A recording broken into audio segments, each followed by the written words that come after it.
Hey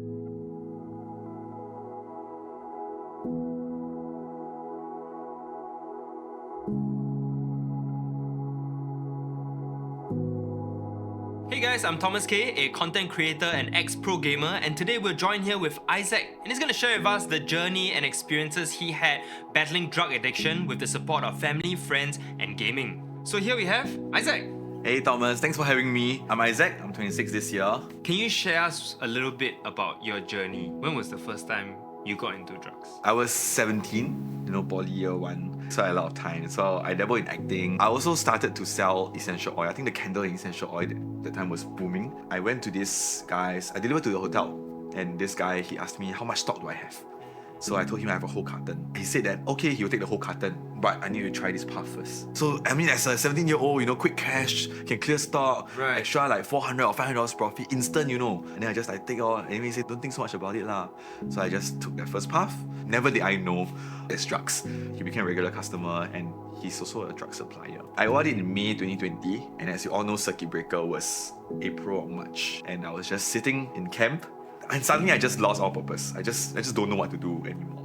And that's when I remember the feeling of how that made me feel. It's only when you are faced with something in your life that you suddenly rely on it. At home, it's just very, very tough also, because my parents were always quarreling. My dad usually don't come home during the circuit breaker. He has no choice, so he will always be quarreling, and it will always be about me. Then I thought, like, if I was the problem, why not I take myself out of the equation? I just don't come home lah. Yeah. Then I go and find my supplier. So at which point did you say like, oh crap, it's come to a realization that I need to break out of this? I think I always believe that, if you can't control your habits, or you cannot discipline yourself, someone else has to step in and control you. And the person that stepped in is actually the law.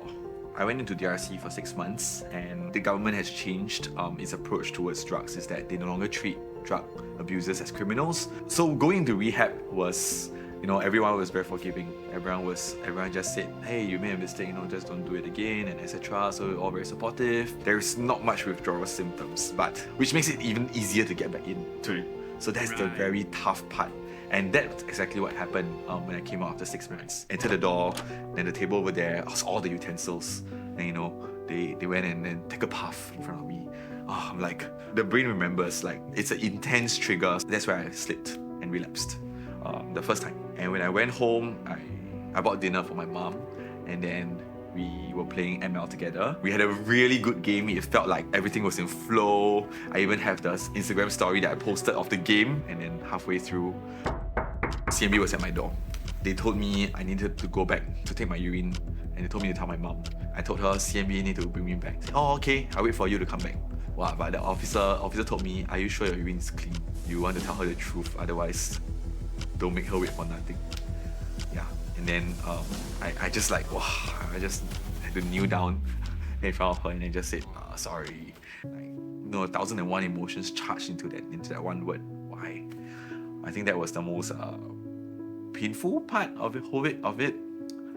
Seeing your own child get handcuffed and brought into a van. That was the first time relapsing, and then going in the second time. And then I think the most memorable one was when I saw a message from my dad. I'm like, shit, I don't even dare to open it. So I waited for one day, then I opened the message, and it was, I think, just 2 or 3 lines. He said, how are you? Are you eating well? Are you sleeping well? See you. That's all. Our relationship only improved from there. And also because I started to think about what I want and reflect, and I let go of a lot of regrets and past hurts. That there's this moment where I just lying down myself, and I was just thinking about life. And then looking back at all the pivotal moments of the choices that you made, what if I had done something different? And that was the start of my change journey, I guess. Okay, so after you came out from rehab the second time, would you say this is like the new beginning? What was the support like from friends and family then after? I think there were active steps on both sides. What I felt my parents doing was the desire to come into my life. Like, my dad asking me how am I feeling, and my mom actually playing more ML with me, more Mobile Legends with me. That's, I think, her way of trying to connect, even though she also has fun. Whenever I tell people I play ML with my mom, wow, everyone will be like, what? I'm jealous. I want to play ML with my mom. It's such a flex. It is. Yeah. When I see her taking the effort to kind of like connect with me on what I like, I also try and take the effort to connect with her on what she likes. Sometimes I accompany her to watch K-dramas or even C-dramas, you know. And I think now I see my dad as a mentor as well, because all the things that he always, you know, the 3-hour lectures, now I can see it being applied at the real workplace. All the things he told me about life lessons and all those kind of Confucius finally makes sense. I guess with that, let's end off with like, what's a message that you would kind of like convey over to, you know, watchers or parents even? I think for parents it's really taking the effort to connect with your child, and coming down to their level really takes off that responsibility off your shoulders and even allows your child to introduce yourself as the cool mom or the cool dad who plays game with them. I think to all the people who are wanting to try drugs, you never recover from addiction. Like even now, there's no such thing as a recovered addict. It's a constant battle. Every day, sometimes I still have triggers, and you can fall anytime. They're just looking in any corner. Mind remembers, once is too many and 1,000 never enough. So don't even take the first path. If you really feel like you can't really control, the most important thing is really to admit that we are powerless over this demon, our addiction. Talk to a counselor or even go to Narcotics Anonymous. That's where you have a safe place to share about your struggles, where there's no judgment. So thanks, Isaac, for your amazing sharing, and thank you, Nakata, for supporting this message. If you guys need more resources, head down to the description box below. And if you guys play games, do watch out for Campus Legends coming up. Sign-ups are on, and the tournaments will be on, so I'll see you guys there.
I am an XM collector.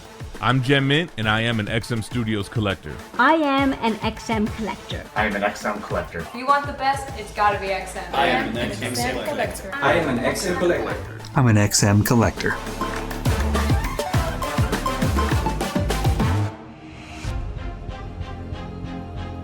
When we started XM Studios, our direction was to bring beautiful collectibles to the industry. Now, I'm bringing pop culture into collector lifestyle.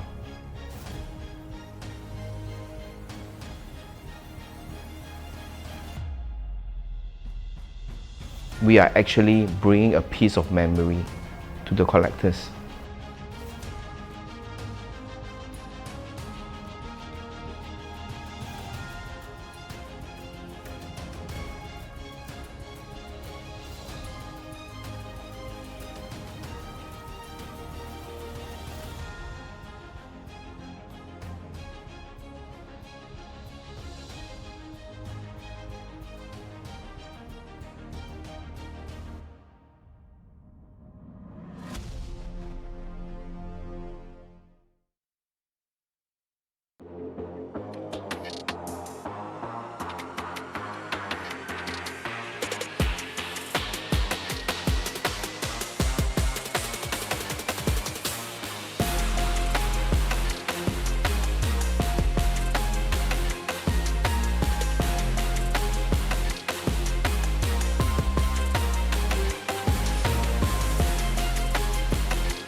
Welcome to week 5 of Campus Legends Season 6 as we look towards another exciting day of Valorant ahead.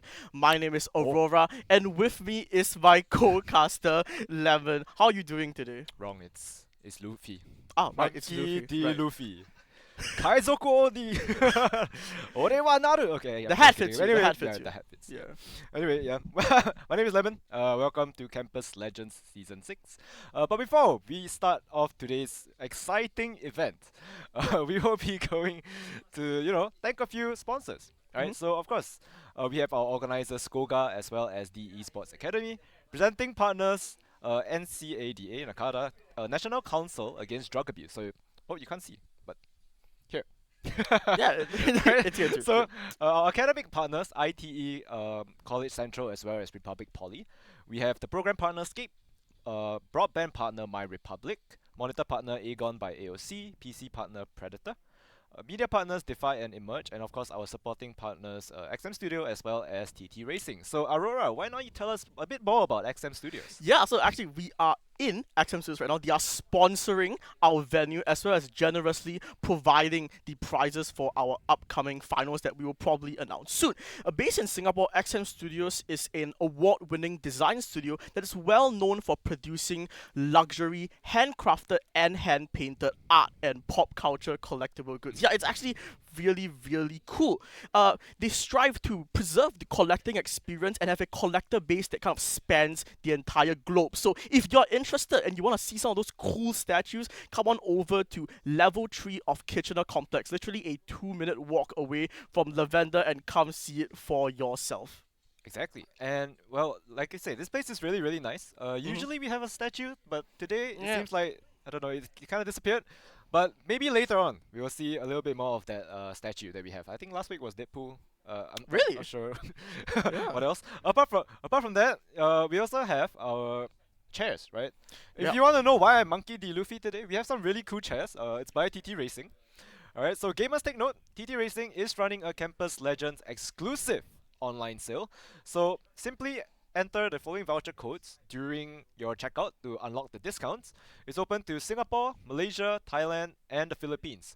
But please take note, only the Singapore discount voucher is stackable with any ongoing online sales. You're really comfortable actually. Yeah, it's super comfortable, and the ones that we have today are actually like One Piece themed. So this one is Luffy, and then there's Chopper over there. Don't know much about One Piece, but Super cute, super, and it's really comfortable. It's like plush. It's like, I don't know. It's I like can sit on this for very long, It's so even good. while casting. I love it. I love it. Yeah. I love it.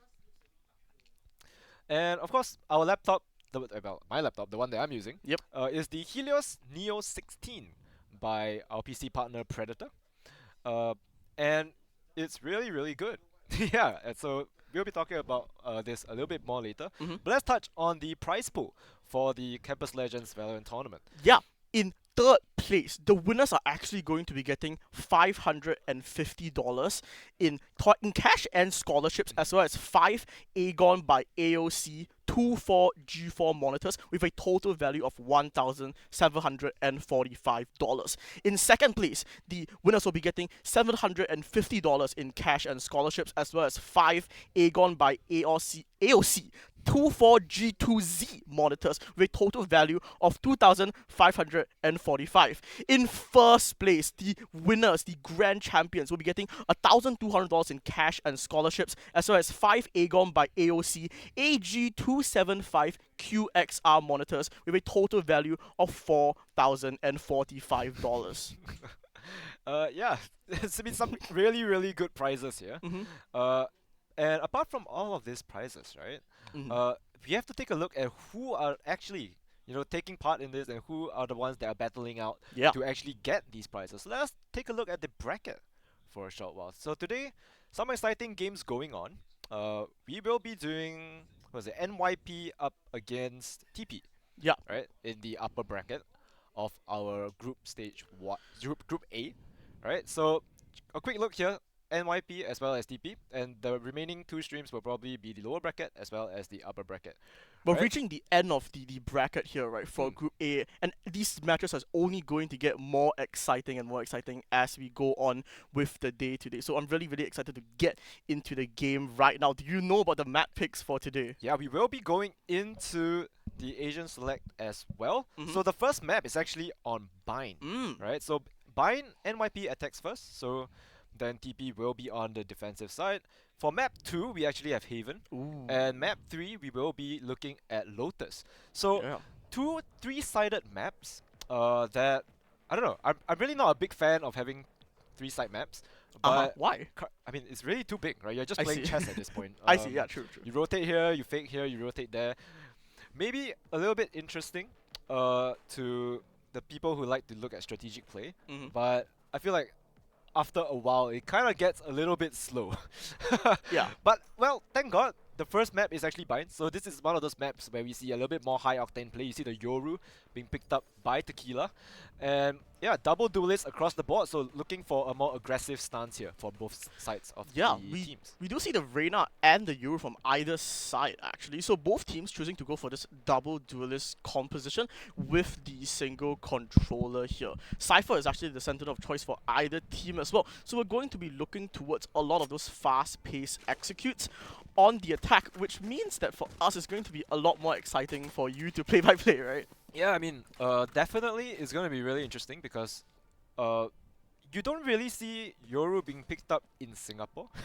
I mean, a lot of teams, they even have the option to go for the ISO as well, right?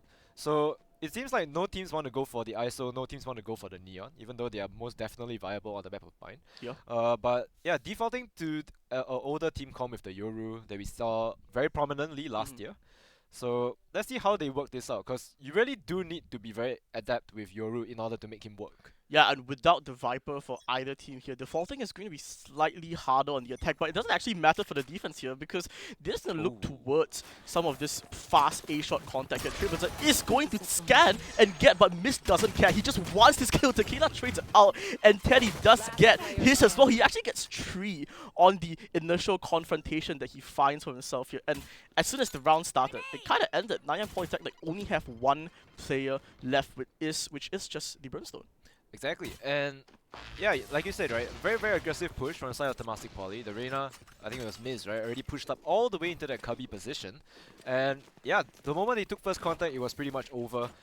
I think Tequila tried to salvage the situation by going in as the Yoru, gets a double shorty shot onto Miz, taking him out. But unfortunately, the entire team was pretty much there by then, and they just collapsed upon Nanyang Polytechnic. Even if they did manage to get out, I think Yuri, right, INF in this case, was already on the flank. So it was really a no way out situation for NYP there. I mean, I think you predicted it, right? A lot of these fast executes, a lot more aggressive game here. The Stinger, actually, on the Brimstone with the light shoots here, probably the hero weapon here, but Miss trying to find some aggression out of showers. He does actually clear out majority of spawn for his team there, so he seems to actually more comfortably stack both on B and this A short angle. But the attack here, the spike is leading towards it, but INF, he doesn't care. He's gonna get 1, and that instantly puts the defense, which already had better guns, on such a nice advantage coming into the second round. They will have that gun advantage, and now they have the man advantage, but Miss trying to push that advantage. Look how deep he is. Yeah, a little bit very aggressive on the play. It's just pushing out of A main. But look at the way that Nanyang Poly are playing, right? You see the Yoru, for the past, what, 30 seconds? He was playing it pretty much spawn. Yeah. If you saw his position on the minimap, I think we were really looking there. But he was they were just waiting for the push. And yeah, you can see that Temasek Poly got a bit restless. They decided to just push in. Tequila, good flash out of the smoke. Teddy goes down, takes the position inside U-Haul as well. And this is looking like a disaster for Temasek Poly. They decided not to buy. Quite a few of them didn't buy actually, they just kept the ghost from the previous round. But it came to bite them in the back. Now, Nanyang Poly, with the force, actually manages to take the lead. Yeah, the economy really weird that round 4, especially after they win the pistol round, right? We saw a Vandal, but we also saw 2 players, including the Duelist with the Ghost here. And it doesn't end up paying off. They lose the Vandal, they lose the round, and suddenly, NP's economy are going to be really supercharged coming into the third round. Yeah, but I guess with the save, they do kind of a little bit of money. Miz wants to go for that hero Vandal. I'm not sure how viable that's going to be. 2 Vandals on the side of Temasek Poly as well. I think Miz has the INF money. decides. But the rest of the team is pretty much broke. Yeah, so but Miz has the money because they are going to be on double loss bonus after this round. So they probably will still have enough of the economy to get into that full buy next round. But an Odin coming out from the Euro, not something we're really used to, but aggression once again. The willingness from NP to push up in these angles is really nice, as Yuri's INF is made really uncomfortable here, but One Eye King gets the initial onto Teddy off the teleporter, but look at how many players are there. yeah, I mean, a lot of players, they just went really aggressive. They tried to crunch that B main position, but all of them decided they're just gonna run it straight to A. Unfortunately, no one decided to stay on A, so that's gonna be a site for free for Nanyang Poly.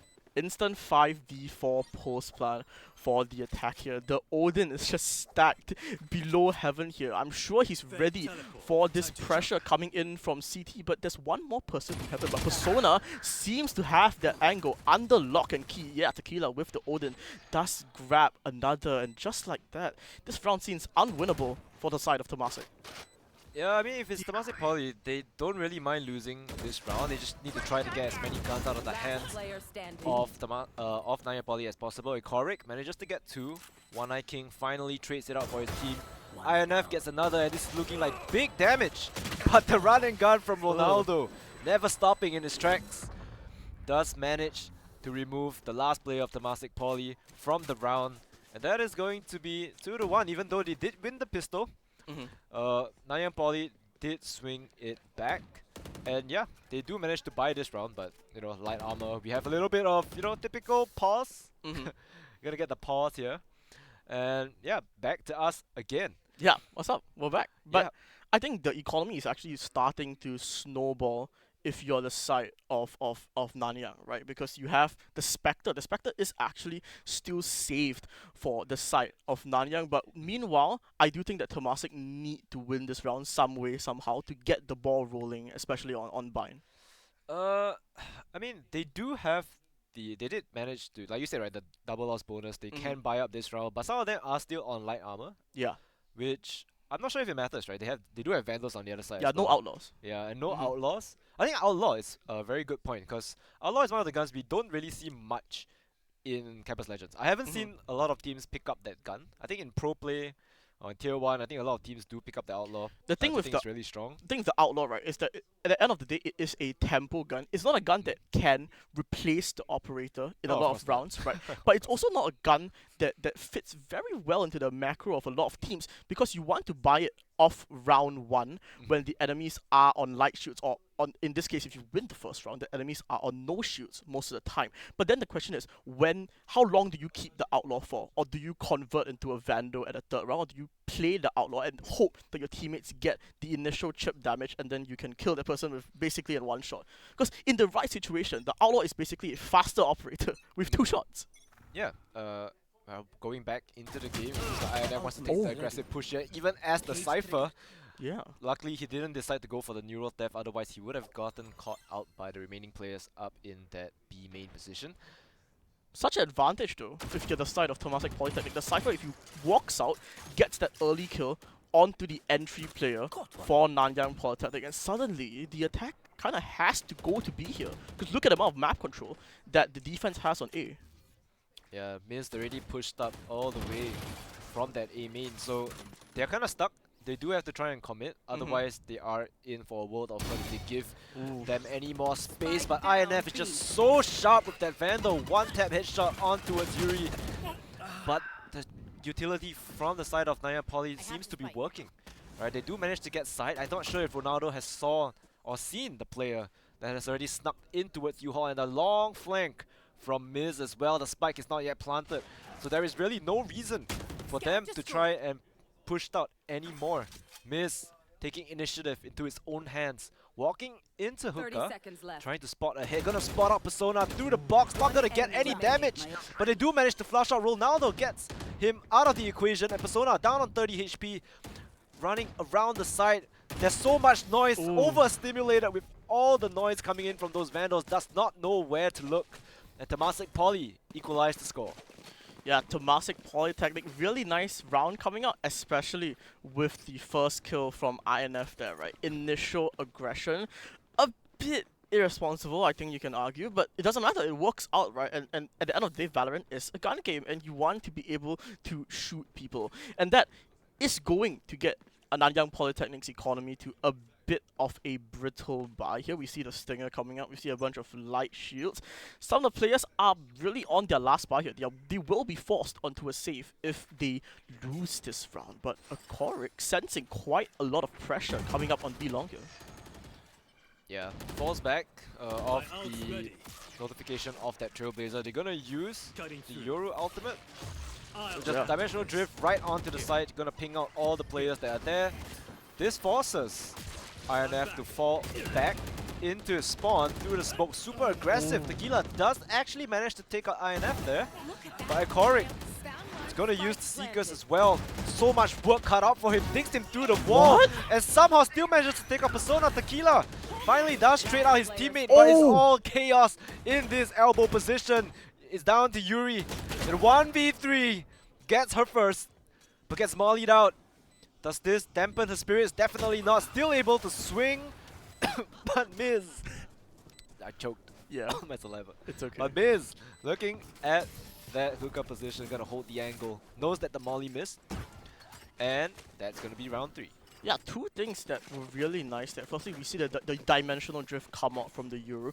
That's a very nice piece of utility that the attack always has on hand because they picked the Euro to get onto site fast. And you saw that in the conversion of that first kill in elbow from the Euro. That's really good.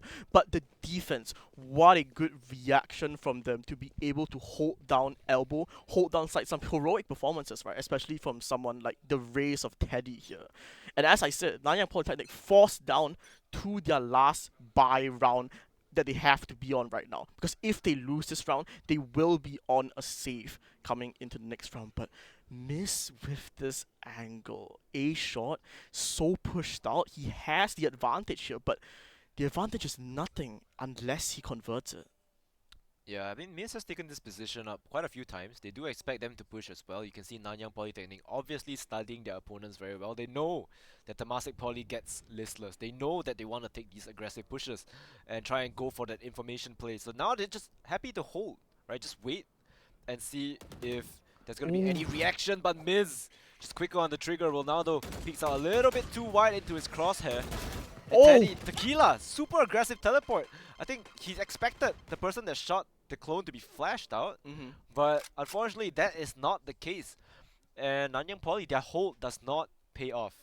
Yeah, the defense will slowly push and re-clear all this space outside of showers, and the rotate here from the attack is valid. It is good because the only player that has anything to do on the B side right now is INF on this Cypher here. He's the only person here. He's the guardian of the B side here, and he's going to try his best to hold against here. The trip will catch the Racer. It doesn't actually kill him though. His trip catches another person, but One Eye King just simply trades that out on CT here. Showstopper instantly popped here. He will get the kill, but the Showstopper trades back from the grave there as a Korik now in Hooker trying to find something. It is still a disadvantage for the attack. Yeah, there's really nothing much left for Yuri to do here. Her position is not good enough. Spike, even though it's planted, is not planted for her as well because she's playing in hookah. And yeah, I mean, it was looking really bad though for Temasek there. Right? The only player on the B side was INF. And they did manage to overwhelm him as well, but somehow they do manage to swing it back into their favor. And now I think Nanyang Poly, they're on a scrappy bye. There was, I think, a point of time where we were scared for the defense there, where we thought that there was a universe where the defense wouldn't be able to convert out a round, but Temasek do. They hold strong in that retake. And yeah, as you said, NP now have to go onto this bye here. Stingers, Vandals actually, for Persona here, interesting. But 5 people short seems to be the game plan of the 7th round here. Instant TP gate crash into U-Haul here. Trades will come out, but it is an advantageous 1v1 for the attack. Yeah, it is. And it's just chaos on the side, right? So many smokes. They don't expect One Eye King to be inside it. And Yuri gets another as well. So now, all that's left on the side of Temasek Poly is INF, but this guy is so sharp with the Vandal. All he needs to do is check his corners, and he's gonna see Tequila holding it. Sprays it, the Stinger, not enough damage to deal. But INF is just tagged down so low, headshot through the box, and Yuri good for 3. Nanyang Polytechnic bite back. Yeah, Nanyang Polytechnic, such a reaction. And we see the strength of their comp here. We talked about it at the start. It is the XX. It is the power and the ability to overwhelm the defenders on the side if they commit their utility properly and if they read the defense correctly, right? And that was an amazing read from the attacker. You saw the smokes come down. You saw the positioning from the attackers. They just keep pushing the defenders to the point where they don't have enough space. And right now, the economy completely recovered, and it actually is Temasek's economy that's on the brink right now, and 4 players coming into Shao's here trying to find this aggression. Teddy's still get taken out, but it does get traded by Miss as the attack continues to take space inside Shao's here. Yeah, super wide swing there from Yoru. And now they force Miz out of his comfortable cubby position. And yeah, they're kind of stuck here. They don't really know if they want to commit back to A because I think at this point all the players have already rotated. And Miz forever going for a super aggressive play and finally gets punished for it. One-Eyed King just plays him like a fiddle. There's no idea where to look at all. Persona slowly walking out of that Shao's position, and Yuri Lover just holds the line. They swing one by one into his crosshair, and none of them were actually able to clear him out in U-Hall. I think slowly, I think INF is becoming the person that Nanyang Polytechnic fear the most whenever they execute. We see him constantly having so much presence on each of the sites. Whenever he's holding a site, the fact that is that NP have to play around it so carefully. They have to find his strips, they have to find his cages, and even when they do, his aim is just so crisp. But Nanyang Polytechnic here, once again, I feel like this economy is doing a seesaw motion, right? They're saving, they're buying. Dimensional Drift, however, instantly getting committed on this round here. Shots a bit messy from Persona, and it will cost his team, but Tequila trades it out and gets traded out by the exact same gun. Miss once again, finding value within the smokes, playing in it like a smoke criminal as Yuri, the last one left on the Shao's angle here. I don't know what she can find here. She finds one, she finds two onto INF as well. Orbital Strike is online for her, and she does have the spike, but a Korik will be the first cause of her test here. Can she pass this? Can she pass the defense here? Boombot trying to clear out her position here will actually find her, and the Orbital Strike will damage the race, but he does get the 3rd kill onto a Korik, but unfortunately instantly gets traded out by Teddy. What an attempt though, Levin. Yeah, I mean, the confidence there to commit the Orbital Strike to try and push them out of position. I think Yuri, I mean, that's the confidence you need to play at such a level, right? She had the confidence in herself. She almost pulled it back for her team as well. But now take a look at Temasek Poly. They have 5 ultimates available, and these aren't ults that, you know, have not much impact, like, I don't know, your Omen ult or something, right? Like these are 5 ults that will damage you, that will reveal your location. And yeah, it's just so, it's 5 good ultimates that they can use. Yeah, 5 good ultimates, and 2 of those ultimates, as you said, are just stuck on this B side here. But the attack, I think, kind of reading that the defense has a very weak B side. One-Eyed King instant trade onto the initial by Teddy. I think the attack have really loved using this teleporter for some plays. I mean, you're playing on Bind, so I guess if you want to play on Bind, you should be able to use the teleporter. Look at least semi-efficiently. There is a trip there, so you're not going to get past that. Ikorik manages to take out Tequila. Miz trying to, I don't know, grow shorter or something. Try and sneak under the trip. That's not ever going to happen. But finally, One-Eyed King goes down, so that goes the trip. Persona only has a share to work with, probably might get flashed up by Ikorik. Never mind, chooses the wide swing, pays for it. This is why you should flash. This is why you should use your utility. But the fact of the matter is that Temasek Polytechnic are able to win that round with only 1 out use. And in my opinion, I'm sorry to all Reyna users out there, but it's the most inconsequential out, right? Even though it's been buffed now, they still have that showstopper. They have the Neural Death, they have the Seekers, they have the Orbital Strike. They have everything they need to deny a plant here on A. Yeah, I mean, it's a super cheap out, so you kind of just use it anyway, like, who cares? Six out orbs, you're a duelist, right? You die 6 times, you get it anyway, right? Yeah. So just go for it, use it every time you have it up. It lasts the entire round as well. I think the buff is great. Yeah, but once again, Cypher setup from INF will be on this B side here as the attack, once again, challenging INF. They're telling him, we don't care that you're defending this side. They really don't. Tequila wants to go in, showstopper being used as well. Finally, at least the rocket does manage to come out, right? Corey gets the kill.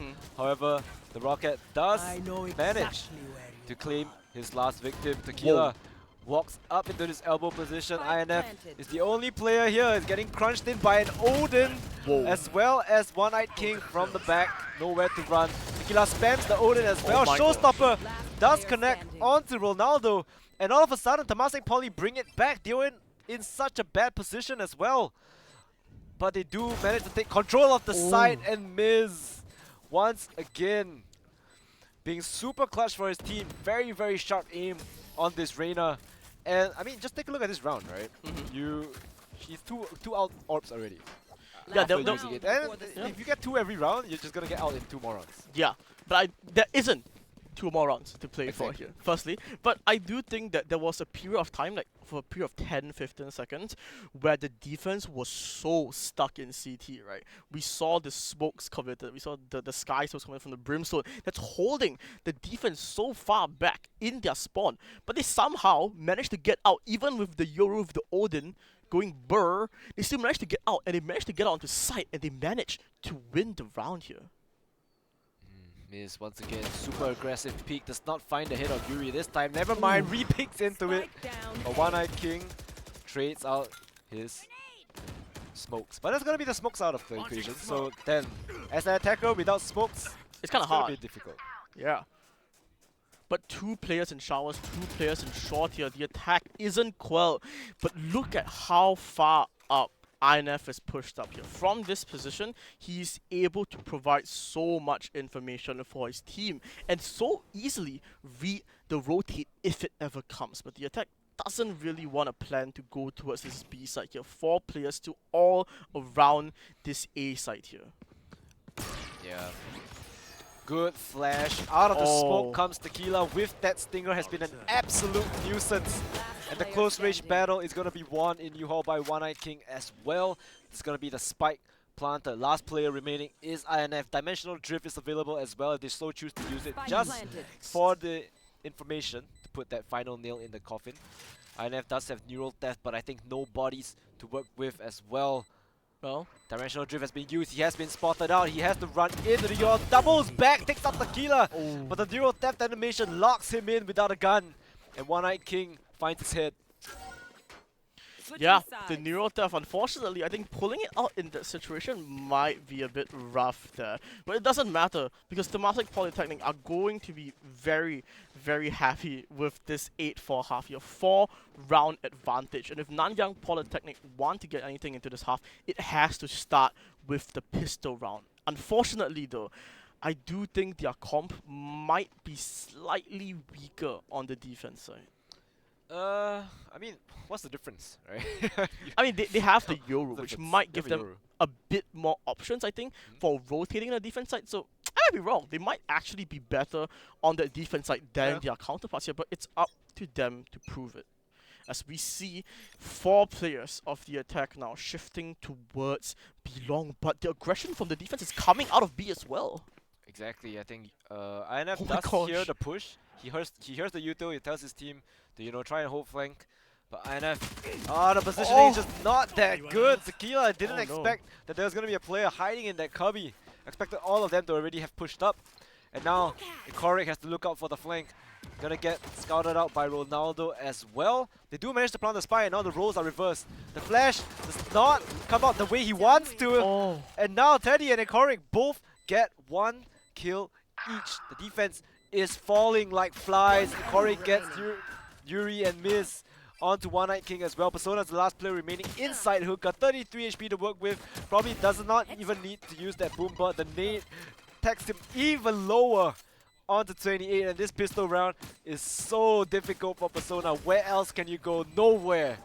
Teddy wins the pistol round for Temasek Poly.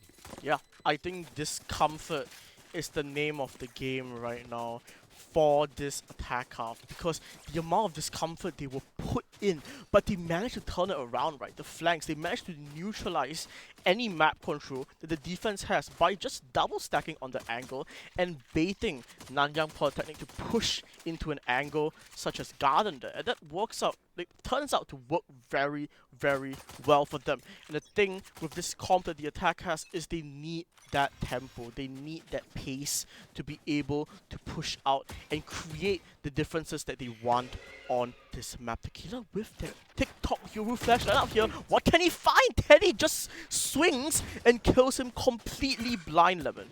Exactly. And now Miz gets another as well. The bomb of Yuri satcheling onto the side. Utter chaos in the smoke. But Moose finds Ronaldo, and all of a sudden, right, it feels like Nanyang Polytechnic are on the back foot. They are just getting ran over by this buy from Temasek Polytechnic. And that's Miz with 3, 2 out orbs away from that Empress. Yeah, this willingness from the attack of Temasek to just be able to push down and take that control. Granted, they were on that better buy compared to Nanyang Polytechnic, but just the willingness to push for that space is working out really, really well for them. Super remarkable coming out from Temasek. But from the side of Nanyang here, their buy, even on this conversion after their save, it's a bit weak, Lemon, and they will have to prove what they can do with this Odin. It's only the Cypher here. Yeah, I mean, they went for the stack. They tried to play it in a way that, you know, they just gambled a 50-50 basically. Doesn't work though. But they got the wrong read, and sometimes that's how the dice roll. They do manage to take the side. Just pot shots coming in from Nanyang Poly. Ares on Tequila Lover. Camera taken out. Super funny gun to see. Yeah. It's not a gun that you see often, right? The nade actually doesn't cover Oh. the backside. By the way, we laugh at that. Ares got a kill. Gets 2 as well. And all of a sudden it's down to INF. He has to try and win this, but through the smoke, Yuri takes out her lover. And that is going to be Nanyang Polytechnic, I don't know, running it back with a very interesting buy. Okay, we need like a counter on the screen for like how many times INF has died while in the middle of using utility. Like he got sprayed out through the cyber cage while checking his spike cam on the spike there. And it's hilarious to look at. What else can he do, right? Like, Yeah. like the spike has been tapped, you have to kind of see what's going on. And if he doesn't die to the spray there, you can still spray the diffuser through the box as well. Yeah. With the tag, so it's a valid point. And now Miz, one of the Empress, can take an ultimate orb and try and use it and force a duel. Look at this push out though from the defense. Nanyang Polytechnic wants this early A main space. Like once again going for this 4-1 spread.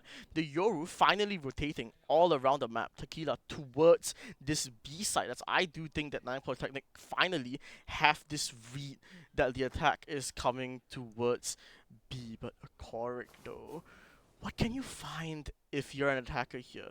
Coming from B long, only no one actually from Polka here. It's all from B long, and One Eye King is the guardian here. He is the one that has to be trusted to hold. But the attack, it's a ruse. They're going to A11. Yeah, a little bit too fast of a rotate though. The players from the A side have not rotated off yet, and all of a sudden they are faced with a 5-stack. They don't even manage to get onto the side. The entire team has already rotated, so they can't really try and enter. If they do, they're in for a rude surprise. Into the meat grinder they go. Just getting sprayed down by One Eye King. Inside Hookah does manage to take out a gun, and it's just falling apart for Temasek Polytechnic. They tried to go for a quick rotate, but they went a little bit too fast. Yeah, that was some amazing rotates from the side of Nanyang Polytechnic. We see the strength of the Yoru, right? Being able to pivot from A to B and back to A when his team needs it. But it's not just him. The entire team cerebrally almost rotating back to A. And at that situation, we see the map, but we know that Temasek can't see the map, right? They don't know they're running to a full 5-stack. And in that situation, it's so hard to even get the spike down, let's say, win the round. But Tequila wants this early pressure once again, but caught mid-teleport by Teddy as the attack suddenly gains a advantage. Even though they have that gun disadvantage, they can pick up the weapon. Man, this is why Gate Crash is so bad. like in that animation, you still get headshotted. Like you already pressed the button, man. You should be out of there. But unfortunately, that's not how it works. He has to like pull, like he has to pull up through the teleport. Yeah, it's bad, man. It's not good. But yeah, and that activates the neural theft for INF as well. Oh, this is so free. They know exactly where Temasek Poly is trying to hit. The trips are still here, but there's no one on the side to capitalize off of that. One Eye King is in spawn.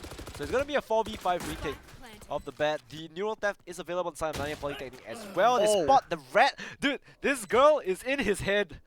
Like, how will you know? Why will you be holding there? Like, you know he's there, right? Surely. Okay. So a bit of conflict here on this B side as the nade will go in, and all 4 players box into side right now. It's only the Brimstone on B long here. It will get taken down, and yeah, the attack is so trapped on this side.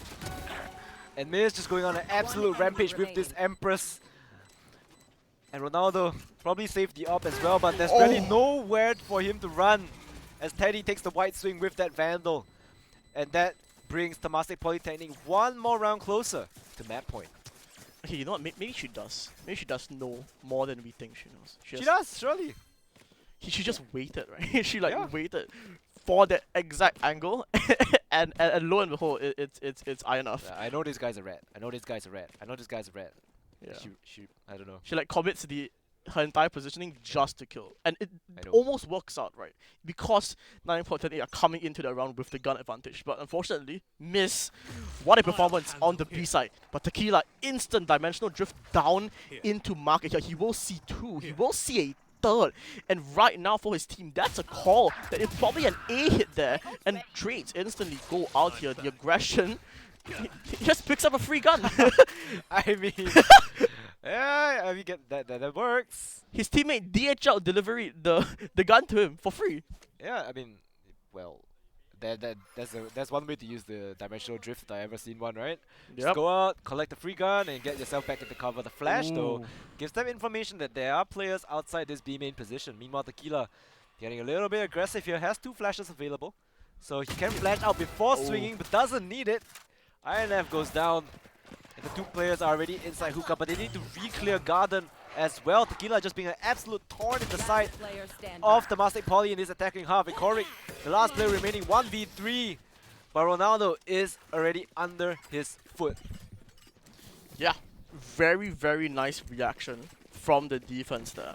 You see that re-aggression. We always talk about when we look at Valorant, when is the right time to go for those swings? When is the right time to know that you can win the fight and actually have the courage to swing and take that fight? And that's exactly what Tequila did to INF on that B long there. He knew he had the timing. He knew that INF was likely going to be lurking. He swings out, he gets the kill, and that is that impact kill. And this is the impact that we need to see from Nanyang Polytechnic if they want to come back from this deficit here. It will be a 4-round deficit for Nanyang Polytechnic, and this is a good time for them to gather their mentals and make sure that they are ready for the long term in the event that this game does go to overtime.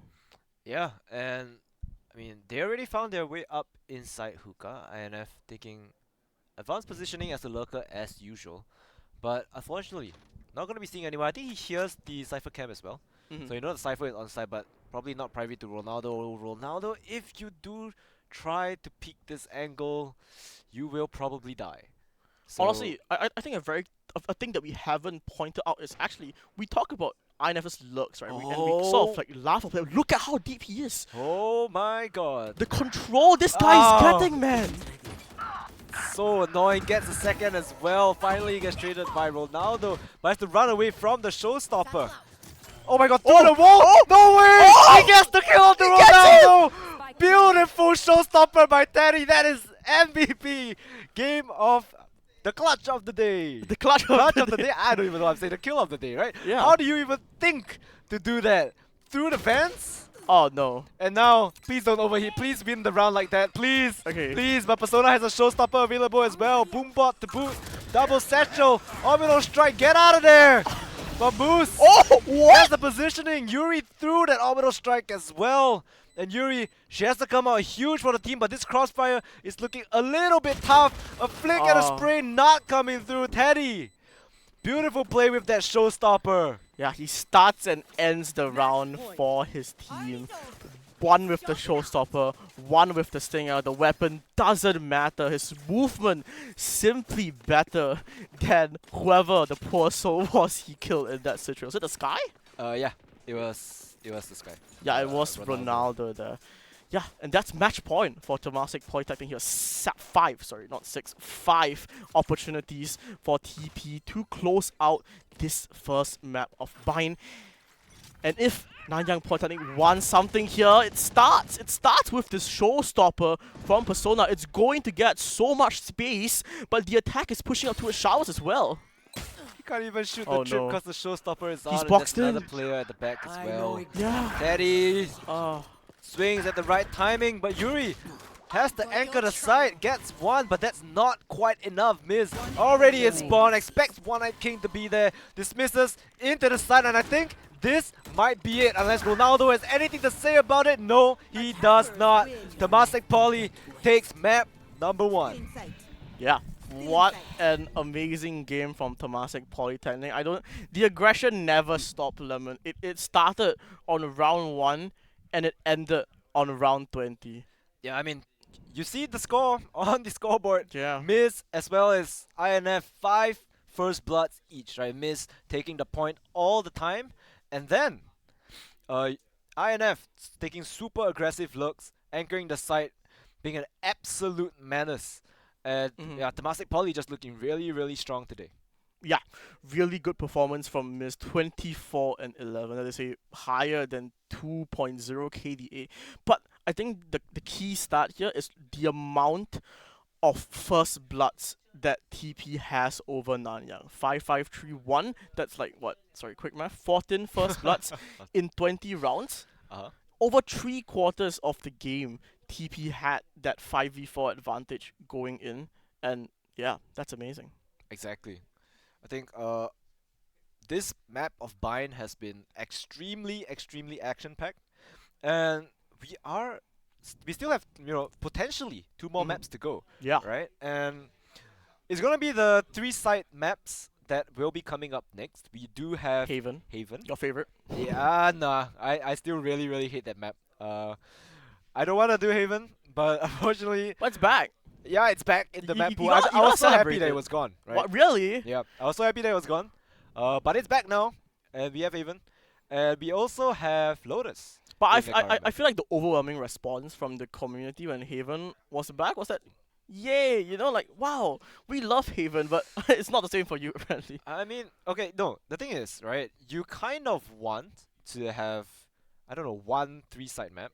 Having 2 is a little bit too much for me. Yeah. In the map pool, right? I mean, it was a novelty when it came out, right? I think that Haven as a map was like was like a unique thing because we hadn't really seen this type of concept, right? It was Yeah, it's the first. as novel as like Fracture. Wow, we spawn in the middle as the defense, right? Yeah, but that's true. I think the difference between Haven and Lotus is honestly, even though like the map geo is different, both maps really want A side. They really want the A main control. For Lotus, it's Rubble with A main, and for Haven, as long as you get the defense with an operator on Haven, you control like what 1/3 of the map from one lane. Yeah, and you know the amazing thing is that with all these 3-side maps, right? We get to see a little bit more of, you know, planting agents like Gecko. Yeah. I'm so happy to be able to see that, and all these maps. I always think that, you know, apart from the classic 2-side maps, all these 3-side maps, teleporters, all these are shenanigans, right? Yeah. And this is like the episode of shenanigans. Abyss, There Abyss. is so many nonsense maps Abyss. with all sorts of, you know, yeah, you have the teleporter, you have your on binds, right? You have 3-side maps, you have Abyss where you can literally just jump off and die. You have skill Right. issue. And Abyss is in the map pool as well. So It is, right? Yeah. it is time for one of these teams to pick the map, so at least we get to see people fall off. Yeah.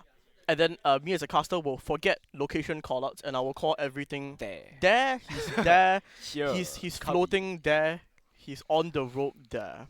I only Yeah. know one, like library. Like they're in library, mid Shelf.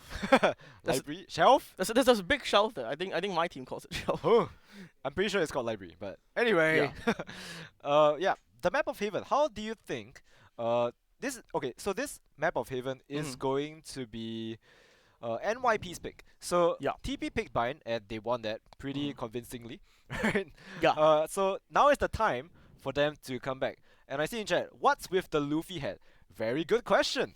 This is one of our sponsors, TT Racing, has given us this beautiful one-piece chair. So we have Luffy Yes, sir. over here, as well as our chopper chair over there. And if you take a look at your screen, you will see some TT Racing exclusive promotions for Campus Legends for Singapore, Malaysia, Thailand, and Philippines. So go online and, you know, key in this code and you will be able to get the discounts shown on the screen. I And this, know- this comes yeah. with the chair, by the way. So Yeah, man. if you want to be the Pirate King, and if you want to find out if One Piece is real, get the chair. Well, very zoomed into you right now. Yeah. Look how zoomed in it is. But I don't know anything about One Piece, but I do know that these chairs are really comfortable. Super comfortable. Yeah, I've been sitting here even before the cast started for like the past 2 hours, and my ass doesn't hurt yet. I mean, we still have a lot of games. Still Yeah. very early to you know to make this But it's decision. comfortable. Yeah, but apart from that, well, let's talk about our beautiful location. I mean, you can see this Yup. nice backdrop over here. It's really good. Yeah, so we are actually right now in XM Studios. What XM Studios is a Singapore-based design studio that specializes in designing and hand painting and handcrafting luxury art and pop culture collectibles. And that's really cool, right? You see all the statues outside? Yeah, it's Yeah. pretty nice. So if you want to see those statues, if you want to take a look at how detailed those figurines and statues are, head on over to level 3 of Kitchener Complex, which is literally right next to Lavender. Right? It is. Yeah, you can Yeah, it walk really is. to XM Studios from Lavender MRT and take a look at them yourself. It's literally like a 1-minute walk. Like you Mhm. just cross a road, like barely anything, right? Yeah. And there's so much food here also, by the way. So if you guys want to come here, grab some food and visit all these figurines. It's a Kofu. It's really good. Kofu? Yeah, there's a Kofu Of all right, the right thing- outside there. Of all the things here, Kofu. I mean, what else is that? I mean, there's a lot of like I don't know. There's quite interesting stuff here. There's duck rice, Oh. and yeah, it is. It is really good. Exactly. Right. So apart from that as well, if you're wondering where this plush toy comes from, right? This plush toy is from My Republic. So they are our official broadband partner. Right. So big shout out and thank you to our official broadband partner, My Republic. And we do have this My Republic mystery airdrop. So stand a chance to win prizes up to $3,000, and that includes a PS5. So if you want to win a PS5, do click on that link, and I think it is, in chat, right? So click on that link, do sign up. But however, you do need to be a My Republic user and have a My Republic account for you guys to sign up for this giveaway. And for each stream, you can only enter one time, so no multiple entries. However, you can participate once every stream. So if you tune in on Saturday, Sunday for the next few weeks, you will have a lot of chances to win this PS5 as well as this $3,000.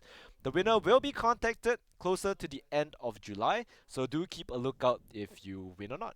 If you're wondering why me and Lemon like My Republic so much, they are actually an amazing broadband service, right? With the fastest game download speeds on Steam and real-time latency monitoring. So you don't have to blame your internet anymore if you whiff in Valorant. You can just blame your teammates instead.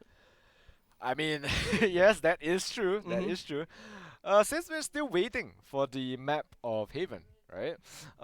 We can also talk about the playoffs, which is, well, the grand finals, right? Which will be held at Escape on the 3rd and 4th of July. So we also have the Creator and Cosplay Fest that will be making its return this year. Yeah, if you in the audience right now are a cosplayer, a craftsman, or a creator, do head on over and sign up for one of those prized booth slots, right? They are available on a first come, first serve basis, and it will be at Scape. That's near Somerset. Yeah, exactly. And of course, scan the QR code if you're interested. If not, if you cosplay, you can also enter for free. For as free, well. right? Yeah. For free. Yeah. So that is going to be, a really interesting thing that you can do, right? You don't even need a paper entry. Yeah, and now we will be going into the game, and it's going to be Agent Select for the map of Haven. And I think, well, Haven is one of those maps where it's been there since the start of Valorant, man. We have seen it time and time again. It doesn't really matter how many agents enter. The comp is pretty much the same. It's gone out, it's gone back in. Yeah, it's out, it's back in. I mean, now with the neon buffs as well as the ISO buffs, I think extremely viable on Haven as well. You see Persona hovering on that ISO already.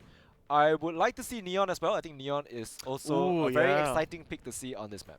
I want to see the Viper though. I saw Genji use the Viper yesterday, like on Haven, and before the map left, right before Riot decided to take Haven out of my heart and hurt me, the Viper comp was the meta, right? We saw a lot of teams running that Viper Omen comp, and I don't know when we're gonna see it today, but still, very nice possibility to think about. But yeah, your Neon. Yep, Neon, So ISO this being side. covered. I mean, do they actually pick it? Is another question. I think last Ooh. week, oh, they do pick the ISO. Yeah, They do ISO's pick the Neon. Okay, Oh! fantastic. Right, so it's Neon ISO as well as Jet ISO. So ISO seems to be the more important pick here for both teams. I think Jet and Neon interchangeable because those are the two guys that are the one doing the job of running it down onto the site. Yeah, and I mean, Omen, not a lot of change you're gonna see. It's always gonna be Omen, because apparently Omen is the best dome smoker in the game. It is, Yeah. right? And Omen is also extremely useful because the smokes can recharge. So you wouldn't want like a Brimstone on this map. Definitely not, right? Since there is so many sites to cover, so many places you need to smoke. Definitely you would want a smoke that can recharge. So the Omen is going to be the choice, the smoker of choice for both teams. Sentinel-wise, Cypher, Killjoy, well, interchangeable, right? We are on the new patch. Just for everyone that's wondering, we are on the patch that ISO is actually nerfed. So I am very, very interested why these teams have the ISO picked, and more importantly, what do they have prepared with the ISO? Because I do think that some of the corridors in Haven are really, really nice to be behind the contingency of the ISO, right? And as I said, that C-Long is one of them, but yeah, it will just be a 5-man push here. Look at this. Exactly, Miz bursting onto the side. Nobody on the side just yet. They do not shoot the recon for him, but he does manage to sneak his way into the smoke, dodging the bullets from Ronaldo. Shorty from Tequila swings and kills absolutely everyone, and just in a matter of seconds, the entire site has been demolished by Nanyang Polytechnic on that retake.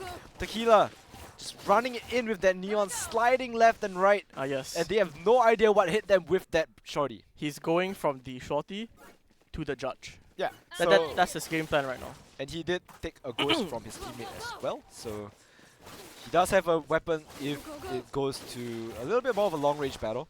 Yeah. But coming to the second round here, I mean, Temasek Polytechnic not really looking for anything too significant. All they kind of really want is that out orb, maybe some damage, maybe some space. Probably even in Garage, actually, with how the setup is looking towards right now. But Miss, we know what he can do. His performance last game, spectacular. The Cypher tripwire broken is going to force the Neon to have to hold on to this, because they don't have information into B. But Teddy, trying to find some pressure, some aggression outside of Garage here, but Ronaldo is just standing strong there. Yeah, all he needs to do is hold the angle, right? No reason to rotate. There's no sound being made from Temasek Polytechnic as well. They're slowly prodding the map and trying to get as much space as possible. INF once again on the lurk. I think he has been playing this lurk agents extremely well. He has the entirety of A. Yeah, but he's gonna get caught out a little bit too aggressive here. Persona just holding it, expecting INF to make his grand appearance out of that A position. Persona on the back of the side with that Guardian, just dealing so much damage, and the Judge just wreaking havoc. And Tequila, all of a sudden, only 2 ultimate ops away from that ultimate, and it's only round number 3. Yeah, I do think that a Neon with the overdrive might be the most busted retake tool that teams have access to right now. It's not even about how much damage it does, right? It's the fact that the Neon can be running at full speed and sliding all around the site while the teammates can flood in, and she can use utility, right? She has the wall, she has the stun, she has the relay bolt.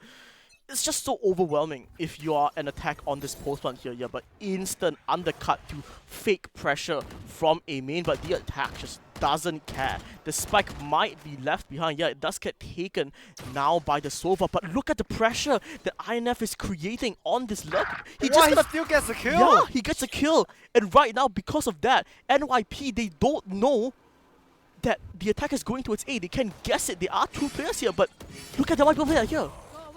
This guy is just ran through every single type of shotgun there is. Shorty, Bucky, Judge. Yeah. Tequila has tried out every shotgun in existence, and he still managed to find a kill. Miss, however, on this Jet, just dealing so much damage, not allowing them to push in from that A-link. Ronaldo, the last player alive, has to deal a lot more damage than this if he wants to dent the economy of Temasek Poly. One more would be good. Spots out Miz, but he does not know exactly where he went. Recon bolt. Gonna scan the site and they will have to swing into him. Or he takes the aggressive stance as well. However, the walls in this game are made of absolute paper. Gets dinked all the way through the wall before he even manages to see his opponents, and he goes down. Honestly, I think if you're NYP, you're relatively happy with that round. You got two It's not too kills. bad, Yeah, you got 2 kills. You managed to make Temasek Polytechnic rebuy some of those guns. You see a Korik, you see Teddy, on a bit of a fragile economy right now. But it doesn't matter because Miss is going to be on that Blade Storm soon. And if the Jet is on his Blade Storm, it's very possible for him to be able to drop a rifle for his teammate. But Temasek Polytechnic now looking towards a slower default right now, doing away with some of the early round aggression, probably scared because of this shotgun player, which is Tequila, on this Neon here. But yeah, right now, a lot of defaulting happening, but not a lot of presence on this A main here. They've read that the C side is actually very, very vulnerable for the Cypher here. Yeah, he's just alone here. One, I think he has to contend with the amount of pressure that is coming his way. Sure, his teammate is coming to help, but is he here fast enough? Ronaldo does get the first onto a Korik miss, does trade it out, but Tequila with the overdrive is just going to mow down 2. He does eventually fall, but INF and Omen from C-Long, they're trying to find and push this round back into equality. Persona 11, the last person on site, the last person for the defense here. Yeah, I mean, INF is just so sharp with that Vandal, the overdrive dealing so much damage there. He just runs in and absolutely decimates everyone, and he can buy pretty much every round, right? Every round he has a different shotgun. Oh my god! Every round he's just, saving all that cash. And he's still getting kills, he's still getting those ultimate orbs, and it's just so much value out of these Neon. The amount of money that I would pay to be a fly on the wall of Nanyang Polytechnic's coaching room is crazy. I want to see the mentalness of how they came up with this strategy of just having the Neon by the shotgun, but the aggression down short doesn't work out for Persona as he just gets taken down, but 2 players still on this A side. Exactly, and he's getting every read correct as well. The judge, once again, just dealing so much damage. He's completely blind, but who cares? Just run all around your smokes. You get absolute useless. The judge gets another as well. He does manage to get out, but he just wants to go back in. This guy's an absolute madman. Running around the side. Gets a third as well with the judge. Does he get the fourth? Finally gets shut down by Moose. But this judge has done enough. One-Eyed King. The Vandal is right beside him. He does take it. I think he hears the 2 players running towards C as well. So he has to give chase either through B or back on a flank. Okay, the smart move here for him is to save. His team's economy isn't the best. He kind of just wants to preserve this rifle on the side here. But no, he is going for this. Wow. Yeah. He does decide that he wants to try and retake. Maybe once he gets onto the side, he realizes that it's a little bit difficult. Yeah, Maybe. the setup here though is so rough for him. One player stacked backside, the other player just watching flank from C-Long. There isn't a lot of places There's no that place. yeah, One-Eyed King can lurk out of right now. The turret, yeah, holding Garage. It's so rough for him, but he is gonna try. Nah, Ooh, through doesn't the work out. box. Gets a dink, but that is not enough to take out INF. And yeah, literally nowhere for him to go, right? The Killjoy turret in Garage. The person backside holding spawn, and then there's one more in looking at the flank as well. So pretty much impossible retake unless he did manage to isolate and win his 1v1 duels all the way. Unfortunately, that was not the case. And well, somehow Tequila has more kills than his entire team combined. Multiply by 2. Actually though, that is insane value if you're the Neon, right? Because we look at it, the shotgun thing as like a Yeah, meme, he only right? bought shotgun, by the way. Yeah, like haha meme, right? But if you're able to provide consistent value, then there's no harm, no foul in it, right? If you are able, as a Neon, to consistently create pressure, we're talking about pressure here, Lockdown is going to vacate the entirety of A, but They can stay hell. are they even committing? They can, but they do need to Go now. They need to clear. They need to clear hell because hell is probably not covered as well. There's still one player there. I think it's Cypher? No, Cypher's Cypher's at on Devon. site, Yeah, they're Cypher's all at on Devon, site. yeah. But yeah, they do manage to get the site for free. Did they even manage to... They still have the Hunter's Fury available for post-plant as well. Yeah. So this is looking pretty good for Temasek Polytechnic with the way that they can try and play out these post-plant situations. All of them are just Oh. stuck in that A main and they just funneled in. Right, nowhere to run. Yuri holding it but miss. Gives no chance. A huge white swing there. And that brings Temasek Poly into finally a 2-point lead. Yeah, that was the second time in the game that we saw Nanyang Polytechnic forced to retake, right? On the first one was the pistol, and the second round now in round 6. But I do think that the retake there on A does need a bit of work. Maybe they can combine the utility better. They have the utility to get out on site, right? But I don't know, they all just got stuck corralled in that CT position. It was so hard for them to gain any space in CT because everyone was just boxing them in. But talking about boxing in, the attack shifts towards this C side here. A very, very, almost too high, maybe tripwire will be in the entrance of C side to stop them. And yeah, that's enough. Just the Cypher's presence is enough to send the attack of Temasek Polytechnic elsewhere to find pressure. Well, I mean, elsewhere... But you take a look at Nanyang, right? They already pushed up all the way. The ISO is here. Persona does valuable. have the ultimate available as well, but definitely you do not want to use it here. Gets marked out by the drone as well. Has to fall back. But then Tequila is pushed out in sewers now because they don't have the utility to clear him out. Yeah, but And they're because pivoting back to C. yeah, because they don't have the Sova utility right now to clear out A main because Sova is so far back. They're not going to be ready for this. It's just Omen on site here and miss first one on the entry. Yeah, and he has to just give up the site and play for this retake. Yeah, but Hunter's Fury is available if they so choose to use it for the post plant as well. So once again, once they get the spike down, they're in a pretty advantageous position. INF, however, whiffs on towards Ronaldo and the two players inside that garage position. The ISO finally uses the ultimate, both of them as well. Persona wins his duel, and the last player remaining is going to be Teddy. He wins his, but in this post-plant situation, looking a little bit difficult. Yuri through the smoke finds his dome with that Vandal. That was such a chaotic retake. We talked about the fact that NP need to improve that A retake, but I think their C retake is perfectly fine. They got the kill contract in to distract the player on site and allow for the rest of his teammates to flood in and take that initial space. And that was such a good reaction, right? They gave up the site. Omen immediately has the discipline to shrouded step back into CT and then just play the retake there. A lot of, I think, people that I've seen wouldn't do that, right? They would try and fight, try and get one, right? But the fact that he doesn't allows him to have the utility to retake properly with his team. Is it a tech pause? Yeah, I think it's gonna be a tech pause. So we will be coming back to us. And yeah, let's just talk about how the game is running at the moment. I think Temasek Polytechnic, well, they are looking pretty good. I mean, the score is kind of close, right?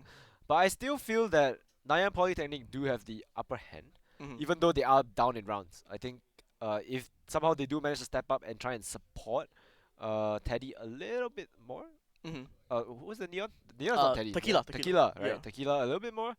I think they can come out on top. Their retake on C was absolutely beautiful. Yeah. Yeah, and Tequila just wreaking so much havoc. If only they can kind of capitalize on it a little bit more, I think they would be in a pretty advantageous position up against Temasek Poly. And it is their map pick as well. But I do think that Temasek Polytechnic, they have the utility to win that A main fight. Like, what? 8 times out of 10, I think. They have enough utility to be able to take A main fast and still have utility to take the side and then play the post plan. So I do think that Temasek Polytechnic honestly just need to simplify their strategy. Just go A, go hard and fast, and make sure that you have what it takes to play the post plan. I think that's the most direct thing that Temasek can do coming into the next round here. Yeah, so hopefully, I'm not sure if this is a tech pause or a timeout.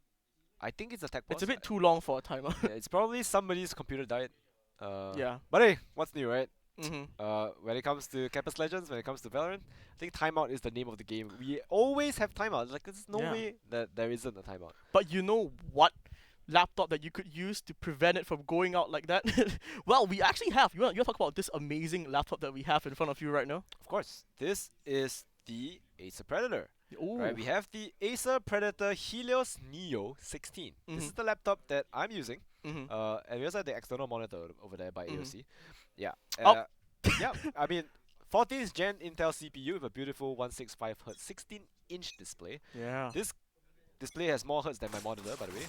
That's So- crazy. So, Okay. yeah, I'm on 60 Hz, man. 60 Instant hertz overdrive off the timeout, trying to get us casters back in the action is Tequila with that overdrive, but if he doesn't get to use it, it's gonna run out. Yeah, but he has to swing in with 3 players, gets Oh. the first, gets traded out. Ooh. The trades comes through 2 for 2 in a main. Oh my god. However, Teddy has already What? looked his way up, but One-Eyed King wins his gunfight. Brought down to 5 HP, the drone from Ikoric. He's gonna go aggressive here. Uses the cage as well. He doesn't want to swing into this because he's only so low. It's a 1v2. Temasek Polytechnic has to find the opening. But Yuri is kind of looking at the right spot here. Our drone being used as well. Yeah. Spike has been taken by Ikoric, but Ooh, look at this line. they just might pass each other up. Ikoric thinking whether he wants to go onto that window or into B. Seems B like is going to be the site of choice. Yeah, but if he does goes he know? To A. Wait. Oh no, Yuri got it. Oh. Yeah, Yuri reading out that perfectly as she will catch a Korek, switching back to his gun, trying to clear A main. But it doesn't matter because Temasek Polytechnic and Nanyang Polytechnic now, as we reach the later point in the half here, they are tied 4-4 here. So these are the rounds that will be important, right? These are the rounds that will determine who has that momentum going into the second half. And if you are Temasek Polytechnic right now, you want to be the one to force the issue here. A sheriff for the Sova, but it doesn't matter because 4 players are still on rifles as they will just want to go fast towards its garage. It's only the Cypher and C, but the Neon is actually rotating back right now. Yeah, I mean no reason for Nanyang Polytechnic to just over-rotate as well. You can see the pings coming out towards B main. Thinking of whether or not they want to hit that site, Temasek Polytechnic looking a little bit lost. They don't really know which side they want to go. They're just kind of playing it safe right, and though. spawn, It's a good see read. if there's any push, but I mean, they have to re-clear every single angle all the time, and it's going to get very, very tiring for them. Yeah, but Nanyang Polytechnic seems to just want to play the A side for a full 5v5 retake. Yeah, they're just gonna bait this Yuki out. Now the ISO doesn't have one undercut. The paranoia has been spent. So has the Owl Drone. And if you're Nanyang Polytechnic, this is exactly what you want for this retake right now. Yeah, Hunter Fury instantly coming out, tries to find something on site here. Exactly, One-Eyed King, the smoke fades at a horrible timing. Gets shot out in heaven by Miz. And all of a sudden this retake looks impossible. Teddy gets the first, gets the second as well with the shield, the classic! Drawing and painting the Mona Lisa all around Ronaldo, but he still does not fall. 45 HP left remaining. I just saw every single one of that classic tracer hit the wall and not a single on target. It went all around him in a circle. He like painted the outline of him etched into the wall as a memory for how well Temasek Polytechnic actually played that attack. They didn't have the Omen Paranoia to delay, right? So they turned that and they said to themselves, okay, we're just going to swing CT and we're going to make sure that you can't get out of those choke points for free. And that works out. But Tequila once again with a judge. Has he bought a judge has he bought a shotgun every single round? Pretty much, yeah, this guy has been just abusing the shotgun all over the place. Persona. Oh my Gonna gosh. use that kill contract, kidnaps the Jet. And with a shield available, he should not lose this fight at all. And that is going to be Nanyang Polytechnic equalizing the scoreboard. I don't think Moose is going to be able to find a way out of this. On the flank as well, One-Eyed King gets that sheriff headshot and picks himself up a gun. Yeah, and this has been Never mind. this has been such a close game though from either side. NYP and TP both really matching each other in terms of skill, matching each other in terms of the macro and the micro. But yeah, once again, look at this setup from the defense. They leave the Cypher alone. They're playing for this sort of C retake, I think. And look at the players of the attack. 5 players just all stacked up towards C. They want the C side hard and fast. Yeah, they do. Extremely quick take. They're just scaling up with that owl drone. ISO pops the shield as well. Gonna eat the trip, but there's no one to capitalize off of that. Miz takes the site for his own and 5v5 retake kill contract. I'm not sure if he kidnapped anyone. He did. It's gonna be One-Eyed King. However, the shield is not available. He does not need it. Teddy just sharper with that Vandal, and the spike is planted. Yeah, the kill contract in the isolated 1v1 is going to give the attack this advantage, and Paramaya will try and delay anything, but Teddy, he just doesn't matter. His stalwart defense on the side proving to be the thing that TP needs to win this round, and Teddy will win out that fight as well and get himself a 4K coming into the last round of the half. TP wants that 7-5, but NYP want that 6-6 equal half. Yeah, and you know, something about the ISO kill contract, the ultimate, right? I think it's very interesting to me. Cause, okay, so it's 7 orbs, right? Mm-hmm. But when you use it and you get a kill, you get 1 back. So technically it's 6. Yeah. Even if you die, you get 1 back. Yeah, correct. Right? Do so you? You do, right? I'm pretty sure, I mean, if you kill someone, you It's get not it. like You die, Clove, you right? probably get it as well, right? It's different for even like Clove. When you die at 6 hours, you can't out, but enough. The operator being pulled out from the attack and kill shot is not what we were expecting at all, but it is what the attack wants here as they just fast exec into B. But look at Miz's position. Corners. Nice flick by Miz. Yeah, instantly. Decapitates Ronaldo hiding in that cubby. A Korik swings into 2, and that is the flawless round for Temasek Polytechnic. Going into that first half, 5 and 7 is going to be a scoreline. And now it's time for Nanyang Polytechnic to show us what they got on their attack, and I think they've got a lot. Yeah, my reaction isn't fast enough to figure out what was happening that round. Instantly, off the initial from the operator, they just dash into B, they get that control, and Miz just pushes down into a link. But the defense setup actually very interesting from the defense of TP. 3 players on C. The Jet tucked into the corner as they look towards just leaving B side weaker, right? Leaving B side a bit more open. But mid seems to be the target of the attack right now.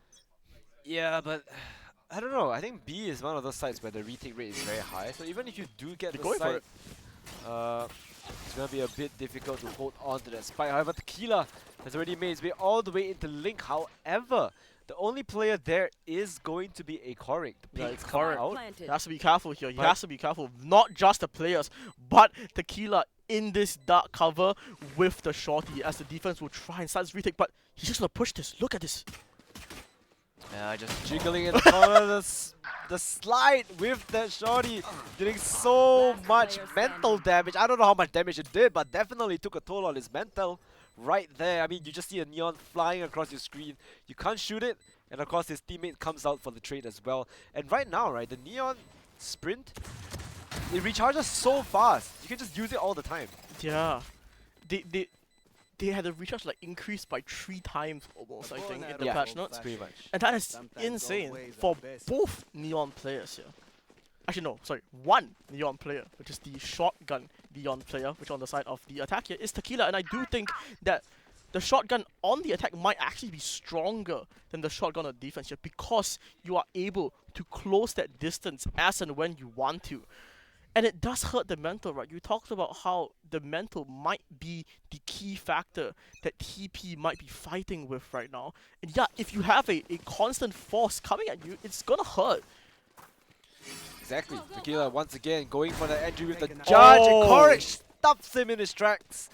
No way onto the side for you, Tequila. That's gonna be the judge dropped as well. If they use it, you can play close up towards A-Link and not allow anyone to trespass onto the side. Miz, Sheriff to work with.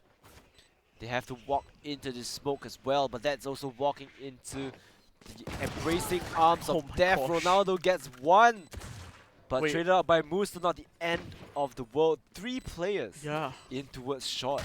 Oh! And Moose gets one. Teddy goes for the trade, missed with the judge, just does not care, leaps in the smoke, and Yuri! Beautiful clutch by her!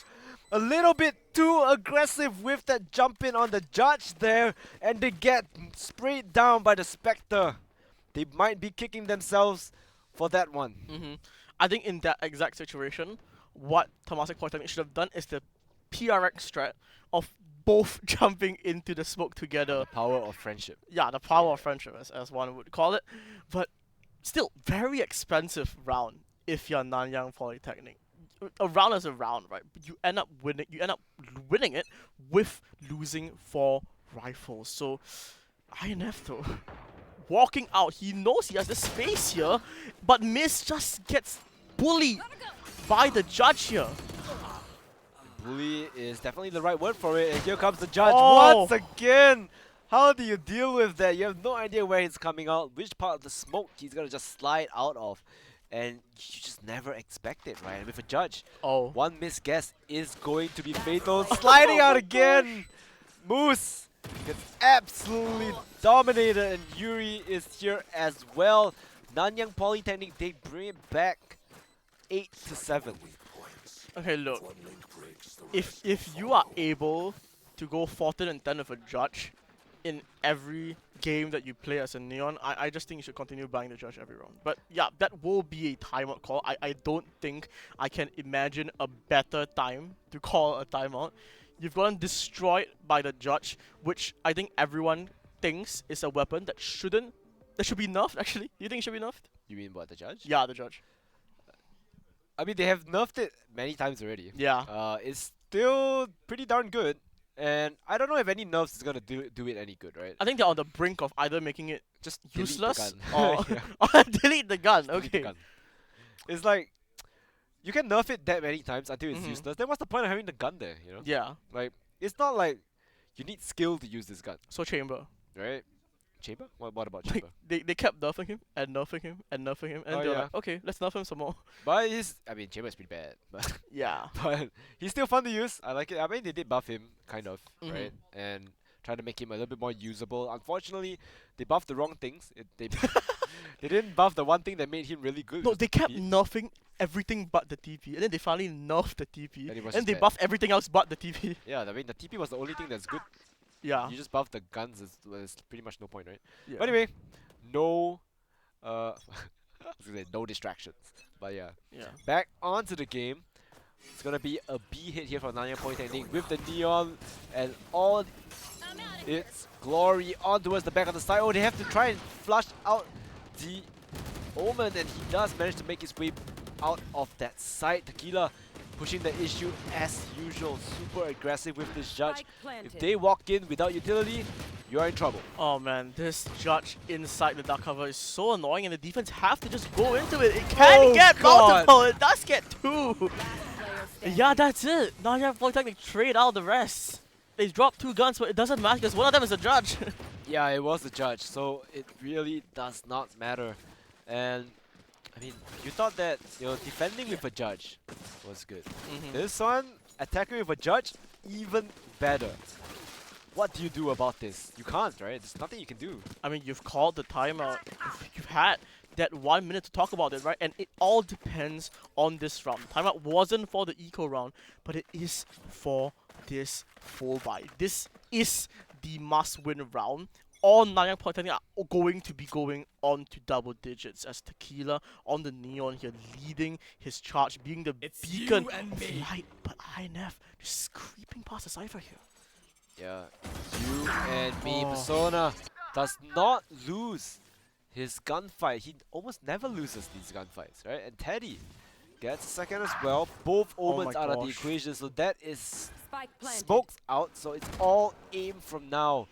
Miz in the backside. Tequila pops the overdrive and just wants to run it down. Ikorik holding that angle, but you're not going to be able to spray down this moving target as Tequila cleans it up.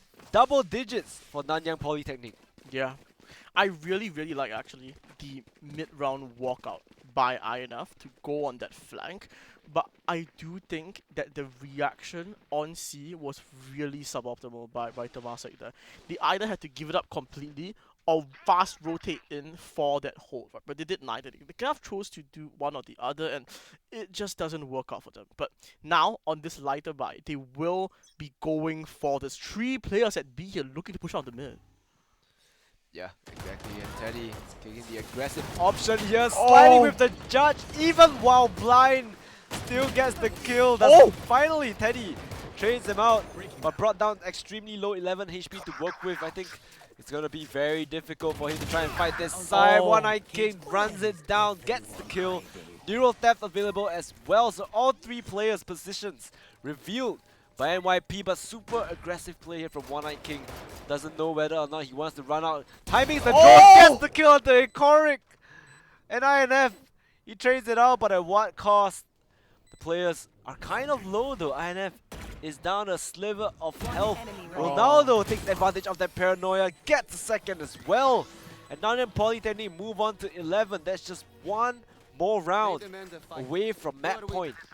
Yeah, and just as we talked about Nanyang Polytechnic having some of the strats, right, that prep coming into the second map here. And as soon as they got into that sort of equal half effect, Temasek Polytechnic had the advantage going into the second half, right? But it has just been 6 straight rounds for the attack here. And if Temasek Polytechnic lose this round, Nanyang Polytechnic are going to be on that match point here. So if 2 rounds ago was a must-win round, this is a must-win to save the game type of round. But Persona 66 doesn't care. He just wants this control of aiming as the attackers just go towards the A side here. But Jet, miss, does find the initial, does get traded out however, and it will be this 4v4 retake. Yeah, I mean, good entry there by Miss. Even though you get traded out, I think it's all okay. Right, Persona on the side, and they just get the spike down as well. It's looking very, very bad here for Temasek Poly. They don't really have ultimates available to retake. They have to use the lockdown as well. But Nanyang Polytechnic does have the Hunter's Fury if they so choose to use it, and they do. So those 2 ultimates cancel out each other. No ultimate for you. INF gets the side though, and now all of a sudden it's a 2v2. Omen on Omen. Sova on Killjoy. And Ronaldo is walking up short with that recon ball, not gonna spot anyone. The smoke is gonna fade. It's a 1v1 situation. Yuri uses the paranoia and they're both absolutely blind, but running out of bullets. The spray does not connect, but it's not half. The time is perfect. And Nanyang Polytechnic get on to map point. Yeah.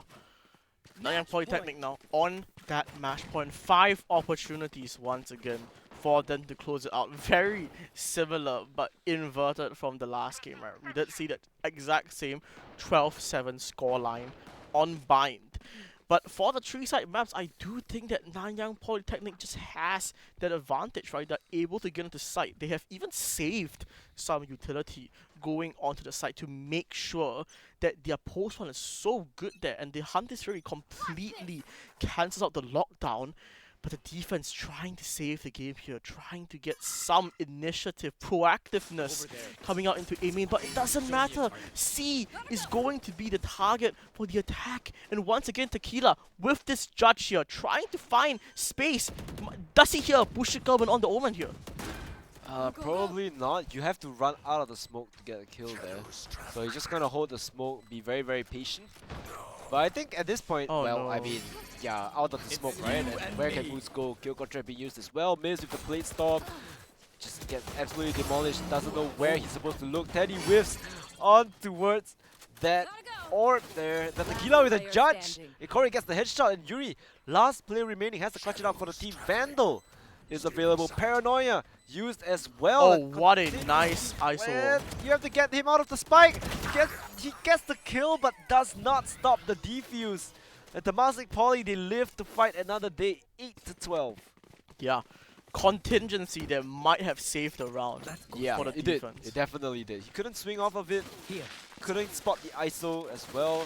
Paranoia, I'm not sure if it blinded anyone, but still, it definitely managed to push some of them off the location. So yeah, the contingency there was really, really good. Yeah, it did seem like the defense was slipping, right? We saw the opening from Tequila with the judge into Garage there, but the defense, they do recover. And recover is what they need to do in order to save this game here. 2 players in a link as Tequila is just gonna slide in once again with the judge. But they know he's here, right? They have to know he's here. He still gets one, but he gets instantly traded out by a Quarric on that Sova. And suddenly it will be this 4v4 retake on B.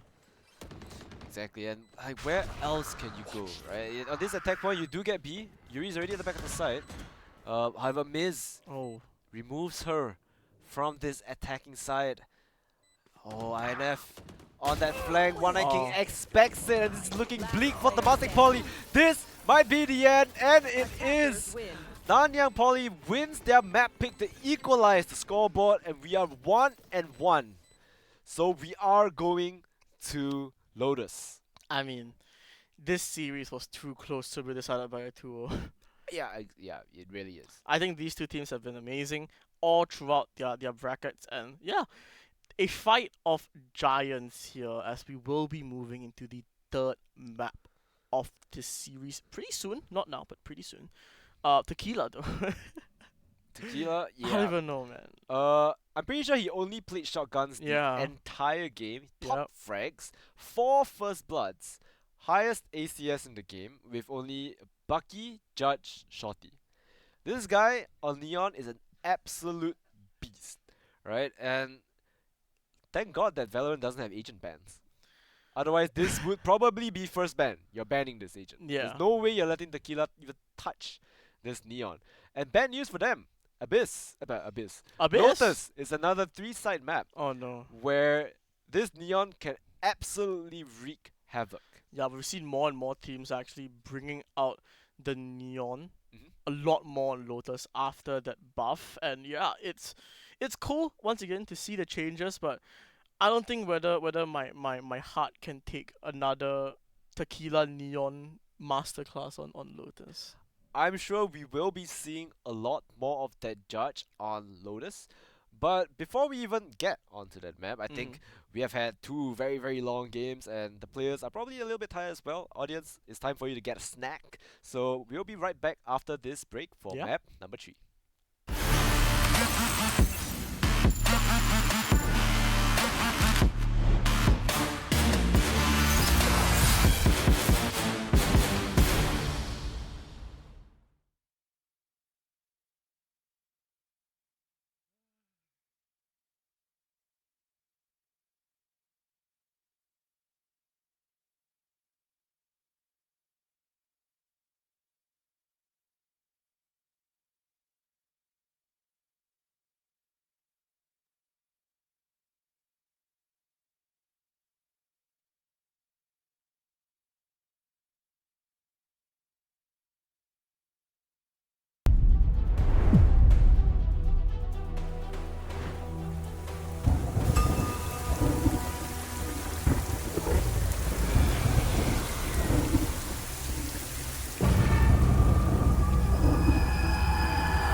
And welcome back, everybody, to Campus Legends Season 6. We are on week number 5, and we are about to go into map number 3 of, was it Temasek Poly Versus and Nanyang Polytechnic. Nanyang Polytechnic, yes. Temasek Poly up against Nanyang Polytechnic. It's been, well, the maps have been really close, right? It's a pretty tough fight for both teams.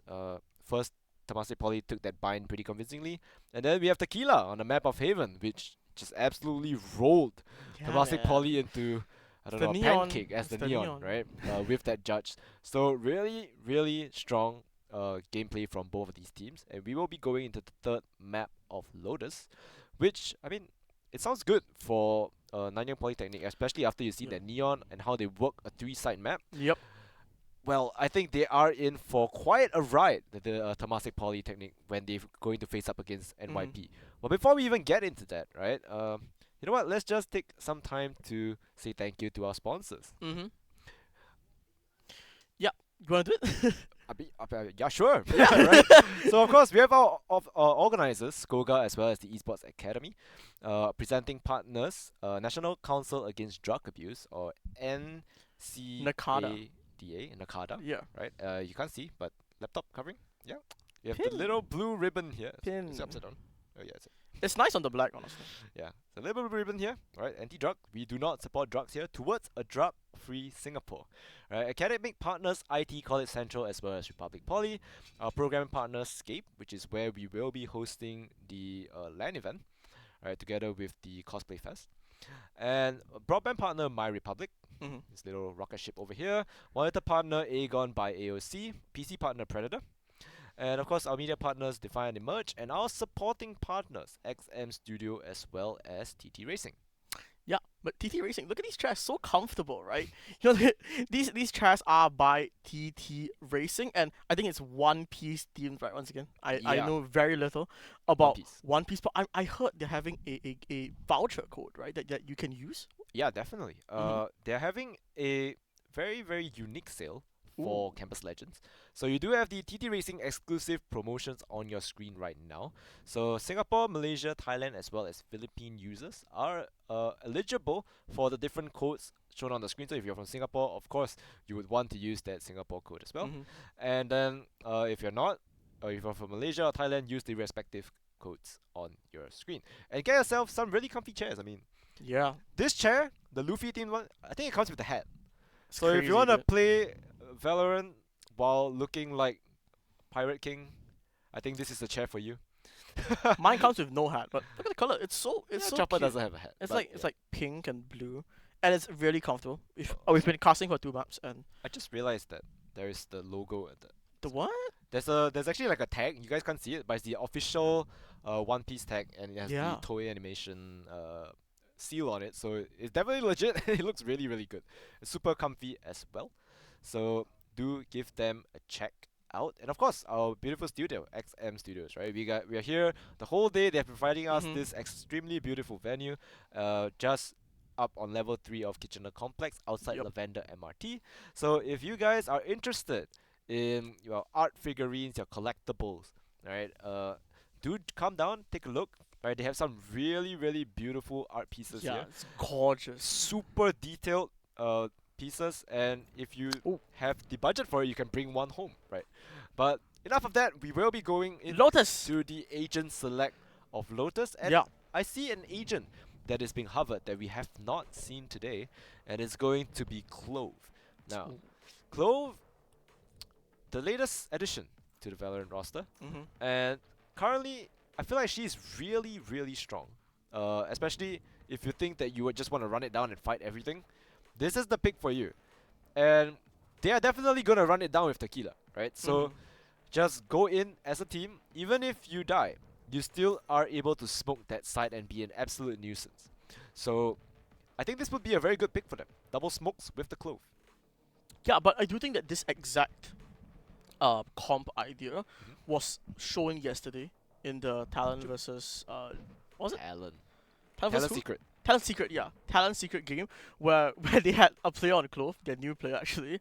Yes. And they had the duelist and the solo fate with a single sentinel and the Omen together with the Clove. So you have that double dome smokes, right? You have the ability to default better, and you have the ability to fight better actually. So you don't actually need that much info. Well, Talon did end up winning that game, but you know, in Valorant, there's no such thing as a one game of comp. No matter how I guess. bad Definitely. your comp is, you can still win. Oh, look at these two. Matching outfits. Matching banners on the opposite team. Yuri Lover as well as Yuri. See, Very nice. create peace, not Very war. nice, yes. And yeah, so on towards Lotus. Very interesting. Apart from that, right, what other differences in their team comp do you have? You have double duelist Yeah, man. on the side of Temasek Poly, right? Double duelist for Temasek means that they're sacrificing actually a lot of info on the early round, right? They're not going to have that early info coming into a main. They're not going to have a lot of information on where these attackers are. And as you can see, they have to fight. They want to fight, actually, on C Long here. Yeah, I think C is going to be the side of choice. If they do all just clash C, I think that would be very interesting. I like the way that they're approaching this, right? You can take a look at the map. Oh my god! Oh they're my just gonna gosh. run into each other. It's a 5v4. And yeah, we do have NF on the other side of the map. Jigope, they're gonna see everything. Oh my god, he concusses his own teammate and just absolute hammer. Tequila is the better Neon, swaps out on the shorty as well, picks up the ghost, gets another kill onto a Korik, and the last player remaining is INF. He's in spawn, he hears the running Neon, he takes him down, but only 10 HP and a Sheriff to work with. This is not looking good for Temasek Poly whatsoever. The first skirmish, the first blood goes to Nanyang Poly. We finally saw it though. We finally saw Tequila getting a kill with a gun that isn't a shotgun. Slid in, one Yeah. pumped a player, picked up Swapped his the gun, weapon. and got another kill. Yeah. Yeah, instantly though, converting to the judge. Yeah. It's like we've seen this story play out before. 100% kill participation. Yeah, 2 kills, 3 assists. if Temasek Polytechnic want any stand into this game here, Tequila is that single force, the driving force of nature that he has to deal with right now. And it is just INF on this seaside alone. His teammates are miles away. They are coming, but they will not come fast enough. And with the Sheriff here, what can he find? It's nothing. Absolutely. It's nothing, Levin. Tequila just wants to go inside smoke, running on Oh! the top. This guy with the judge, how do you stop him in all these close corners? With the additional slide that Riot has buffed Neon with, is just unstoppable. Overdrive on round 2. Yeah, you know that guy on YouTube, he goes, "Oh, I'm Sheriff only, and I'm not throwing your games, and I will drop everyone." It's literally him right now. He is going shotgun only, and because his main weapon is that judge, he finds his economy surprisingly healthy, and he's able to buy his teammates guns when apparently the economy doesn't allow it to. Yeah, I mean, Tequila, with this judge, they need to find a way to stop him ASAP. Yeah, and Right. their way apparently is to push down to A here. They will get all this aiming control, but Tequila, once again, the boogeyman, the Grim Reaper with a shotgun here, trying to find something. However, Miss does catch his teammate though, but he is still here. He will get taken down finally by the Vandal. Ronaldo has something to say about it on the angle. Finds two, does not know, but one eye king on this flank here. What can you find here? He spots one, he spots both actually, but no one knows he's here. Look at Push It Common, look at Miss, none of them know. Can he find it? No, he can't. He drops the third, but unfortunately, it is INF on this Killjoy here. Struggle, steadfast, but the Spectre from Yuri takes out her counterpart in real life and will win that round for Nanyang Polytechnic. Yeah, I mean, that play, honestly, it was closer than it should be, but also Tequila a little bit too excited there. It isn't though, decides to because jump into they 4 get the people. bonus. Yeah, I mean, it's fine, but like, it could have been a lot more dominant than that. Like, Yeah. they didn't need to lose Tequila, they didn't need to lose all that space inside that link as well. It was So- a flank. He decided to just run up, right, and kill himself. But it's fine. Ronaldo got 2 after that as a trade. But it could have been a lot here we go. cleaner than what it should have been. Here we go. Now once again, Tequila taking point, running onto the side with the judge. Overdrive available if he so chooses to use it. Concuss is out. They finally managed to take him out of the equation. Teddy playing around the smoke as well. Picks up a Phantom, gets a ding, gets a second kill. And now Ronaldo, the last player remaining, has to clutch it up for his team. 7 bullets in the chamber as he decides whether or not he wants to reload his gun, risking a peek from the enemy team. The spike is down, not yet picked up. Has to double back, finally gets the spike in hand. And now, a lot of time to work with, though. He does not need to commit to this A side just yet. Scan is going to be used through the box. Gets the first, does not get the headshot onto INF, but brings him down extremely low. A thrifty round for Temasek Polytechnic. So even though Nanyang Polytechnic converted the bonus round, it's fine. They do manage to bring it back and salvage a little bit of economy. And they will lose that eco, right? It is a thrifty coming out from the side of Temasek to take that round. We saw a bunch of sheriffs, right? But I do think that because Tequila right now is so hell-bent on getting onto site and getting those entry kills, right? The way for Temasek to play around this is to play in those rat spots, right? Around the cages, around those sneaky angles and try their best to catch out Tequila. But he's unfazed, man. No matter what happens, this guy doesn't care. Ronaldo gets the initial and Yuri finds his one on stairs, as well as suddenly the defense so lost on the CT angle here. I mean, through the smoke, right? At that point, it's just unlucky. Tequila hiding inside the smoke, waiting for the push to come in from Heaven. But I don't think anyone is going to go there, especially if they know Tequila has been playing this Judge or Bucky or Shotgun, whatever, in every single corner that he can. Yeah. Probably bad idea, and they do want to save the op as well because Miz has an op in hand, so I think they just kind of try to go for the save here. I think the only semblance of action that we're gonna get in this round is the Killjoy and that Cypher fight in Attacker Spawn there. But unfortunately, going Attacker Spawn. Yeah, but Miz, they have to save this op here. Now they know the operator is there, and look at the attack they're shifting. Do they want to fight this? No, they don't. Okay, they just want to save. They just want to hold on to their guns. Temasek Polytechnic will be bringing that operator on Miz into the next round here. What do you think they can find with the operator here? Do you think the operator is the counter that we need? You think the operator is gonna... Nah. Dude, they got double smokes, man. What are you gonna see? Triple smokes if you count the neon. What's the op gonna do? I mean, they have to place the operator somewhere, right? What's the op gonna do? The op's not gonna do anything. And you it has can't to see anything. It has to be somewhere that Miz can take advantage of those long-range sniper angles, and apparently Seaside will be that choice. They just go B. Yeah, I do think that this comp is so good for taking B though from the attack. Yeah. They are able to take it because of those close-range angles, catalyzed by the fact that they have Tequila on this Judge. And not only will they take B, they will take all the spawn as well. They will take Link. INF looking the wrong way. The op just not gonna work. And you know what? Screw it. I'm just gonna push the op with my with my fingers. Like, who needs a gun? I'm running him down. Oh my god. Takes him through the box as well with the overdrive. Oh Gets no. another kill on the Icoric. No. This guy is a one-man army. Who needs an op? Who needs to see anything? I'm running you down. Moose. Nowhere to go. Doesn't know where to look as well. Players from all sides. And that is going to be Nyan Poly running it away with round number 5. And, I mean, like, what do you do, man? With the op, you can't see anything. If you whiff your shot on this road runner of a character, he's just going to continue running you down. And, yeah, how are you supposed to... What's the op going to do? Nothing. Absolutely nothing. I mean, Nanyang Polytechnic. They have such an amazing pace, such tempo that the Neon is creating here. And unfortunately, Temasek Polytechnic are always going to be on the back foot in this defense unless they try something new here. Overdrive instantly being popped. Will find Tequila for the first time. Tequila is the first one being taken out. But unfortunately, the fights don't seem to be going the way of any team here. Wait, he has a Judge.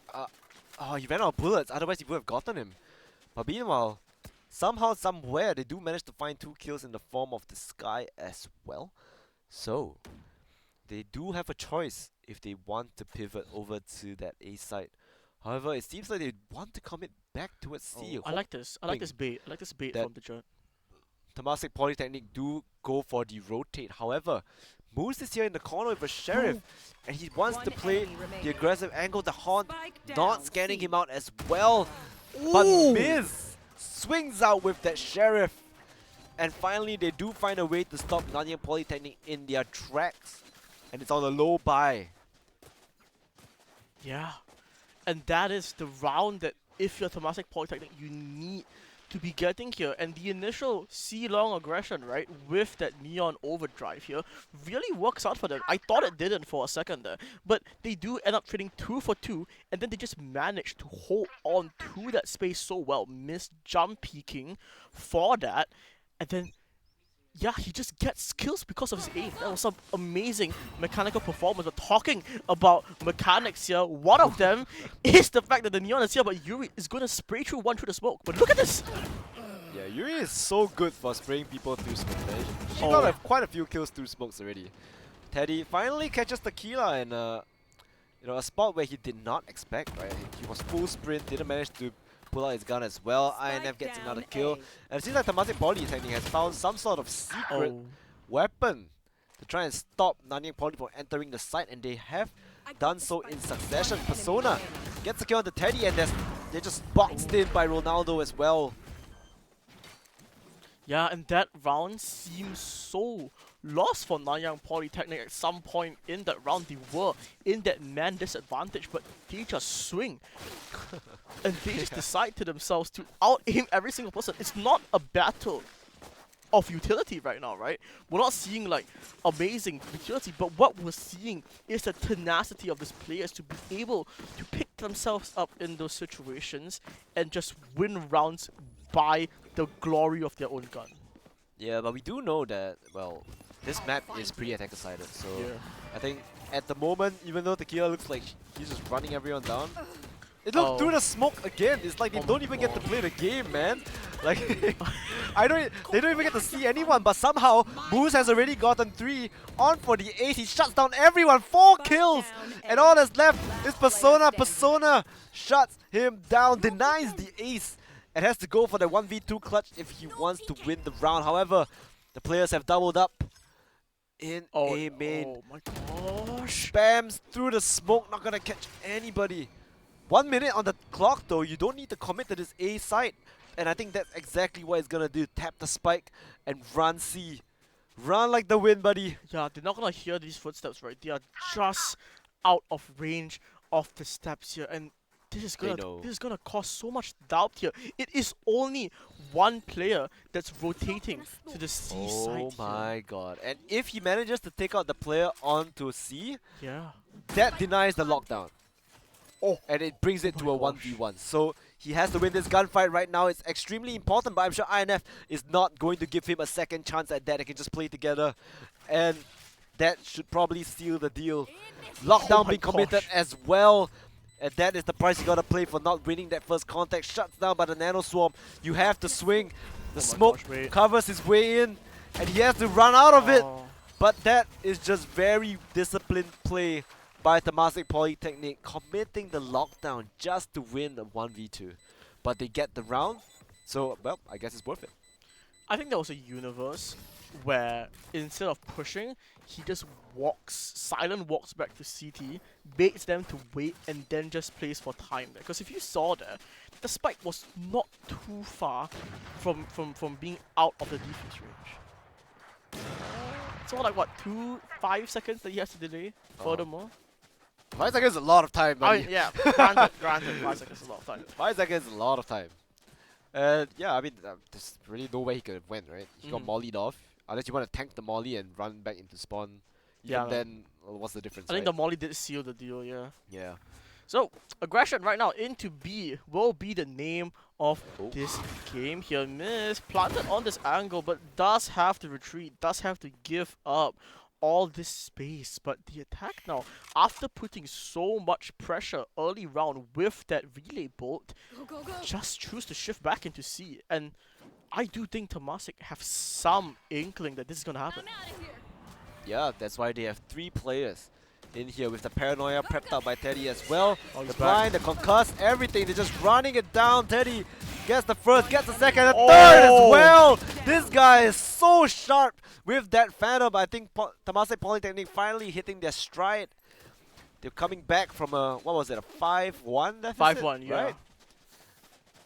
Yeah, they're bringing it back. It's getting closer and closer. 4-6 is not a bad score if you're on defense on this map. Not bad at all. I do think that the attack needs to realize, like Nanyang Polytechnic needs to realize, that it is becoming increasingly harder for them to just 5-stack and then go into a site like C. Right, the defense is starting to learn. They've been starting to know when to push out, and yeah, they will switch their focus towards this A side. But the Neon has still quite a lot of distance to cover before this judge can come into use here. But 4 players on the flank, Lemon. Exactly, right? They trying to crunch them in together with INF in this site. However, they do not have the lockdown anymore. They do have an own drive to work with though. So one Miz gets the kill, so no more trips for the side of Nanyang Polytechnic. There's still a player stuck inside the cubby. Well, not anymore. Gets taken out. Persona gets 2 for his troubles, and they're just stuck. Ikorik takes out Persona, and Persona. Sorry, Ikorik takes out Tequila. Persona good for 4, and the last player, Moose, spamming through their smoke, swaps to a Vandal. Moose has been pretty sharp, but his crossfire is just unbreakable for Nanyang Polytechnic. Nanyang Polytechnic going on to the 7th round. That we've seen this before. We've seen a 7-5 half happen so many times in this series.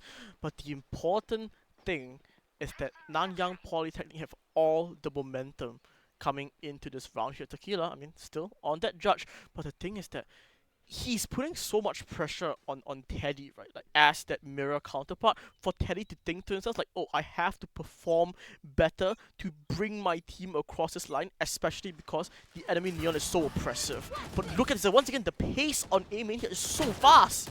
Oh god, Miz. There's nowhere to go. But they just beats it up for INF. Gets the first kill, doesn't get the second. The crossfire is beautiful here from the Temasek Polytechnic, and Persona tries to bring it back, spots one on the flank as well. Both positions revealed for this Clove, but it's all down to how he wants to play it. The overheal is gone, 46 HP left remaining. Ikorik, 2 bullets will do the job. Yeah, she knows exactly where people are. She knows exactly what he has to do. But the question is, can he do it? Can you overcome the pressure and bring your team to this 8-4 half here? He has the spike. Smoke will go down here. The ruse being used to secure this plant, and it will just be a clean 2v1 outside. Trailblazer will spot him out, but it might be just 2 people too many here. The spike is planted direct to him here. He gets the first, but unfortunately, Ikorik simply too fast on the trigger. White swings, he gets the trade. And Temasek Polytechnic managed to salvage a half that we thought would be so dominant by Nanyang. Yeah, and now it's looking bad for Nanyang, right? Only 7 on the attack half. One dream ends. With such a comp, Yeah, with such a comp on top of being on a map like Lotus, right? I mean, this is the type of comp that you would probably strive to go for double digits on your attacking half. Okay, double digits might be pushing it. No, it's not, man. Like, you see so many 10 ones, or like it's so dominant on attack. Like, double digits is totally doable. Yeah, and we've maybe. seen so many comebacks after that when the round swaps as well. Yeah, we've right? seen It's it. totally common on this map. This map is super attacker sided, and you're running double duelists. It's also super momentum heavy, right?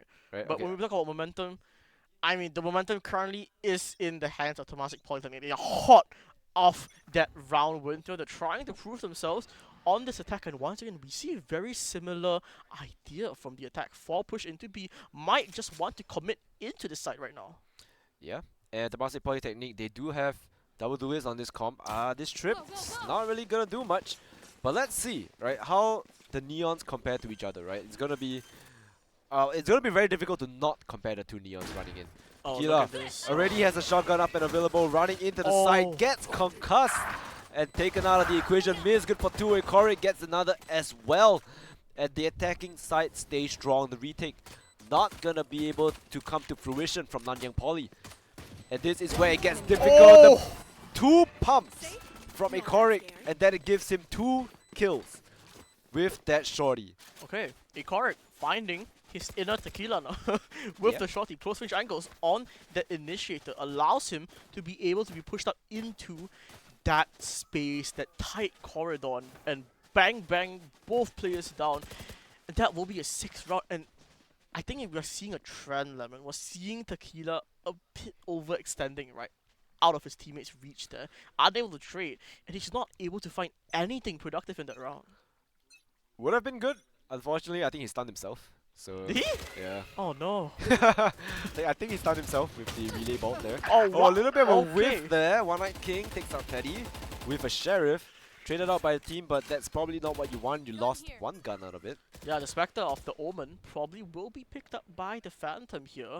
And there's a lot of pressure being created into the A side here. And because the defense don't have a very good Info Sentinel, in fact, the Info Sentinel just got deleted out of the map. They have to spread out here. They can't stack a site. They can't play a gamble. And I think both teams looking towards the lean towards the C side, Lemon. Yeah, but that's the side where you have two players on. You have the Clove as well as the Neon. And if we know anything about Neons, you probably want to stay away from that guy. That guy is a rabid dog. This Gila guy with the Bucky, you run into him, you're in for a world of hurt. And he's already ready. He jumps peak, spots all the players, and they know that this is where the crunch is coming from. The jig is up, stunned up. They can't really enter the site anymore, probably thinking, should we just pivot B? No, they have There's B no for free. there's no reason to try and fight this guy with the Bucky. I don't want to get bitten by that. But they're running back into the players, and the quick rotate, Ronaldo gets one, and Korik trades him out. The Haunt, if you push this, you're in for a treat. Tequila is here. There's one more player inside the smoke, actually moved out of the smoke, picked up the Vandal. Tequila, we get to see his prowess on the gun. Is he good for it? He gets the headshot. Wants to go for the second as well. Beautiful flick by Tequila. And thrifty round for Nanyang Poly. Yeah, he's celebrating. He knows what he just did, man. And when we look at that round here, I think the decisions from either team were really good, but I don't know how Temasek Polytechnic, oh no, actually, how Nanyang Polytechnic were able to get that many kills with such low guns. They had two kills for Classic. Yeah, Ronaldo went huge there. I'm not sure how he got that kill with the Classic, stalling that B push just long enough for his teammates to, flood back onto the side. But he did it. That's pretty impressive. Yeah, and it's the pace that really mattered for the defense. That they were able to quell the attack's pace while really increasing their own. And that led to the round being won. But pace is the name of the game. And once again, in this round here, Tequila trying to find value. He does end up getting two of the judge. But because of this, the judge will be dropped on site and the attack can try to make use of it. However, Paranoia trying to delay, trying to find something. Persona, Rauno, and Yuri all get their kills on site. And once again, Nanyang Polytechnic move on to the 9th round with a successful retake on the B side. Yeah, I mean, all off the back of how Tequila played there, running in first, headlong, manages to still get two somehow, even though he was stunned up, and yeah, converted a beautiful round for Nanyang Polytechnic. Right, it's so difficult for Temasek to try and enter that site. And finally, they do manage to buy up here. So this is a very important round for Temasek right now. They need to convert this round. And they need to not lose that many guns on top of it. But they're still going to a full buy of Nanyang. So it's looking really difficult here. Yeah, Nanyang's buy doesn't change.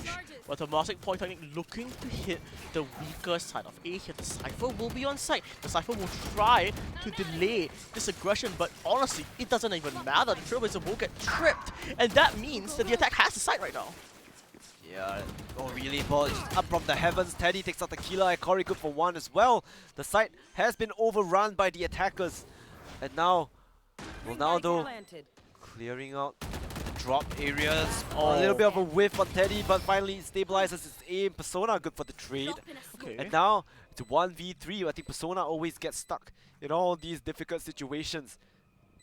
But he does manage to bring it really close. However, we're not expecting a crouching Omen in that corner there. Yeah, the defense looking a bit lost though. However, I think on that A side there, I think they were debating once again between, do I hold on to this A side or do I just give it up for retake here? And we see some people trying to play for the retake, but the Cypher and the Omen actually both committing to the hold, and they just end up being completely overwhelmed by the barrage of utility that this Neon comp brings Temasek, right? You have that relay boat, you have the Sky Flash, you have the Paranoia. It's so hard for defenders to hold on to sites if they're not holding a full site, right? Yeah, and look at the way that Temasek Polytechnic are playing. They're holding spawn, man. This is a good play, though. This is such a good play, actually. They're like, this guy always push out. Guys, I think we just stay in spawn. I think we get a kill. There's just three people holding in spawn.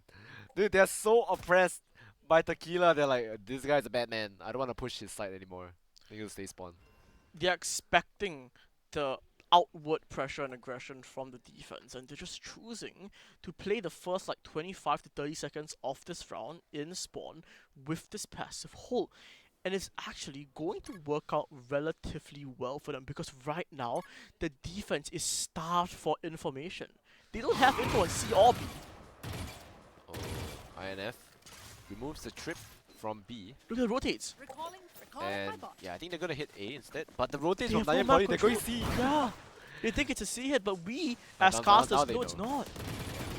Now they know it's not. They're gonna be rotating back to A. All the players are scrambling. Okay. And Tequila is on side, dodges the Trailblazer, dodges every single piece of util. They don't know that he's here. Running into the smoke, gets one, gets the second as well. gosh. Tequila with the overdrive. I'm not sure if this is overheating. It's definitely not. What? Ronaldo with the stinger as well. Good for two. Has to remove the turret from the equation. And Yuri, the last player remaining, it's not Yuri's INF. Yuri's lover is going down to Persona.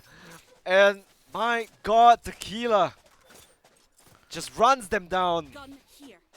Yeah, I was about to say, Tequila maybe not wanting to stay on site there, right? We saw that No, no, this guy. we no. saw the exact same threat fail, literally the last round from the defense of Nanyang there, but unfortunately, Tequila's just different. 14 assists on Neon. I don't even know how you do that on the Neon.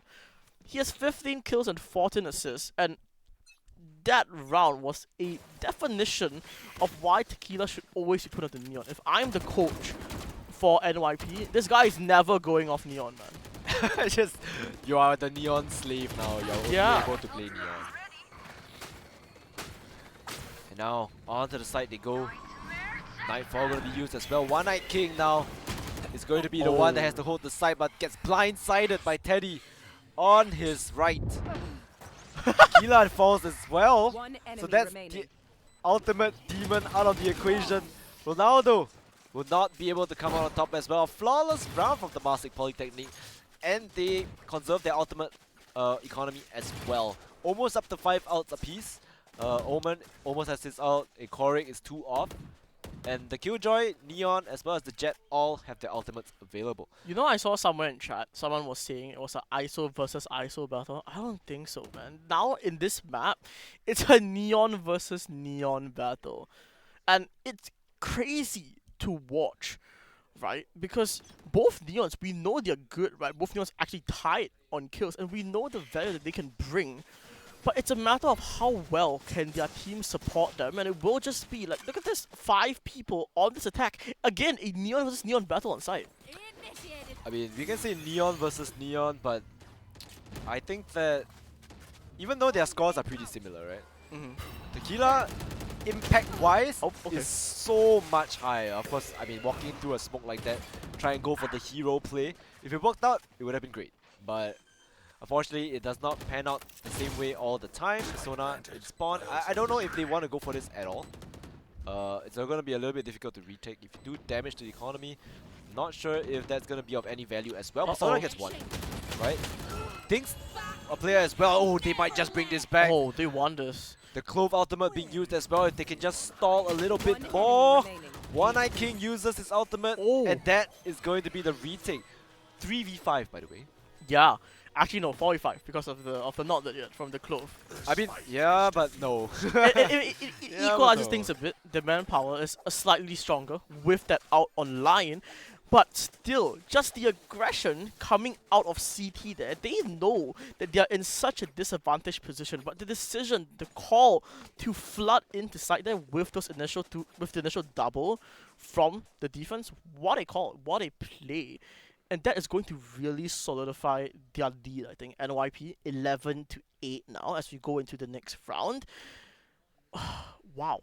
they did use they used the lockdown as well. Yeah. Polytechnic. That's a big piece of util that they really need to win the round, even if it's for clearing space, even if it's for post plant. Super important, and they're just gonna walk into Tequila with Judge. However, Miz gets the first kill before he gets concussed. So the site is open for the taking. The only player at the back of the side is gonna be Yuri. Ronaldo gets one as well. That's INF brought out of the equation. Miz tries to swing it back into his team's favor with the Blade Storm, but he's getting spammed to the smoke. 1 HP on Ronaldo with the decay.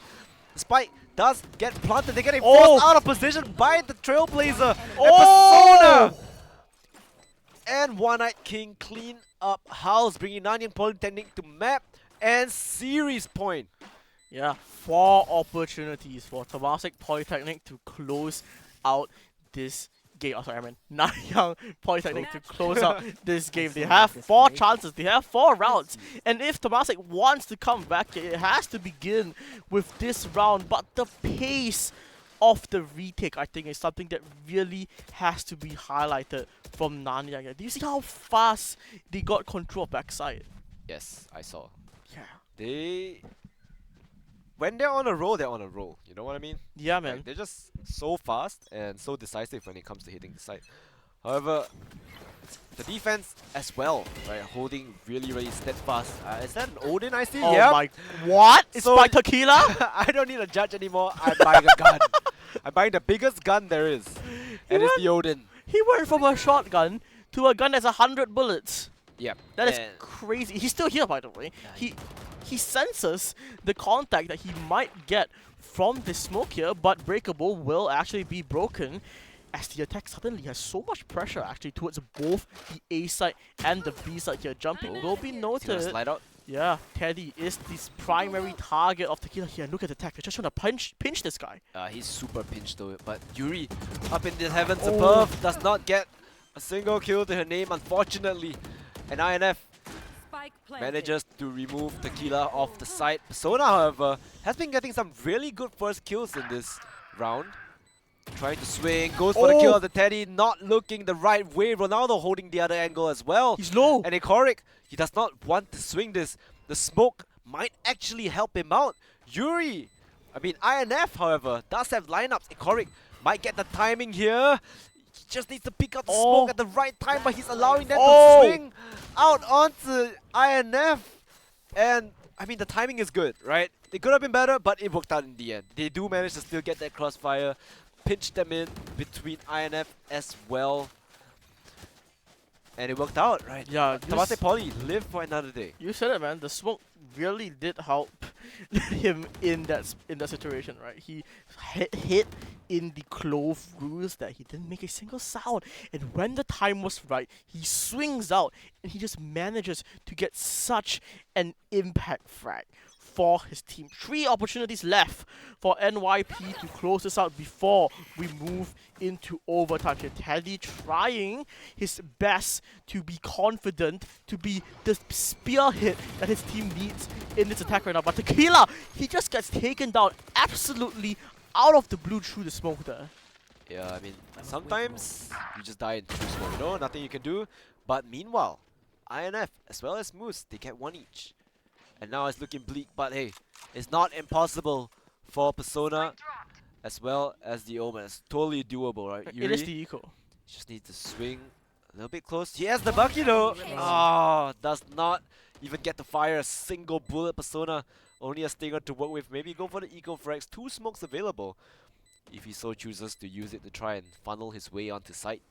Yeah, he is one of his out right now, so he will have his not dead yet available for next round regardless of what happens here. And the thing is that it's so strong, especially on the retake, right? Because you have one more player that can essentially go in, get information, and probably get a kill for free. And yeah, he will probably just choose to die to the spike here. Dying to the Omen is fine as well. Yeah, that Doesn't one is really matter. perfectly fine as well, I think. Yeah, there you go. And yeah, 2 opportunities now for NYP to close. But the good thing is that coming into this round, they will be on the full buy. They have the clove out. They are really close to Nightfall and Overdrive as well. Yeah, but I don't know. You take a look at the guns that they buy, right? On the side of Nanyang Polytechnic. Not really much. I mean, One Eye King can you even buy full util with? I think you're missing a bit. Yeah, you buy light armor, right? 'Cause Yeah, you you don't have to buy bring util. light there, yeah. So I guess that's value for Teddy. Teddy, if he overdrives, that's a lot easier to kill the enemies right now. Aggressive push here from the I like defender side. this. Nanyang Polytechnic just taking so much space up on rubble. However, the other 4 players on the side of Temasek Poly are hitting C, and it's gonna be an empty site. Yeah. They waste the Trailblazer though. They waste one. They waste both actually of the Neon slides there. So that's actually a lot of value for NYP here. That spray almost connects to the Cypher and Waterfall there, but it doesn't matter. Now 5v5 retake here, Lemon. Yep, and with ultimates available, I wouldn't be surprised if they just all pop overdrive and just run it in. I'm sure there's a lot of utility as well. So Tequila just wants to play around the smoke. He says it doesn't matter where is he even? Where are you, Tequila? You don't know where he is. Teddy does a 180 and just flicks onto everyone, running out of bullets. Whoa. And the classic right click rings through. They didn't even need to pop the overdrive. 11 to 12, 1 away from overtime. Yeah. One more round. One single individual opportunity for NYP to close out this game, or we will be going into overtime on map 3 of the series, and an operator will be brought out by INF on this C-long fight here. Yeah, INF with the op. He has bought this weapon like Once. on the other map, right? Bind On and- Haven. Haven? On Bind, sorry, yeah. Bind, right? Yeah. He did buy it once on Bind. Maybe as a bit of a shock factor, but on the other side, the Cypher also has an op, right? Is it? Huh? Does he? Does he not? One Night King? No, he has a no, judge. it's a judge, yeah. Yeah. I thought I saw the bullet fly from C main. But then there's 2 judges on the side of Nanyang Polytechnic. Overdrive Okay. available as well. Nightfall for a retake if they so choose to use it. Oh. Oh, and Corey, if you use the Trailblazer, you're perfect. Oh my He god. gets flushed out as well. Tequila has to get out of there. And he does manage to get out of there scot-free. Can get healed up by the sky as well. But yeah, Temasek Polytechnic playing it slow. They kind of want to make it to overtime, right? It's Yeah. like do or die right now. But the pivot will be pretty concrete here. They just want to go towards this A side here. Jump peek, however, will identify the Neon here. So for the defense, they should know that it likely will be an A hit. Yeah, Fate Prowler will confirm what Ronaldo wants to know, but he just wakes out and miss. He gets the flick of his life onto Ronaldo here. Yeah, but Teddy is on the side and now is looking really bleak from Temasek Poly. 3v5, but Overdrive is available. Tequila is still up. It's not the end of the line. Overdrive comes through. He doesn't manage to take out the lockdown. So now it's down to Persona. Persona removes the lockdown. But now, how do you stop this retake from happening? One Eye King is on the side. They're just running through the smoke. Okay. What are you doing, miss? That might just punch things through for Nanyang Polytechnic. A 1v1 Overdrive is available. One Eye King only has a Guardian to work with as well. Through the smoke, and we go to overtime. Alright. Overtime will be the name of the game on map 3 of the first series. So stay tuned, people. This is gonna be an exciting third map here as both teams desperate to not let this one go, right? Upper bracket game, Lemon. So whoever loses isn't out of the tournament yet, but they will go into the lower bracket, and you don't want to be on that elimination stage here. You want to lock in your place in the playoffs. I mean, there's really not much you can do. Especially when it comes down to overtime, right? Just keep your mental up. Try and... It's who breaks first. Yeah, pretty much. It really is whose mental breaks first. But 4 players here, a trap play, likely with the Omen Paranoia here. You're trying to isolate Tequila. And yeah, it will work out. Miss gets the initial, he gets the opening. The one-way comes out from that dark cover, and suddenly the defense just has such a great hold on the map right now. They have information towards A. The Killjoy probably sometime later in the round will be jump picking A long for information, and they have such a good hold on the map right now. I mean, at the moment, whether or not they want to hit B remains to be decided, right? They still have 1 minute on the clock. They still can pivot over to A. But they come and take the side. and they do manage to run the site over. But it's going to be a retake, right? 5v4, I think Temasek Polytechnic is more than happy to let this go.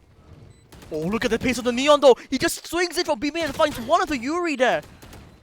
Yeah, Yuri falls, but they're trying to trade it back. The defense is here. Persona, once again, has to be the hero for his team. Brought down super low. And I think for the first time in a long time, Temasek Polytechnic finally takes the lead. Could this be a comeback? Is this the first time since Haven? Is it? It might be that, but the thing is that I think that the conclusion that I've come to is that Temasek Polytechnic has never been comfortable on either of these two last maps, right? They've always been pushed to the limit by Nanyang Polytechnic, and right now they are on the precipice. They are on the brink of bringing this game home right now. But for NYP, the defense is the side that they're so comfortable with. But yeah, let's just see what they can do here. Opening instant push out from the attack. Teddy wants this A main control. He wants it fast. The Killjoy will be lurking, but A just seems to be the player. But look at his flank. Not gonna get spotted by that a bot as well. The turret actually gets recalled. Oh, So it's gone. oh, Tequila. He has a free kill here if he can get it here. No, but Nope. yeah, the Omen snaps it down, and suddenly they have to rotate back because suddenly they've lost all information of Seaside. Yeah, and C is completely open, and I mean they do get the read, right? They know that they're probably gonna try and hit C right now. So two players have already rotated over. The smokes come through as well, but they can still pivot B, man. Yeah. B is still open for the taking. They can open the door and just go in. However, they do choose to commit to this. Ronaldo a little bit excited there. The run and gun, not gonna get a kill. Persona, beautiful shot, gets the overheal as well. One smoke to work with, gets the second onto Moose and One Night King. The two players are left on site. The heal from Ikori down at the wrong timing as well. And Yuri good for 2 and 1v1 lineups from INF. Yuri versus Yuri Lover. Is he going to dash the dreams of going up to the upper final? This dark cover is so The good dark here, cover. but look The at how spam deep Yuri through the is. smoke. He's just sticking it. just sticking it it. might just go overtime, but it does not. INF shuts her down and brings Temasek Polytechnic to the upper finals. Man, what a game. Yuri making her stand there, the mollies to get him off the defuse, and then the lurk up, silent but deadly, goes into the smoke and takes out the diffuser, winning her team the game here. Persona 11, what a standout performance, even though his team didn't win, but wow. I mean, a fitting ending for this game. It's really, really close. And if you just take a look at the scoreboard, right, you see Miz 8 first blood. So taking the brunt of the front line is going to be actually Miz, right? He has been the one running it down. Usually you would think that Teddy is the one, right? Because he's the Neon, right? So, but no, Miz has been taking the point, 8 first bloods, winning all those opening duels. And he's been doing a really good job. So taking a look at the brackets real quick. Nanyang Polytechnic up against Temasek. So you can see Temasek will be moving up to that upper finals. And Nanyang Polytechnic have been relegated down to the lowest bracket. They will be facing Singapore Polytechnic in that lower finals later on today. And, well, we can also see the results for Republic Polytechnic and Singapore Polytechnic. Singapore Polytechnic coming out on top. So we will be saying goodbye to Republic Polytechnic, unfortunately. And, yeah. Very exciting games right now for our lower and upper finals, right? And, yeah. Oh, by the way, Republic Polytechnic, let me clarify, they will be still playing in our playoffs in the lower seed. Yeah, so I think all these teams right now, they're just playing for hard seeding, right? Yeah. And you might think that seeding is unimportant, but No, it's important. yeah, it is important. When You don't want to play against some really strong teams out yeah, there. you don't want your first game in the playoffs live at Scape, right? Yeah. To be against like the best seed, you're like, okay, that's it's gonna be a bit hard. But yeah, so what do you think? How do you think about the game so far? I think it's been really exciting. I think my throat is dying. Probably Yeah. need a sip of water. Probably. But, you know, I think the players have been playing really well today. Mhm. They really know what they're doing. You can see that they have solid game plans, especially for sites with 3 maps, right? You Yeah. do want a solid game plan to know how you want to rotate and how you want to execute. And I think these teams they're probably friends as well. They know how each other Mhm. play, and they have some really good reads today from on both sides. Yeah. So of course, we will be having more exciting games Yep. today. So don't go anywhere. My name is Lemon, and with me is Aurora, and we will be going for a quick break. Don't go anywhere. We will be right back.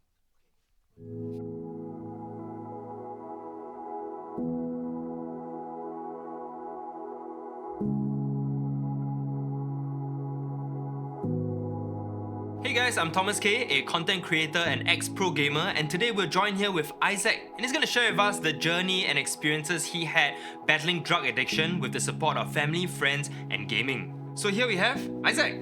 Hey Thomas, thanks for having me. I'm Isaac, I'm 26 this year. Can you share us a little bit about your journey? When was the first time you got into drugs? I was 17, poly year 1, so I had a lot of time. So I dabbled in acting. I also started to sell essential oil. I think the candle and essential oil that time was booming. I went to this guy's, I delivered to the hotel, and this guy, he asked me, how much stock do I have?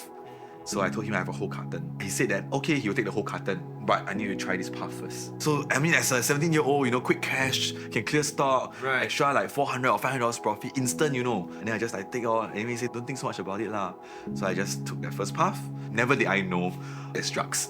He became a regular customer, and he's also a drug supplier. I ordered it in May 2020, and as you all know, circuit breaker was April or March. And I was just sitting in camp, and suddenly I just lost all purpose. I just don't know what to do anymore.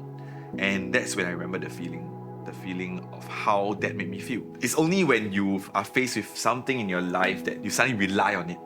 At home, it's just very, very tough also, because my parents were always quarreling. My dad usually don't come home during the circuit breaker. He has no choice, so he will always be quarreling, and it will always be about me. Then I thought, like, if I was the problem, why not I take myself out of the equation? I just don't come home lah.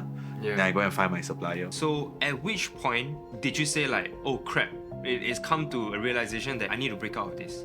I think I always believe that, if you can't control your habits, or you cannot discipline yourself, someone else had to step in and control you. And the person that stepped in is actually the law. I went into DRC for 6 months, and the government has changed its approach towards drugs, is that they no longer treat drug abusers as criminals. So going into rehab was, everyone was very forgiving. Everyone just said, hey, you made a mistake, just don't do it again, and etc. So we're all very supportive. There's not much withdrawal symptoms, but which makes it even easier to get back into. So that's the Right. very tough part. And that's exactly what happened when I came out after 6 months. Entered the door, then the table over there was all the utensils. And they went and then take a puff in front of me. Oh, I'm like, the brain remembers, like, it's an intense trigger. That's where I slipped and relapsed the first time. And when I went home, I bought dinner for my mom, and then we were playing ML together. We had a really good game. It felt like everything was in flow. I even have the Instagram story that I posted of the game, and then halfway through, CMB was at my door. They told me I needed to go back to take my urine, and they told me to tell my mom. I told her CMB need to bring me back. Said, oh, okay, I'll wait for you to come back. Wow, but the officer told me, are you sure your urine is clean? You want to tell her the truth, otherwise don't make her wait for nothing. Yeah, and then I just like, wow, I just had to kneel down in front of her and then just said, sorry. Like, 1,001 emotions charged into that one word. Why? I think that was the most painful part of it. Seeing your own child get handcuffed and brought into a van. That was the first time relapsing, and then going in the second time. And then I think the most memorable one was when I saw a message from my dad. I'm like, shit, I don't even dare to open it. So I waited for one day, then I opened the message, and it was, I think, just 2 or 3 lines. He said, how are you? Are you eating well? Are you sleeping well? See you. That's all. Our relationship only improved from there. And also because I started to think about what I want and reflect, and I let go of a lot of regrets and past hurts. That there's this moment where I just lying down myself and I was just thinking about life. And then looking back at all the pivotal moments of the choices that you made, what if I had done something different? And that was the start of my change journey, I guess. Okay, so after you came out from rehab the second time, would you say this is like the new beginning? What was the support like from friends and family then after?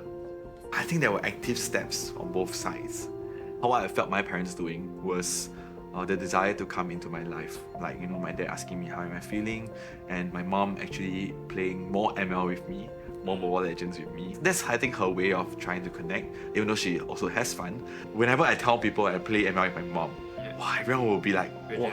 I'm jealous. I want to play ML with my mom. It's such a flex. It is. Yeah. When I see her taking the effort to kind of like connect with me on what I like, I also try and take the effort to connect with her on what she likes. Sometimes I accompany her to watch K-dramas or even C-dramas, And I think now I see my dad as a mentor as well, because all the things that he always, the 3-hour lectures, now I can see it being applied at the real workplace.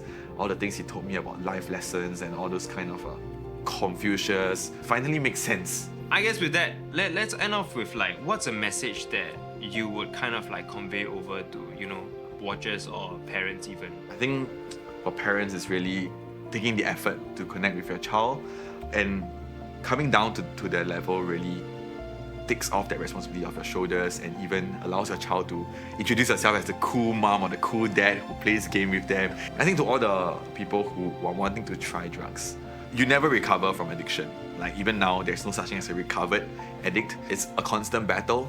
Every day, sometimes I still have triggers, and you can fall anytime. They're just looking in any corner. Mind remembers, once is too many and 1,000 never enough. So don't even take the first path.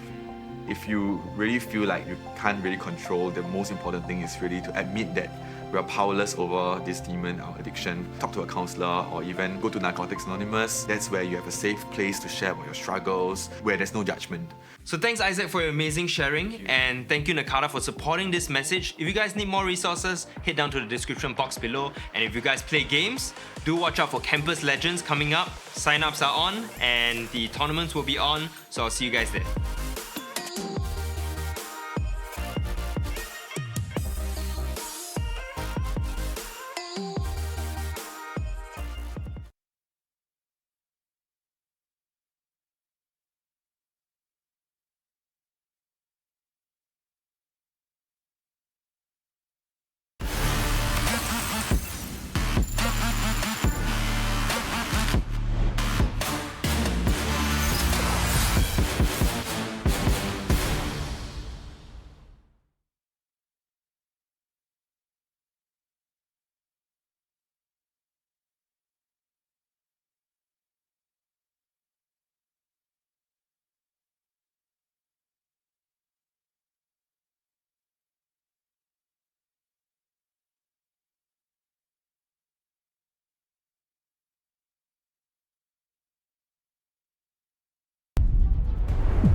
I am an XM collector.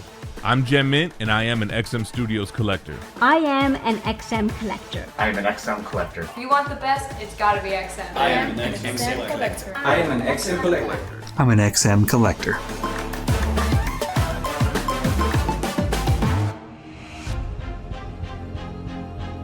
When we started XM Studios, our direction was to bring beautiful collectibles to the industry. Now, I'm bringing pop culture into collector lifestyle.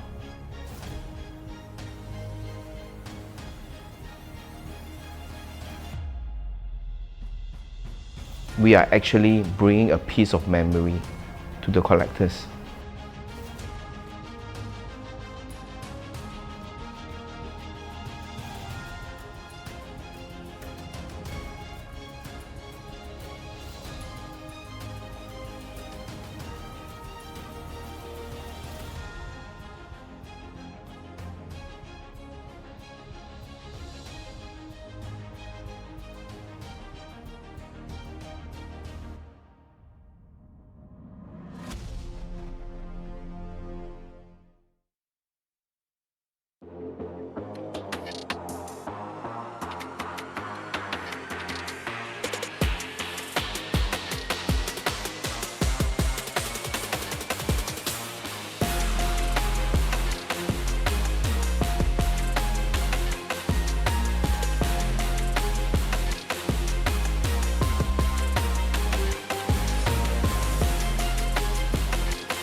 Welcome back to week 5 of Campus Legends Season 6. I am Aurora, and with me today on the desk is my wonderful co-caster, Lemon. How are you feeling after the first game?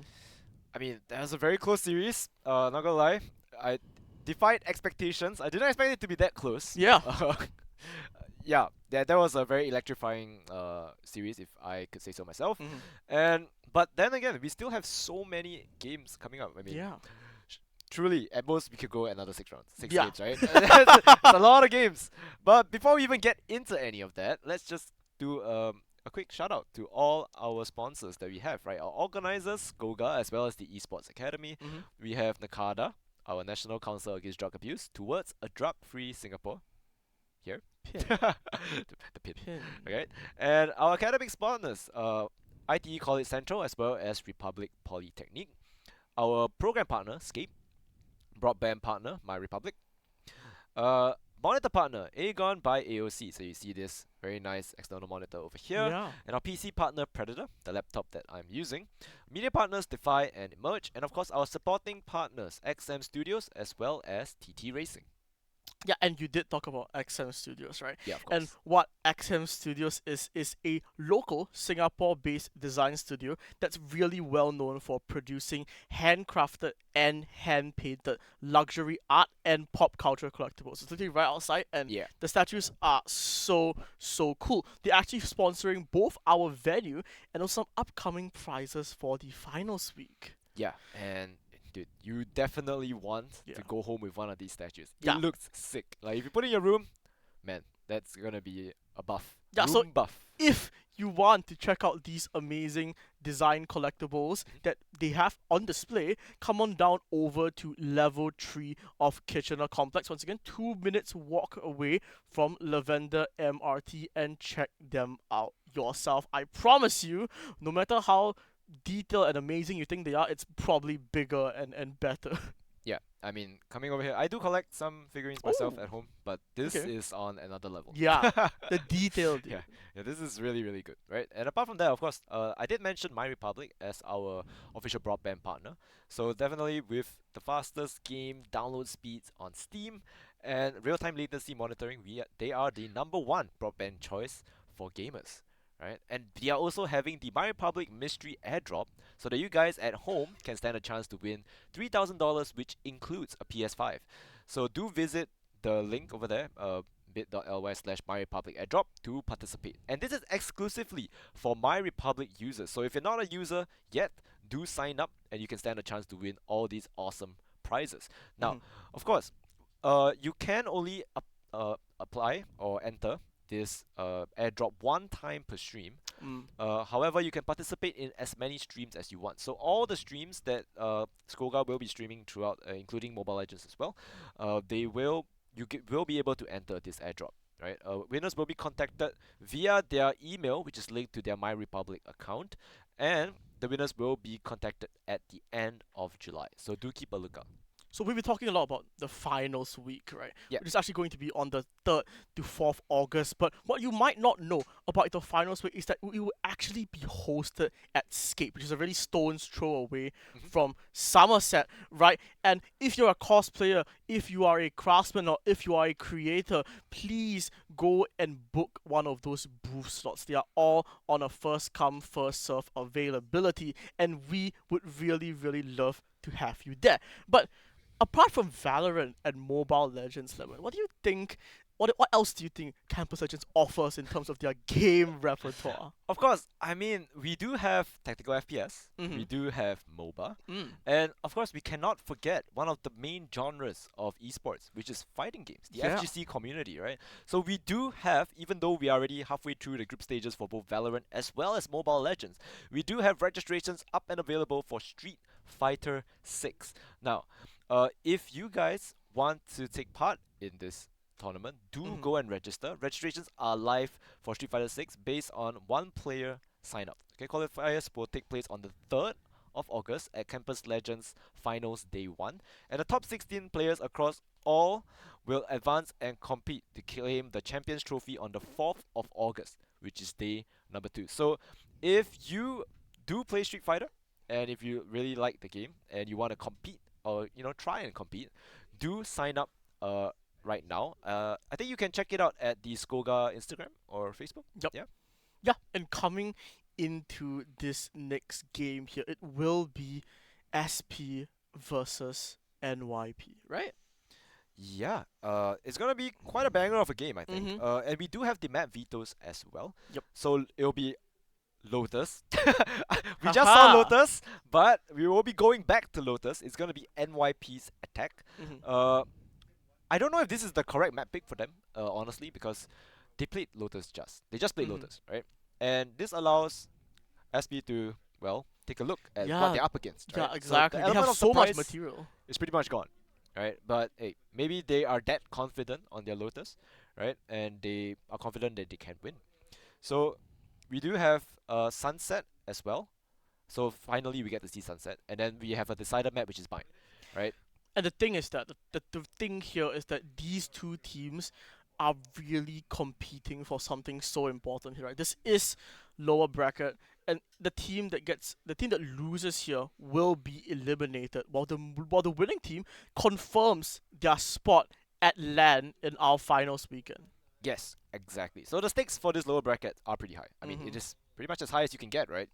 Winner stays in, loser goes out. Loser is home, and they can definitely still come to They Campus can watch. Legends. Yeah, they come you, to you can festival. still come and support the venue, but Mhm. they will not be able to play at LAN, which I think a lot of players do want to play. Especially since there's not much LAN tournaments in Singapore this year. So being able to play at LAN, definitely a privilege, and being able to cast at LAN for us is also a very big thing. So Mhm. I hope to see everybody there. I think LAN is like such a prestigious thing, right? Especially It's fun. yeah, it really It's is fun. I think the last festival that was held at Scape was sorry, what, 2 years ago? Yeah, 2 years. Before they had the renovation, right? And Yes, we're correct. really excited to be back and see every one of you there. Exactly. And just a quick edit. It's actually SP that picked Lotus. So they are the ones that are Ooh. pulling the trigger It's here on intentional. NYP. Yeah, they know. They just saw NYP play Lotus, right? So Yeah. probably they were like, you know what, their Lotus is not that good. You know what, But we are gonna pick the map. the thing is that they will have to deal against one very specific thing that NYP has. Neon. Yeah, which is that neon pick. They have to deal with the Neon. Yeah. But hey, SP, these players are no slouch as well. They Mhm. did manage to bring down Republic Polytechnic, and that is quite a feat. I mean, Republic Polytechnic has been quite a staple at Campus Legends throughout the year, and they're really strong. So being able to actually knock them out of the tournament is a feat in and of itself. So I'm actually wondering, right, if SP have something cooked up against the Neon, right? How do you think you can stop this Neon from just running in every single round? I do think that you either do enough damage to have an easier fight against the Neon as the entry is coming in, or you find a way to separate that Neon from the rest of the X sector. So I do think that Deadlock will be an actually really interesting pick for Lotus here. It has come out recently Yeah. from a bunch of teams, not in Campus Legends, but in VCT Pacific especially.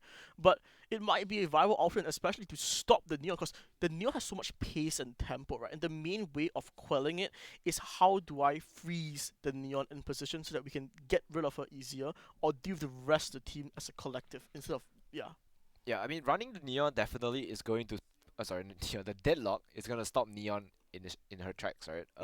You can't really just run in nilly-willy now. You need to clear out the sound sensors. Otherwise, the moment you just dash in, you're gonna get concussed. Yeah. So, and there's gonna be free pickings for the player that's holding the site. So, yeah, I guess that works as well. But then again, with Neon, right, you have to double up on flank, right? Because they can just walk past your sound sensors and you wouldn't know better. Yeah. So the real the decision here of the Sentinel is going to be really important for either team, and we are looking for some flexibility, right? Maybe both teams will run a Neon, who knows? But yeah, I'm really excited here. Do you think we'll see a Viper? Do you think we'll go back to the original Lotus meta? Viper, I don't know. Viper has been a little bit out of it recently. Not as staple as she used to be. She used to be especially- the staple. Yeah, she used to be on every map basically. the premier smokes, right? Because Yeah. you're always running double smokes. Mm-hmm. And I mean, based off the map pool as well, currently there's really no reason for you to run Viper. You have the split is gone. Abyss though. Abyss, do you still run Viper? I mean, you Okay, could. To be fair, right? I run Harbor Viper on Abyss. Yeah, you can do the Pearl comp, right? Harbor Yeah, Viper, really, yes, the and Pearl it's comp, pretty yeah. good because I mean the B side is also just one long lane where you can play Mhm, post plant mhm. and just spam through smokes. But I don't think we have seen Abyss today. Hopefully, upper finals maybe we get to see Abyss. Can one of the Maybe, teams yeah. just pick it, please, so that we get to see So you get people fall to off the have map? fun calling, yeah. Yeah, I mean Abyss has been really fun. Fun yet frustrating, cause How's your rank games been? I haven't been playing ranked. Oh. And I don't really want to play. I don't know. I don't feel You like wanna wait playing. for the act to stabilize first. Oh before yeah, you- it's a coin toss right now. It's really bad. Plus, I haven't played Valorant in quite a while, so Oh, exposing yourself. yeah, I really haven't. I haven't been playing ranked in a while. Ah, okay. Yeah, I've been playing other stuff. I've been scrimming a lot recently though, so Abyss has been definitely a fun experience. Of course, I mean, if you have a pocket abyss in your map pool, you pretty much won at least one map. Because Mhm. I don't think a lot of teams have the time to go and arrange, preparations for abyss as of Mhm. now. You wanna focus on the maps that you actually can play, and it seems like these maps would include Bind, what else? Lotus, Haven, as Yeah. well as Sunset, right? The maps that have been out a while. I think teams really like Sunset. We have seen quite a few Ooh, Sunset yeah. games throughout this Campus Legends as well. And we will be seeing Sunset as well in game number 2. So what do you think about Sunset, actually? Sunset, such an interesting map. Okay, so the main dichotomy between the agents as we see on Sunset, right, is do you run the Sage or do you run the Scythe? What do you think? Do you run the Sage or do you run the Cypher? Because- Interchangeable, right? Yeah, really interchangeable, but the way you play is very different depending on whether you run the Sage or the Cypher. Especially on Yes. defense. Because And it counters as well, because when you run the Sage into a Cypher, Mhm. then you don't really need to have the Sova or the Raze anymore. Mhm. Because the main reason for those is to break the trips, right? Mhm. But if you can just wall off, Just run in and yeah, break it just yourself. run in and hit the trip and just wall it off so they can't spam you through that smoke and trip, Mhm. then it works the same way, right? You have a wall and you have slow ops as well, so they can't just run in and retake the site fast. On the other hand, having Cypher would force the enemy team to, you have to pick at least one of those 3 agents, right? You need a Sova, Raze, or Sage. Oh, there you go. And we are jumping into Agent Select. Yay! Once again, this map is Lotus. It is Singapore Poly's map pick.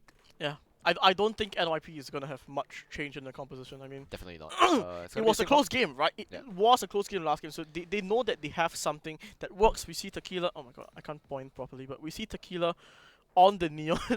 Mhm. Once again, yeah, I think identical comps, but Irex though, on the Omen have locked in the Omen. We might see a race actually from the side of SP there. Oh yeah, definitely. I think maybe Raze is a staple comp on Lotus. Mhm. Very, very strong. You can take Rubble.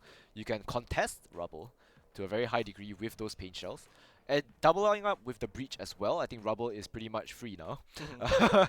You have the Aftershock, you have the Fault Line. You can't really just TP Rubble if Yeah. you're... That's a sub, right, Zen? This guy didn't play earlier. Right? Wait. So, Zen on the Omen. Oh. You can't just TP onto Rubble anymore, Mhm. really. You definitely get naded or Aftershock out. And yeah. So introducing the players on the side of SP though, because we haven't seen them yet. We have Irex, Speed. yeah, Sloth is speed, Proto, Salty, as well as JH. Yeah, I think SP are choosing to go for the more default Lotus method that we see in VCT nowadays. Double initiator, single controller with the Fate and the Breach, and there's so much oppressive utility, right, that NYP have to be worried about, especially like you said on a main there. Yeah. This comp on defense is almost always going to win the fight. Exactly. And I think one of the players to watch this game is actually JH himself. Mhm. I mean, those of you who have been following the competitive scene in Singapore or even in APAC, you guys should know this guy. VCT player, right? Yeah. Yeah. Yeah, Bleed JH. I mean, XP, but Bleed JH. This guy is quite a beast. Yeah. Yeah. As we come into Lotus here, the interface is Interesting. Yeah. I like that it's still on us. So we are flying through the map of Lotus right now. Mhm. Just going around. I'm gonna and cast the around. minimap there. Yeah, we can see half of the minimap. Yeah. I can see that. Oh, there it goes. So yeah, JH is definitely one to watch. Mhm. Very, very sharp player, very smart player, right? Not only does he have the aim, he has the brains as well. Mhm. Very, very good map sense. And it's gonna be interesting to see him back in the community scene after playing pro for quite a while. And let's see what he brings to the table here.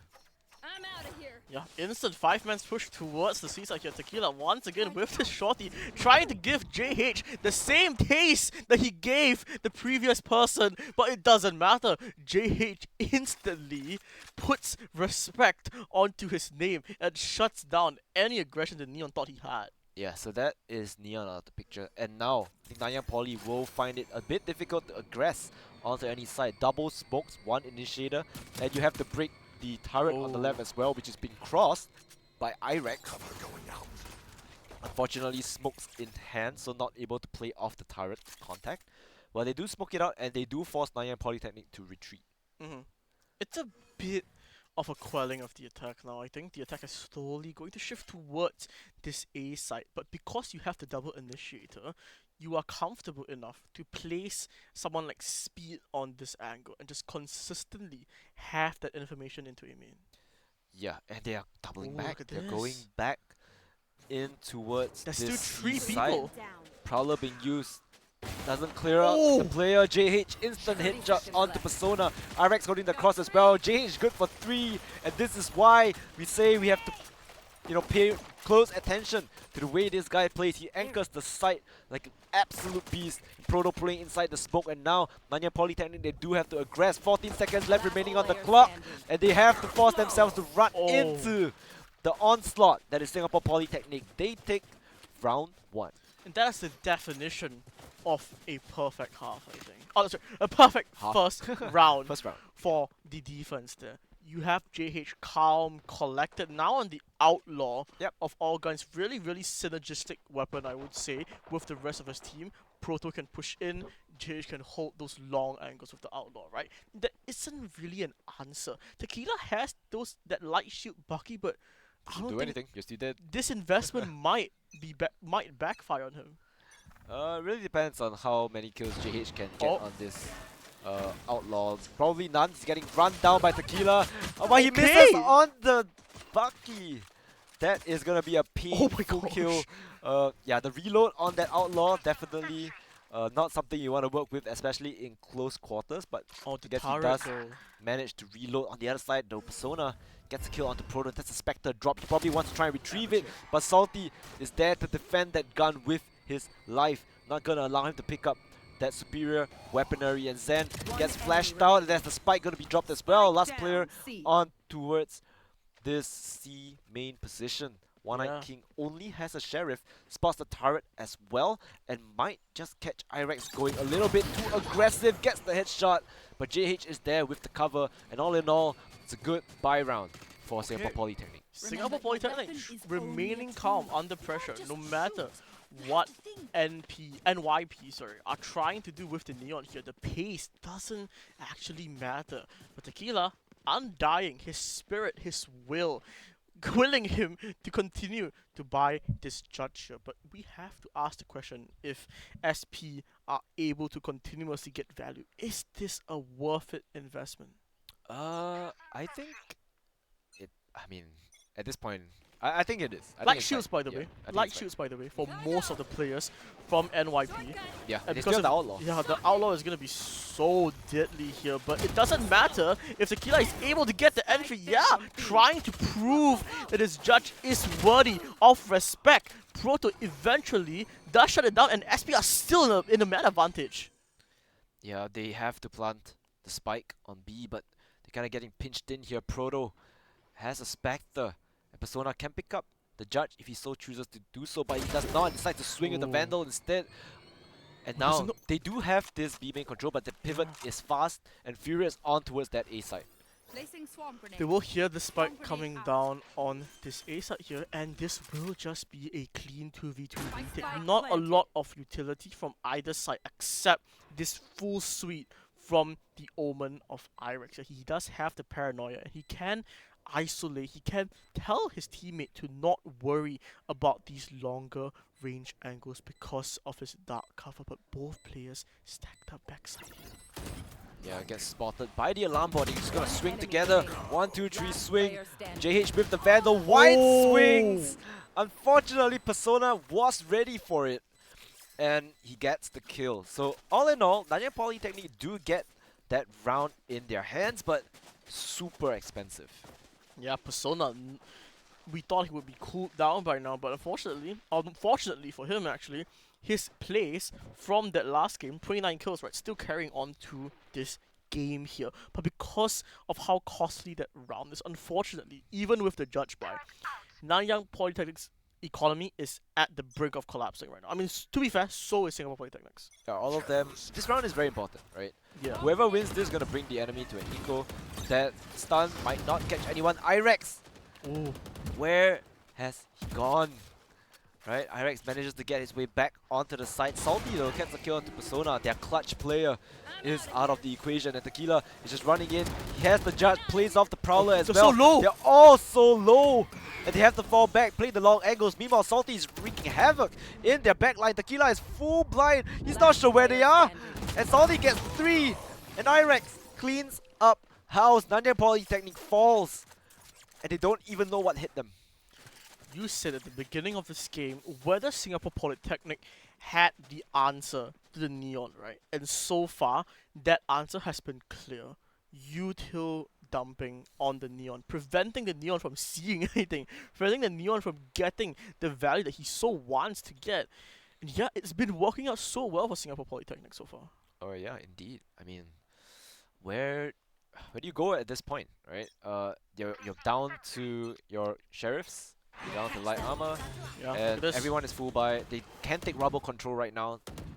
And yeah, like we said, Singapore Polytechnic has pretty much free rubble. Right? There's no way you can even contest this with the comp wins that fight every single round they want to go for it. And right now they have so many players. If Ronaldo might just be swinging into a war zone here. Yeah, he wisely goes off the angle, but it doesn't matter because Singapore Polytechnic has so much information that kill on speed just catalyzes the situation further for the side of the defense.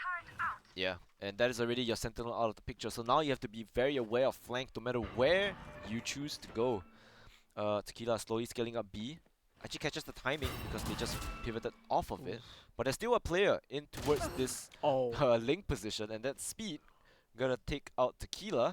And now they're just one by one walking in. The reload from speed, super dangerous. They're down to 21 HP and finally gets taken down. Ronaldo and Zen each get one, and this Vandal retrieved as well. They do not have armor though, so that is still, you know, a disadvantage for them. Irex on the fast flank.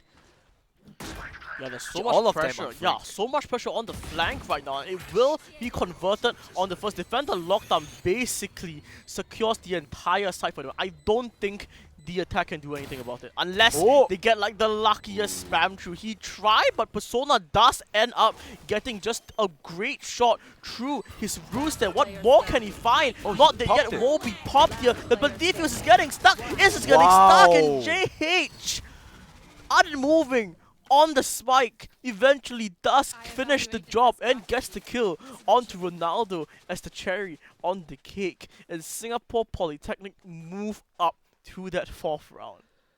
I mean, full trust in his teammate right there. I mean, they swung, they used the clove out, everything in the kitchen sink being thrown at him, but JH remains unfazed. He just stuck the defuse and let Irex do all the job, right? Killing every single person that's swinging into him. And I think, that being said, now this is the round for Nanyang Polytechnic, right? They only had Sheriff's last round. They do manage to buy this round, so they really need to convert it. Look at how powerless NP are on this A rubble. Their comp just doesn't allow them to take it. And because of this information, SP have the potential to shift on to C here, and it will just be the Killjoy, but he can tell his teammates to rotate instantly. Yeah, there's really nothing much the team can do. Look at where they're playing, right? So much information gunned. They're not on B, they're not on A, they has to hit C. They have everything, basically. And, I don't know, JH, if he so chooses to, he can just leave the side and play retake as well, 5v5, right? There's no reason for him to die here. But if he can, he's definitely going to try and take at least one down with him. Unfortunately, Persona is going to win out that duo. They spot out Salty, concussed at the back of the side as well. Gets one, Tequila, good for the trade. The scan.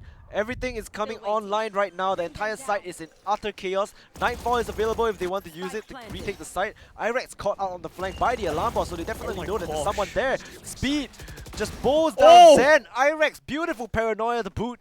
And now the Nightfall is going to be committed. Ronaldo does not get caught out by those bullets, but he's definitely going to get caught out by the paranoia from that from the Nightfall. And Sloth with that Odin putting out numbers. Yeah, and I do think that the fate on the Odin is something that's so logical to me. Right? It's like Sova Odin Ascent. Right? Fate Odin Lotus is a really natural combination, and it's just so oppressive for the Fate because she can just spam, and she could even commit Nightfall, right? Did she commit Nightfall in that round? Yeah, they did. Yeah, they They committed commit Nightfall, and Nightfall. because of that, every single person on site is not just tagged, but low as well, and that gives the Odin so much space to push out, so much space to just run over every single person on the Wait, attack. looking at chat, is Shiba's Sloth? I need confirmation from Production. production. Yeah, Cause but they have their speed, and I know Shiba is sub, but I didn't know Shiba is speed. yeah, A little bit doesn't- confusing. Doesn't matter though, because the attack wants this A side, they want it fast. The initial will be found, but Persona trades out 2 to his team's advantage. And what? One-Eyed King running through that smoke, just end up getting a one-tap with the Guardian here. And suddenly the defense a bit lost here. What can Salty find? Nothing. And yeah, the defense just whimpers to an end on this round here. Yeah, Singapore Polytechnic has to just, you know, go away here. No way for them to try and retake this site. JH wants to save his rifle, but they're trying to hunt him down. Right, just run far, far away. I mean, at this point, we're just watching JH play a little bit of hide and seek here. No point for him to lose his gun. But yeah, I mean, good round here from Nanyang Polytechnic. They didn't even need to expand much ultimates at all, if not any. And they do have 3 very important ultimates. Nightfall, maybe 2 important ultimates, and then 1 Omen ultimate. Probably wouldn't classify Omens out as the most important. But yeah, Lockdown as well as Nightfall available for Nanyang Polytechnic on their next round as well. So that allows them a fast blitz onto any site that they so choose to do. I do think the solution for SP is relatively straightforward. You know your comp can take A main fast, right?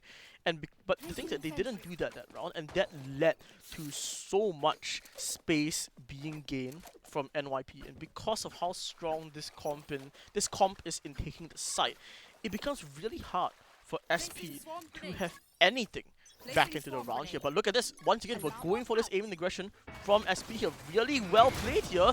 But unfortunately, I do think that something to say about it. Proto, yeah, gets the initial instantly onto Tequila. Your paranoia will solve any problems the defense might have. But look at how low Persona is. He is literally on his last line of life here. But JH looking out as the killjoy here. He hears these footsteps probably, but what can he find? Persona, first one in, gets the headshot, shuts that down into a 3v3 here. Do you commit the Nightfall into sight here? Probably not. It's only one player, right? So you just run it in they onto JH. They use the they no. use the lockdown, and that forces JH out of the site as well. So, I mean, whether or not it's the lockdown or the Nightfall, it's still one ultimate, right? Oh, this is so good. So, doesn't really matter. Right, the spike is gonna go down. They do have a flank situation going on there. Now the Nightfall is being committed.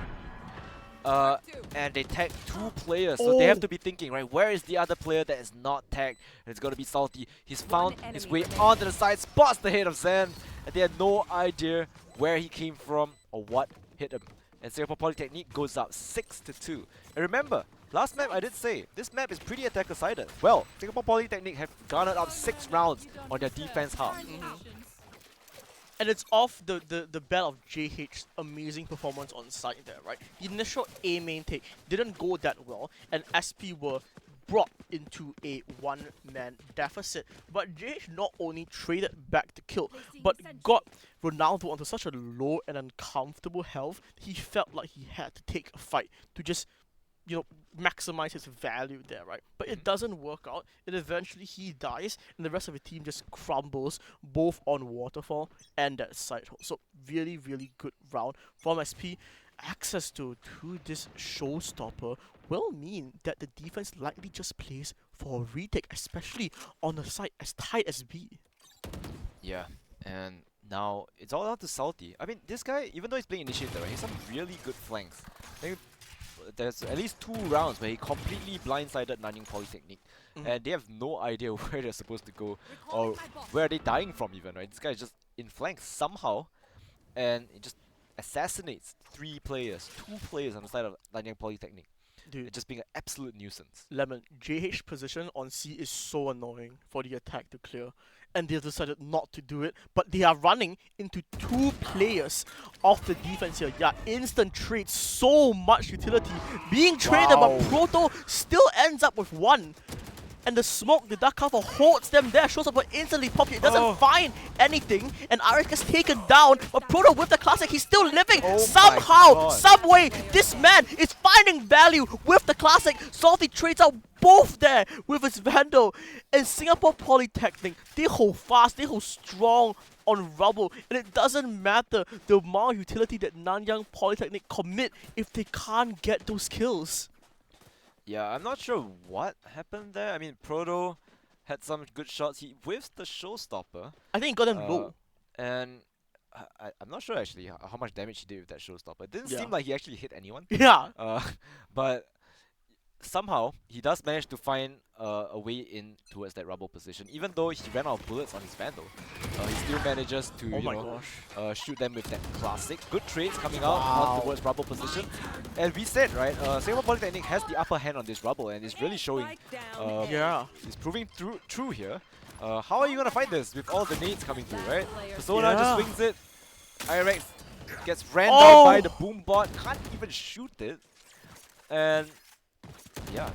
Amazing strategy. What do you do there? I mean, amazing strategy number 1 from Singapore Polytechnic. Now they've learned that they can just abuse this aiming position. Amazing observing from our observer to show us the entire A-main fight in such crisp quality. Right? We saw every single position here. And the thing is that Nanyang Polytechnic need to understand that they cannot win this fight. They can't keep throwing bodies at A-main and hope for something different to happen. And so they're gonna throw bodies on C instead. Yeah, but there's gonna be a push up by Irex here, one-way smoke as well. Oh, it's so It annoying. turns them and they have to go back, right? It's so annoying. So honestly, at this point, your options are limited. Yeah. Your options is 1B. And the thing is that Proto wants this fight because he's 2 off the out here. All he needs is 1 kill to die. And he has that showstopper coming into the next round, but Tequila so deep into CT here. And the spike, they tapped it on B, but they're going to C. Yeah, good rotate here. They have no idea where the attackers are going right now. Nanyang Polytechnic will manage to plant the spike on towards the side. However, I think the C is the nade. Just so much utility. They're all stuck. Right? Singapore Polytechnic are getting absolutely mowed down by the attackers. Beautiful rotate by Nanyang Polytechnic there. Broken the ankles of Singapore Poly.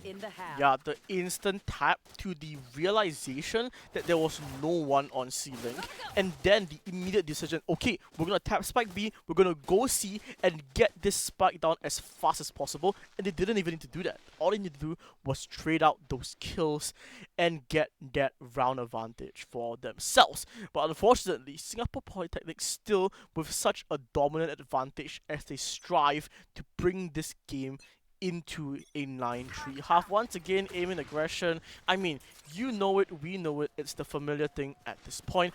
And once again, Nanyang Polytechnic are corralled fully to this B side. Yeah, every single round. Like, there's no way you can fight A. No way you want to fight the one-way smoke at C as well. Yeah. The only option you have left is to go into B. Right? And then they C. try and pivot through the door, but they're getting gunned down by Irex as well as JH here. The trades do come true. Speed does get 1, gets a second as well, and that's the spike gonna drop. Zen does have the ultimate available, might just go towards A, and he does. TP's over to A, tries to get the spike planted, and he has to play around his spike plant. 1v3. Oh, look at how fast the raise is. Look at how far up and fast this raise is on this position. He will wait for his teammates. It's 1 HP. Yeah, Zed is 1. There's not much you can do here. It's 3 players. 3 almost full health players here on this spike here. They will just start taking it. Oh no. Oh. Knife out at the wrong timing. And that is going to be Singapore Polytechnic, bringing it to our favorite scoreline, 9-3 at the half. But honestly, map control was so good for SP on the defense. It is the definition of suffocation when 15 seconds into the round, SPF A main, FPS C main, and the only place that NYP are comfortable in is B. And it's so hard for you to play out of that because what are you going to do? You trade equally on site, right? But then you get flanked, you get corralled into this, and yeah, it's just so hard for NYP to play that situation. Yeah, exactly. And you can see that they pushed out, right? So then that would mean that Tequila, who has been so aggressive in all his plays, pushing into spawn, you're not going to find anyone there. Everyone's flanked, Exactly. right? So there's really nothing or no space for Tequila to work with at all. Super dominant on that previous game, but now he's 4-11. Yeah, Proto once again double satcheling. Now it's SP that won this aiming control. Once again, they know their comp can get it for basically for free, as rotations from defense will come in, but Spike will probably get planted unless Ronaldo has something to say about it. Oh, I think the Seas does deal quite a bit there. Proto with the nade. The pain shells get Zan. JH gets another. And Tequila is over the side. 3 kills with that Bucky. Not ready yet. A Shorty, I mean, my bad. And Irek, with that classic, has to go for the 1v2 clutch. Has to pick up the spike first though. One-Eyed King, as well as Persona. Persona has a ghost in hand. Now they have to try and play together. The smokes are about to fade. They just go ring around the Rosie. Oh yes. 52 breaks the door. Now they know what's happening. No, but he ran out of bullets. Please get him out of there. 15 seconds to go. He goes C. He can run all the way to C, and yeah, that's exactly what he's gonna do. He still has one singular dark cover to play around here, and it is a 1v2. So the primary objective of Arctic is just to find this 1v1, but NYP are sticking together here. Does he read this waterfall 2-piece correctly? No, he doesn't. He thinks they're coming from CT. Yeah, and Persona does have 2 smokes available as well. You might want to check that smoke though. Oh, the alarm bot! Oh no, they know exactly where he is. Gets the first kill. Definitely will not be converting the second. And that is going to be One-Eyed King. It almost happens, man. That was Clutching that first pistol round. Yeah. And right now, you know, 9-3 curse, we always talk about it, we always meme about it, but it could come true here. And if you're an NYP fan, you certainly want it to come true right now, as soon as possible actually. So SP will be forced down onto the eco here, trying to just find out ops maybe, you know, maybe some kills, maybe some pressure, who knows. But the main thing is that NYP need to keep this as clean as possible. Tequila on the outlaw here, he's experimenting now with different guns. He's like, okay, maybe the shotguns aren't working anymore, so let's try some different guns. I mean, the shotguns did work that Yeah. previous round. Oh, Tequila the outlaw gets stunned up though. It's slightly uncomfortable for Tequila. Yeah, with the one-way as well, so it's a bit difficult. Ronaldo does have the stinger facing into that smoke right into the head of Proto, as well as Irek. Oh no. Salty though, removes Tequila with a classic headshot. So there's the outlaw losing to a classic here. One-Eyed King does have this Spectre available. Happy to just go and run and gun down the enemy. And I think he's pushing the issue here. But do you really want to walk into Salty? This guy. Look at this, they're putting so much pressure onto C, right? But they're going towards A. The spike is leaving towards A. And because, once again, NYP don't have the information right now, they just have to stick 2 players on C, and that leaves Zen in a very uncomfortable situation. He had 2 players in his dark cover. They're just gonna walk out. Initial 1-on-1 damage will be dealt onto him, and he just has to give this side up. Yeah, exactly, and this is gonna be the spike planted as well. And it's going to be a difficult retake here for Nanyang Polytechnic. 2 smokes, 1 initiator. They lost their main guy that's going to run it down onto the side to create space. So it's going to be difficult. And meanwhile, though, Salty is on a huge flank. His team needs to stay alive, though.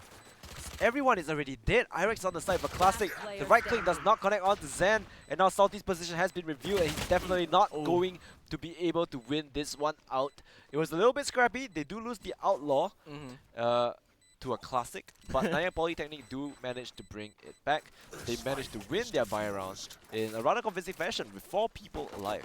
Yeah, and as much as we hope that SP would be able to get something done there, the round ends equally as quick as NYP move on to that 5th round. And now we talk about the consequences of what this round means. If NYP wins this round somehow, some way, they are solidifying their 9-3 comeback. But SP 1 round away from that double-digit stability, Matt, right? We always talk about how reaching double digits is not only a gameplay stability, but it's also a mental one. And Proto really wants to take this on as fast as possible. Once again, aiming control easily taken by SP's comp. Yeah, and One Night King holding that outlaw here. Tequila has a no. Bucky. Doesn't want to reveal it, but now he has to. Right, getting sprayed through the smoke as well by Speed. And they're just gonna decide, you know what, let's not contest the Bucky. It's a little bit dangerous. We don't want to lose our lives for nothing here. Takes the orb, drops the duck cover. They can then pivot over to B into the waiting arms of Ronaldo there. Unfortunately for him, Proto was ready with that Vandal. Oh, he heard it. The killjoy of the attack is going to hear these footsteps as the defensive killjoy drops into waterfall there. So he now knows he has a relatively free sight, but it doesn't matter because Tequila is somehow getting and converting value from this Bucky buy. We know he can do it, but he's doing it now in front of our eyes as Salty tries to get the spike down. It will get planted, but look at this. All three players in CT here. Ooh, beautiful flash there, and that allows Sloth to get a free kill. Meanwhile, this crossfire is looking very difficult to break. Alarm bot as well. Persona gets one, gets a second. The overheal. That's 130 HP to work with, but Sloth with the right click classic does manage to beat Persona in his own game in that close quarter combat. And Singapore Polytechnic go up to double digits. Yeah, they will still be able to afford a full buy, like Shields, however. So will NYP actually, because of the amount of money that they've managed to garner from all their routes. But because of this round now stands as probably likely the most important round of the game so far. Alright, towards this aiming position we go once again, right? Taking full rubble control. And yeah, I mean, Tequila just hiding inside this tree position once again. Definitely gonna get Prowler out if he stays there again. He does have a judge. Oh, he sneaks past the boom bot, but he's getting spammed out. Here's the reload. But what do you do now? It's too far away. Yeah, exactly. Tequila comes out, but playing the long angle is gonna be salty. That gun is not gonna do much damage from that distance. And now they pivot over to C. Yeah, Alarm bot here will be the defense's only line of stall here, but it doesn't matter because they attack 5 people. You're not going to be able to do anything about this. Yeah, and you know, Proto has already pushed out all the way into this position. A flash is gonna remove Ronaldo's crosshair placement. It's gonna be extremely difficult for him to fling right back. One Eye King gets one onto Salty. Zen pushing back, but he has to clear so many angles, and Proto is holding this close angle. Beautiful headshot onto Zen as well. And now this waterfall retake is looking nigh impossible for Nanyang Poly. Yeah, they will have to save here. It's not the best choice of action to go for this retake, and they will just simply be forced into giving up this round, giving up 11 to SP, right, and playing to deny them the 12. Exactly. And this is going, I mean, Nanyang Polytechnic now backs against the wall, right? It's getting really close and really difficult for them to, I don't know, they have to try and make a comeback somehow.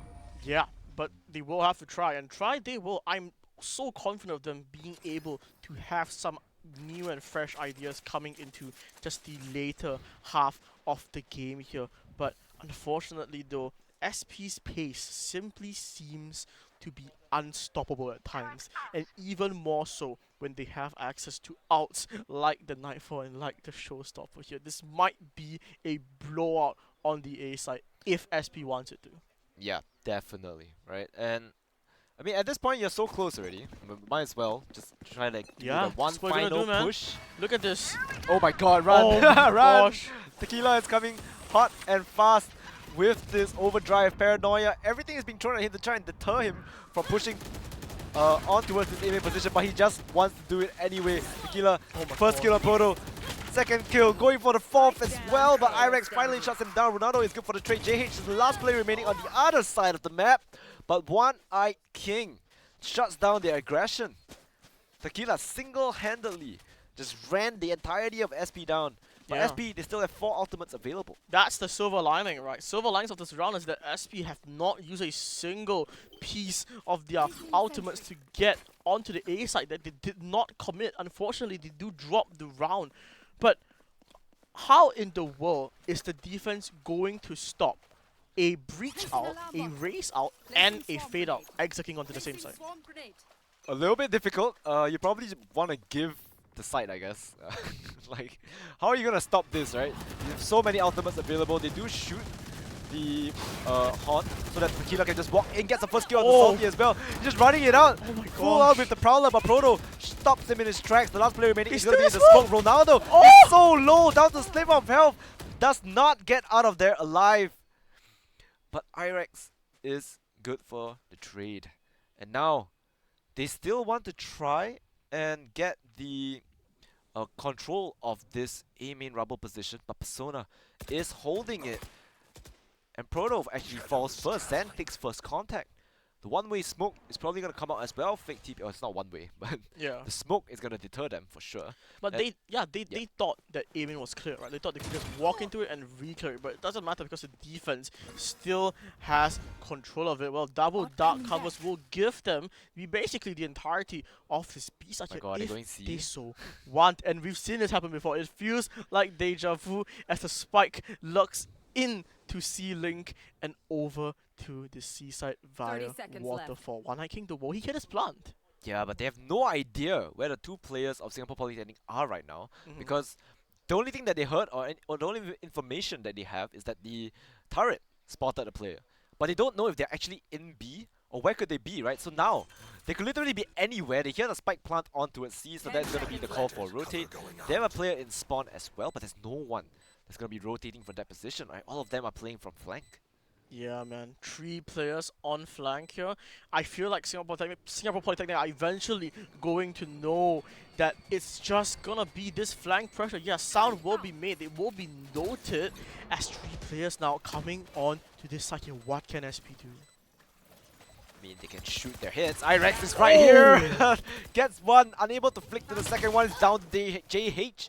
Unfortunately, does not get the kill, and Nanyang Polytechnic will be able to defuse the spike just in time to deny Singapore Polytechnic from going on to map point. I do think that something has to be done about NYP's ability to push A main, because the main tool that NYP are using to disrupt the attack right now is that initial neon slide. It goes past the breach stun, it goes past the open blind, I'm pretty sure, and that allows NYP to control A main. So maybe move the breach stun forward, right, or have that fade out instantly so you can play for that spam. But it will once again just be another A main brawl. Do they really want to fight this at this point? Oh! Frodo, what a shot of Tequila. Runs right into his crosshair. And Salty is here with the Bunky as well. So now they just kind of chill, right? You got their entry fragger already, right? The neon is out of the picture. And now you can just slowly outmaneuver, out-rotate the players on NYP, because this is a 3-side map and you're down 1 player. Yeah, and because NYP wants to keep the gun, they're gonna stick onto A, but the pressure right now going on to C. But look at this, it's so smart. They've inserted JH into C, and they know that NYP doesn't have the information, so this is gonna fully rotate back to A. It's gonna be a free site, Lemon. Yeah, and JH has the opportunity to lurk as well. Might get a free kill here on the player in Waterfall, but only a Sheriff to work with, so it's gonna be a little bit difficult. One-Eyed King kind of smells the rat. I think he kind of knows that perhaps there's somebody there, but he can't stay there for that long. They haven't gotten the site either, and Zen is playing close, so their window of opportunity might just be gone. Yeah, he doesn't need a kill. He just needs to hold on to the space for his team. And the timing is so bad for One-Eyed King. He now thinks that Seaside is completely empty. He thinks the attack wants to go towards B. And the breach utility is so good to distract right now. And he's getting all the kills as well. And now, possible situation, 2v5 with no positioning whatsoever to work with. Here's the drop. Irex, he whiffs the Sheriff shots, but I don't think it matters. They're all so low. Proto with the Sheriff, they're all swinging out onto Persona as well. Overwhelmed and outgunned. It's going to be Singapore Polytechnic on map point. That was a masterclass of a round as to why you want your Killjoy, your Sentinel, to be that lurk there. Not only the timing, right? Even the round was decided because of that bad timing from One-Eyed King, but even before that. Just the fact that they're able to insert JH in such an advanced angle, even on an eco route, right? Pulling out the strats even on a safe route, it gives them that positional advantage, and it gives them the tempo they need. But talking about tempo here, Tequila, once this A main, but once it's B main space, sorry, from the defense here, but the attack is just slowly going towards A. Never mind, not slowly anymore, they're just using the Odin to spam, so their sound will be noted by the defense. But Ronaldo behind this door will send nightfall, it will tag 4 people. Right, and Persona out Oh in no. the open, no man's land, is gonna pop his ultimate, but he has to try and get a kill right now, he has to go aggressive, Oh. but Proto takes him out for the second time, and now, They just go A. yeah, and JH on the flank as well, is gonna spot out One Eye King, Oh. One Eye King is gonna fall, They go B now. and now they just hit B, and the Yeah. last player remaining is going to be the Omen, but what can you do at this point? Salty is here, he's Oh. gonna spot his Okay. barrel, Zen gets the first kill, but the showstopper is available as well, zoning, nightfall being used, everything, this guy's just getting purely bullied. Okay. He takes out one player, but not quite enough. Singapore Polytechnic will be taking their map pick on map number 1 of Lotus. Yeah, I do think that SP almost felt like they had just a better prep coming into this map. They knew exactly what they were doing with the comp, and you see that on the scoreboard here. Tequila, a far cry from his match MVP's shenanigans, right, on the previous game here, really being faltered. He's still getting some value, right, on Yep. those shotguns, because he is that good, but he isn't able to run over the defense anymore. He isn't able to abuse the fact that his Neo can close those distances, because the defense is so diligent in stopping him. Right, and of course, at the end of the game, you take a look at the stats, right? Proto, 5 first bloods, absolute banger of a performance from him. Yeah. This guy's been taking all the first contacts. And of course, we also have JH, right? Fantastic on the lurk as well. And a lot of, all the players actually on Singapore Polytechnic have been playing stellarly. They're so good. But don't forget, this is Singapore Poly's map pick. Even though it was NYP that played previously. But yeah, Singapore Poly chose the map pick. I think they analyzed the games of that map against their previous match, right? And yeah, it seems like they're very, very well prepared. They know exactly what they're doing, and they do come out on top. Now, the next map that we're going into is Sunset, and this is NYP's map pick.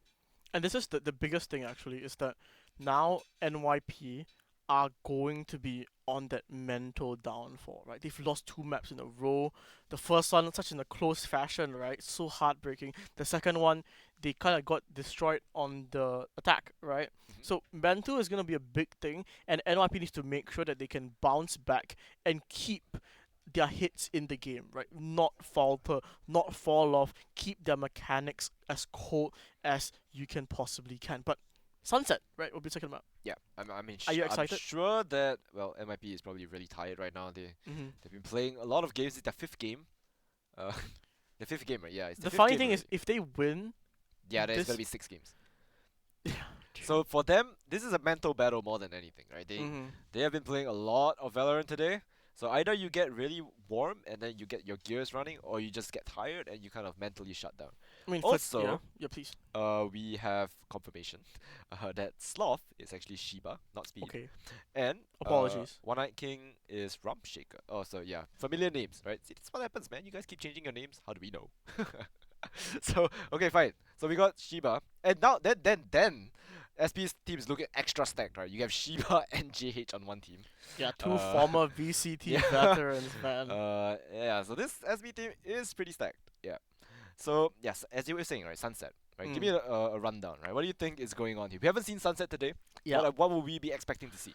So, race, definitely. I Race? think Okay. race. I mean, all Tequila wants to go the Neon. Honestly, I think that the Neon pick is pretty valid on Sunset, especially when you run a Sage, right?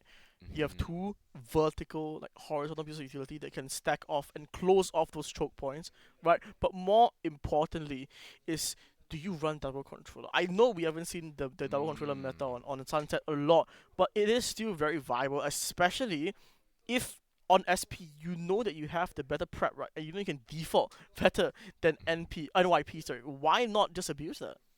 Yeah, that is true. And I don't know. I think Sunset is a map that you really can run a lot of different comps. It's such a dynamic map. Yeah, it's It's super the dynamic. meta on it is like constantly shifting. I feel like we rarely see mirror comps on Sunset.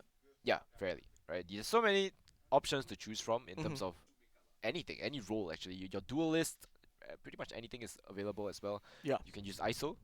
And Neon is fine as well. No. What do you mean no? ISO? You've never seen ISO on No, I've Sunset? never. In Okay, rank, get ready maybe. to see. Maybe we'll be seeing ISO, right? Yeah. So yeah, definitely a lot of things that you can do here. Mhm. And yeah, Cypher, like you said, Sage as well, right? Interchangeable. Killjoy, I don't think it's not that good, right? It's. Killjoy's I probably mean, not that good. the Killjoy will be decent on every map. I don't think there's a single map that Killjoy is absolutely garbage at.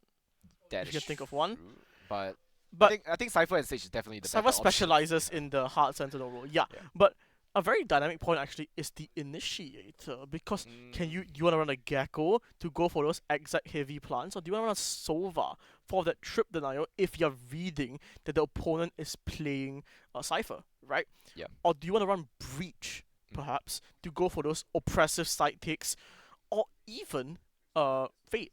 I've seen Fate work very well on Sunset. Yeah, I think all of those 4 initiators are the valid points. I think double initiator is definitely a comp that we'll see often as well. I'm not surprised if we're gonna see Gecko together with the Breach.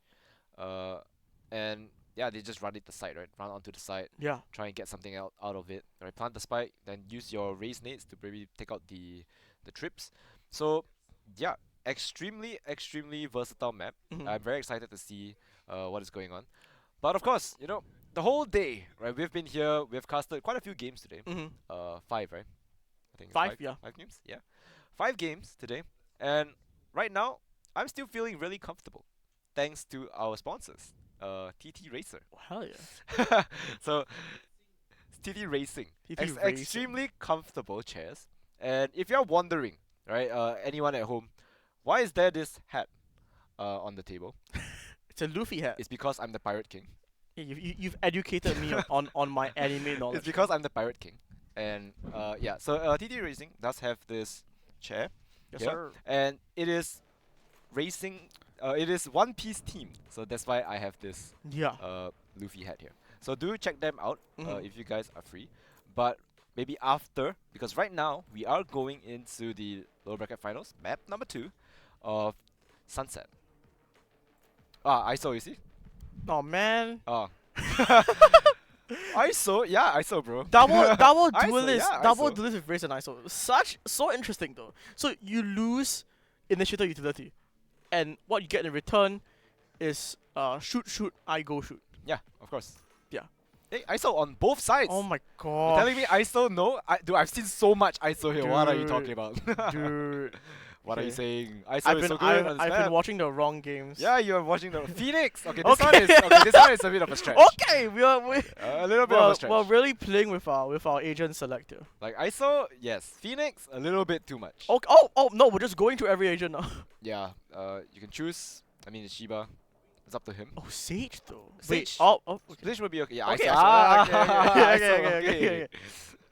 So you see why I say ISO. I mean, see now. Yeah. Very good at kidnapping people. Yeah. Very good at. I mean, you think about it, right? Sunset has so many long walkways, and I think we forgot to mention. Sage wall for the Cypher trip. ISO does the same thing. Contingency, it's gonna block. You can still run in. It's the same thing, yeah. moving though. I mean, you can run it in the short time that you have, right? But it needs to be coordinated. Yeah, I mean they're pro players. They're Ah, playing the same- fair enough, Surely they can do it. They have practiced this. Surely, right? And yeah, if you take a look at your screen, of course we have the Kada as well towards a drug-free Singapore. So of course, drug-free. My badge is upside down. I don't think the camera is on. Yeah, I know. But I still need to adjust my badge. Yeah. You know. But we do believe in that. We don't believe in drugs. We don't support Yeah. the usage or the Say consumption of in drugs. school, don't do drugs. Yeah. Drugs is not cool. So anyway, moving back into the game. So I think the composition is pretty much deviated from whatever that we thought was gonna happen. Yeah, man. I didn't call the ISO. It's but not you too heavy. We're just gonna go in and shoot yeah, people. this It's the is plan. firepower heavy. They just run in and win your gunfights. Quick B walk up here. And yeah, they do have the utility to clear out the trips as well. Yeah, early camera. We'll see the amount of aggression that's coming in from NYP. It's gonna cause some rotates, but Tequila on this racer, he has so much tempo into backside, but it doesn't matter. Salty just keeps his cool and treats. Oh, look at Irex in the smoke though.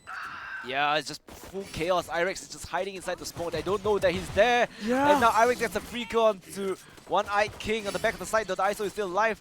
And the double tap has been activated. Persona! Oh! Beautiful flick on the Proto. Does not get a second and he's really low. Gets run down by Shiba. And Irex cleans it up for round number 1 for Singapore Polytechnic. Okay, impact kill of the round has to go to Salty on the Cypher backside. He instantly shuts down that pinch and he just sets his team up to rotate in, because while the attack is dealing with the consequences of that, the entire defense is coming in and flooding into side there. So really, really nice kills. Yeah, and props to Irex as well, staying super calm, super collected inside that smoke. So then he has, once the smoke fades, he just does a quick flick, readjustment of the crosshair, and he does manage to get a free kill off of that as well. Now, I think once you set on the back foot on Sunset, it's very difficult to fight, especially it's one of those maps where if you have the lesser weaponry, it's gonna be very difficult for you to take space here. Yeah, So look they're at just this. holding back. They're one way and they're pushed up against their own one way, but they do end up giving a lot of control of the middle of the map to NYP. So this might come to bite them in the back. But the amount of extremity control that they have is insane right now. Look at this. Oh, Salty. Timing. Doesn't spot the player that's already walked up into market. And now Persona. 3 players here already. Right? And it's now ring around the rosy, right? Where are you gonna find the player that is on the B side? Where exactly is Salty? He's looking the wrong way. And Tequila opens up that B side. It's a free plant, but do they know there's a player on towards his B main? Now they know, but at the cost of the life of One-Eyed King. Shiba is running out with a double tap active. He only has a ghost. Oh, what an undercut! Everyone here is low, everyone here is vulnerable, but it doesn't matter. Tequila with the Spectre, he stands strong on the angle. And unfortunately, Shiva isn't able to get the value that he originally wanted. It's just Irex left as the Omen with a Sheriff here. And unfortunately, that's not a lot that he can do right now. Oh, they're all so low as well. One bullet with the Sheriff might just seal the deal. Gecko, the Dizzy is being used. Oh my god, none of the shots connected. And Persona, from the back, does manage to get the headshot. He just jumps out and he goes, okay, bye-bye. Yeah, thrifty round from Nanyang Polytechnic. They win out with just Sheriffs in hand. And yeah, the mid to B rotation was fantastic. Yeah, it could not be better if you're the side of NYP. And I told you about it, right? They gave up way too much space. But I do think that the key frag that the attack was able to get was onto Salty. Salty that gave them control of so much of the backside of B. But as we come into this third round here, both teams looking for some early aggression, especially the attack into mid here. They're trying to make those people on B side so uncomfortable. Yeah, I mean, at this point, when you take up all of mid like this, I mean they put a lot of people in mid right now, right?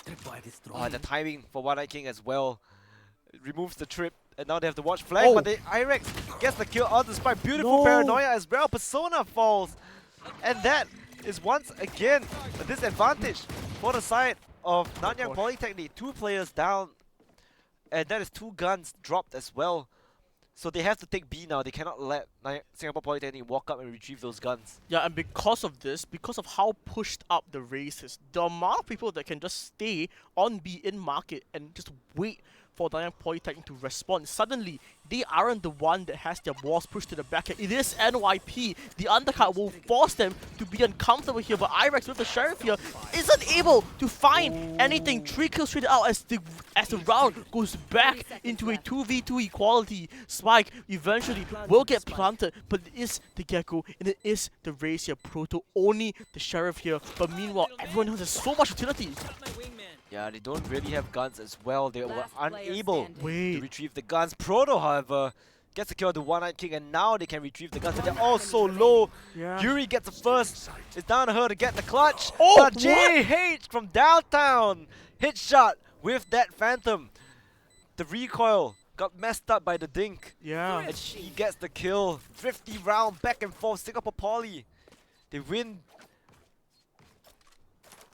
The response there, a bit weird from the Omen that he gets the initial right onto the race first, but then I do think that the right play there was just to smoke off and just play for spam, right? Because you have the spike planted so open, and you probably know that the opponent that you're trying to face is low. But it doesn't matter because, I mean, JH just out-aims the person with a Phantom, and that's going to lead to his economy just snowballing. Look how much money he has compared to the rest of the game right now. He does have a lot of money. Yeah. Sitting on quite a bit of dough. And now, it seems like A is going to be the site of choice if they want to go through mid. They're all piled up towards that A. I'm surprised none of them even bother to try even contesting this A main position. Yeah, they're giving this one way the respect, right? But it might not be that best choice because Proto is just gonna keep jiggling until he sees the first contact here and just run back. He's gonna tell his team that it's probably gonna be an A side. Yeah, he hears the Gecko, he hears the Omen paranoia, and he knows that it's just gonna be the whole team here, but unfortunately he does get one though, and JH trades the other and finds a kill with the mosh pit on A main as well, and this gives his team the signal to start pushing, to start flanking. Look at how boxed in these elbow players are. Wow, Thresh has been committed as well, gonna get taken down by Ronaldo. Undercut, and just swing out to him, but One Eye King gets the better of that exchange. Shiba goes down, Irex down to 1 HP, and Salty good for the trade as well. And that is going to be Singapore Polytechnic, just crunching down on Nanyang Poly. They do have 3 ultimates available for this round, Showstopper, Thresh, as well as the Neural Theft. So there's a lot of room to work with here for Nanyang Polytechnic if they do manage to utilize their utility properly. Yeah, and Nanyang Polytechnic, not very complicated, right? On the early round strategies, they go mid, then they just regroup, and then they hit back to A. So the macro itself isn't very complicated, but it could work. It should work in this case right now, because now they have access to the Showstopper, they have access to the Gecko Trash, and they are going to go for this instant fast retake here. Exactly. So yeah, Showstopper being used, and it's just going to be a 5v5 retake. But One Eye King is there with the Stinger! 2 kills! And that is more than enough. Stop them in their tracks. Ronaldo with another Stinger kill as well, and all of a sudden Singapore Polytechnic find themselves on the back foot. Yeah. Shiba, however, gets one, and once this ISO gets rolling, it might be trouble, but no. Persona and Ronaldo hold it down and manage to allow Nanyang Poly to continue this ping pong. Back and forth we go. And it is such an exciting game. I mean, SP still holding on to that 1 round lead, but in the grand scheme of things, does it really matter? SP now are forced back onto this save, right? So likely, if the round plays out normally, NYP should get this round. But if there's one thing we've learned seeing these two teams play, the round never goes normally. That's true. I mean, at this point, whoa, look at this though. We don't even know how to expect anymore. Look at this positioning. Wow. 5 people in mid. They're giving out both P and A. Kidnaps him off the map as well. One Eye King, nowhere to go. Shiba gets the kill there with the ISO out. And that is going to be flanked completely open. No more trips whatsoever. Undercut brings Tequila down to 1 HP. Thresh being used as well. But he's so low. And there's nowhere for him to run as well. Fully detained. Showstopper comes out. Yuri gets blown to bits. And now it's a 2v2. The spike is planted though. The Persona is in defender spawn. However, the defenders are in attacker spawn. And they're running it from B main itself. Down so low. Ronaldo quick and steady aim here down to Proto. And all he can do is tap the spike, try and bait it out, jiggle. But these two players are not biting at all. Proto, time is against him. There is gonna be no time, and all of them will fall to the spike. Adios. Wow, good read on those fighters here. But yeah, as we said, normal gameplay, normal exec. It did get scary for a period of time, but it doesn't matter because NYP clutch out the round. 3-3 now for Singapore Polytechnic and Nanyang Polytechnic. Singapore Polytechnic here really far away from the outs, right? And I think actually both teams are pretty far away from the outs. The kill contract was used last round. A bit of a waste, don't you think? I mean, is pretty fast. Yeah. You get it back pretty fast with the wish, but look, 3 outs already. Oh my gosh. 4. That's more than halfway to the next kill contract the moment he used it. The previous round before. Yeah, and he's just man. running it down, completely decimating the side of Danyan Polytechnic. But how much is too much? Nothing is too much for Shiba as he just runs them down and one ultimate op away from the kill contract next round. Yeah. Once again, I think SP realizing that they're never gonna expect us to do it again. Like this mid strat, right? So they have Shiba jump up onto that parapet there on the defender side of mid, and he just gets a free opening, and then the rest of the team just pushes down, and it just catches NYP so much off guard that they are kind of stunned and lost on the initial there. Exactly. And like you said, right? Is it really a waste to use the kill contract? Probably not. If he takes an ultimate op right now, he has it up again. It's you and me. And Oh, instantly being used to, however, by Persona, the attacking ISO here, is trying to break the shield with the classic, but it doesn't matter. As Shiba, trades out 2 in B main. Suddenly the Spike completely lost control right now. The ISO shield will go up again, but it will get sprayed down as Proto eventually, it's a labored effort, but the ISO eventually will go down here. One, I think the last person will actually immediately get spotted from Boba here. He tries to ADS with the Stinger, but the damage output simply isn't enough as Irex takes him down. 5-3 for Singapore Polytechnic. yeah, I don't know about that Stinger ADS. It's a little bit. I think that's the wrong patch. You got the wrong patch, right? Yeah, Yeah. That Stinger ADS thing, a little bit of a wrong patch. 1 year ago. 1 year, yeah, 1 year ago, right? But nice try, valiant effort. But meanwhile, ready to see another kill contract up and running here for Shiba. So somebody is gonna get kidnapped. I wonder who. Yeah, they've shifted the B setup to this more passive market focus and mid setup, putting 2 players on A with the Omen playing on 10s. And it's gonna work out because they're not expecting Proto to be this far out. NYP a bit uncomfortable, a bit irresponsible with that utility usage. It's gonna cost them. The ISO sheet will come out, double tap will be committed. But unfortunately, this one way, this pain shells, they're just pushing them back, man. Yeah, and Shiba gets a kill onto One-Eyed King as well. And now everything is available for Singapore Polytechnic. They didn't really use much to clear the sites outside A main. And all of them, right, are just... They don't have guns in the first place. Proto trying to go for the kill. Oh my god. Beautiful shots from Persona there. 2 headshots with that Sheriff. And now they do manage to retrieve the guns as well. Yeah, suddenly. JH has to play around that one way. However, Persona is in this elbow position. Gonna get forced back by the Paranoia. And now 1v2. His position has been revealed. Walks through the smoke. Goes for the flick of the Irex. But does not connect. Singapore Polytechnic going 6-3.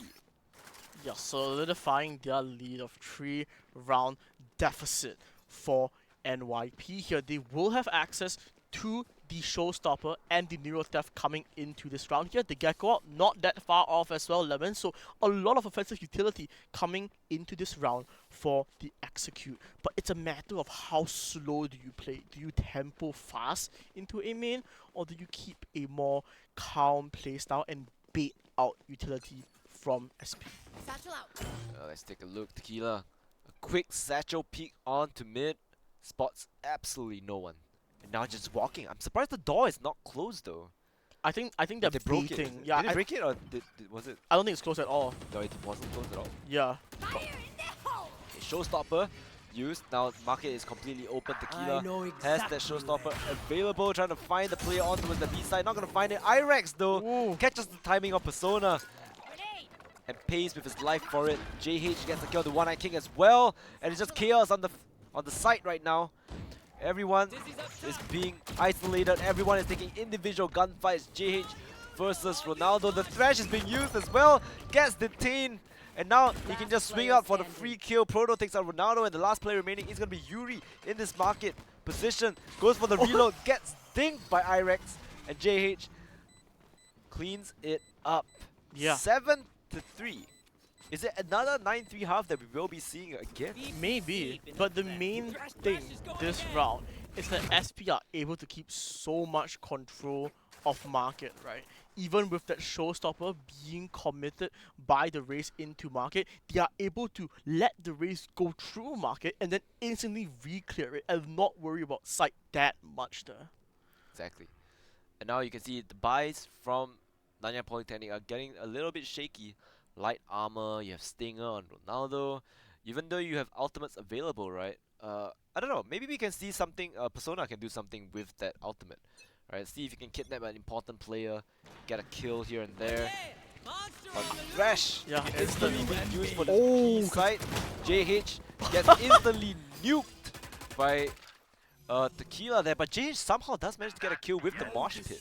It's kind of weird. And now, kill contract being used from Sloth as well. Oh, he breaks it with the classic. Oh, but it does not matter. He still gets the kill. Showstopper blocked by the what is the that pillar, even? the pillar, The the pillar, sure, the pillar. But it doesn't matter though. It doesn't matter at all because it is still a 3v1 though. Persona, however, given a sliver of opportunity here to get, he will even get a lineup dink through to the ISO there, but it doesn't matter because SP solidify once again 8-3. You might be right. We might be going towards another 9-3 half. Yeah, I wouldn't be surprised at this point. Ultimates have been used as well. The only ultimates that are available is going to be From the Shadows from both the Omens. So far, I haven't really seen that ultimate being used whatsoever. I don't know, man. I feel like a lot of people know how to play around Omen nowadays, so using that out usually doesn't like give much value. Right? Nothing special, you know what I mean, Yeah. to be gotten from the Omen. It's just like, oh, okay, it's there, but you know what's there? This attack coming down into mid. Irex instantly getting the initial here, putting on his paranoia, going to be blinding. Boys, you look at the more utility is being thrown right now. The attack simply cannot stand here long enough to be traded here. Yeah, flashes will be traded, people will be traded, but at the end of it, as the dust settles, it is just Shiba with his Vandal, with the ISO, taking down so many players and breaking the hearts of Nanyang Polytechnic. Yeah, once again, we are faced with a 9-3 half. Singapore Polytechnic coming up against Nanyang Polytechnic, right? They are ahead. This is exactly the scoreline we saw on Lotus, but it did come down to be quite a close game in the end. So let's see if that's going to play out once again, or will we see Singapore Poly take it to a fast finish line? Yeah, I mean, if you're an NYP fan, this is the round that you hope they have to win. We always talk about the importance of pistols, right? And so far, SP kinda have been dominating on this half, but it all could change with a pistol round win from Nanyang Polytechnic. Yeah, and let's see. Look at this though. Once again, What is this? 5 people down into mid, and the attack is going to realize that there's not a lot of aggression coming in. There's not a lot of anything holding them. They might just take this visa for free. Yeah, completely free here. What? Yuri, however, takes out Salty. Now they know. The pings come out. They know, dude, you guys are probably getting super flanked right now. Irex falls as well. Tequila is just a death ball in towards this B main position. And they're just running onto the site. Spike is planted, however. JH goes absolutely huge with this frenzy.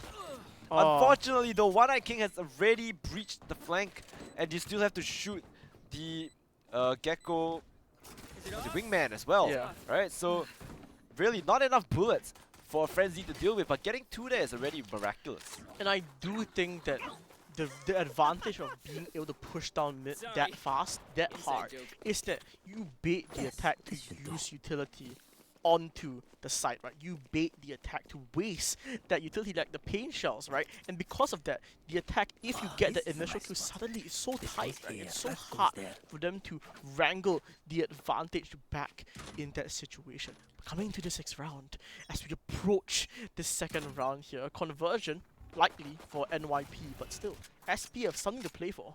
Yeah, exactly. And now Persona undercut being used, forcing them back. Tequila has the outlaw available. They choose to go towards mid, but Ronaldo has already been pushed down. Undercut is beautiful here. Nanyang Polytechnic are biting back really strong. Gets naded out here. Forced to fall back. And Yuri, the slow and steady headshots from Salty do not connect. And that is going to be 9-5. So pistol and then converted by Nanyang Polytechnic. Let's see if they can keep this momentum rolling, this ball rolling.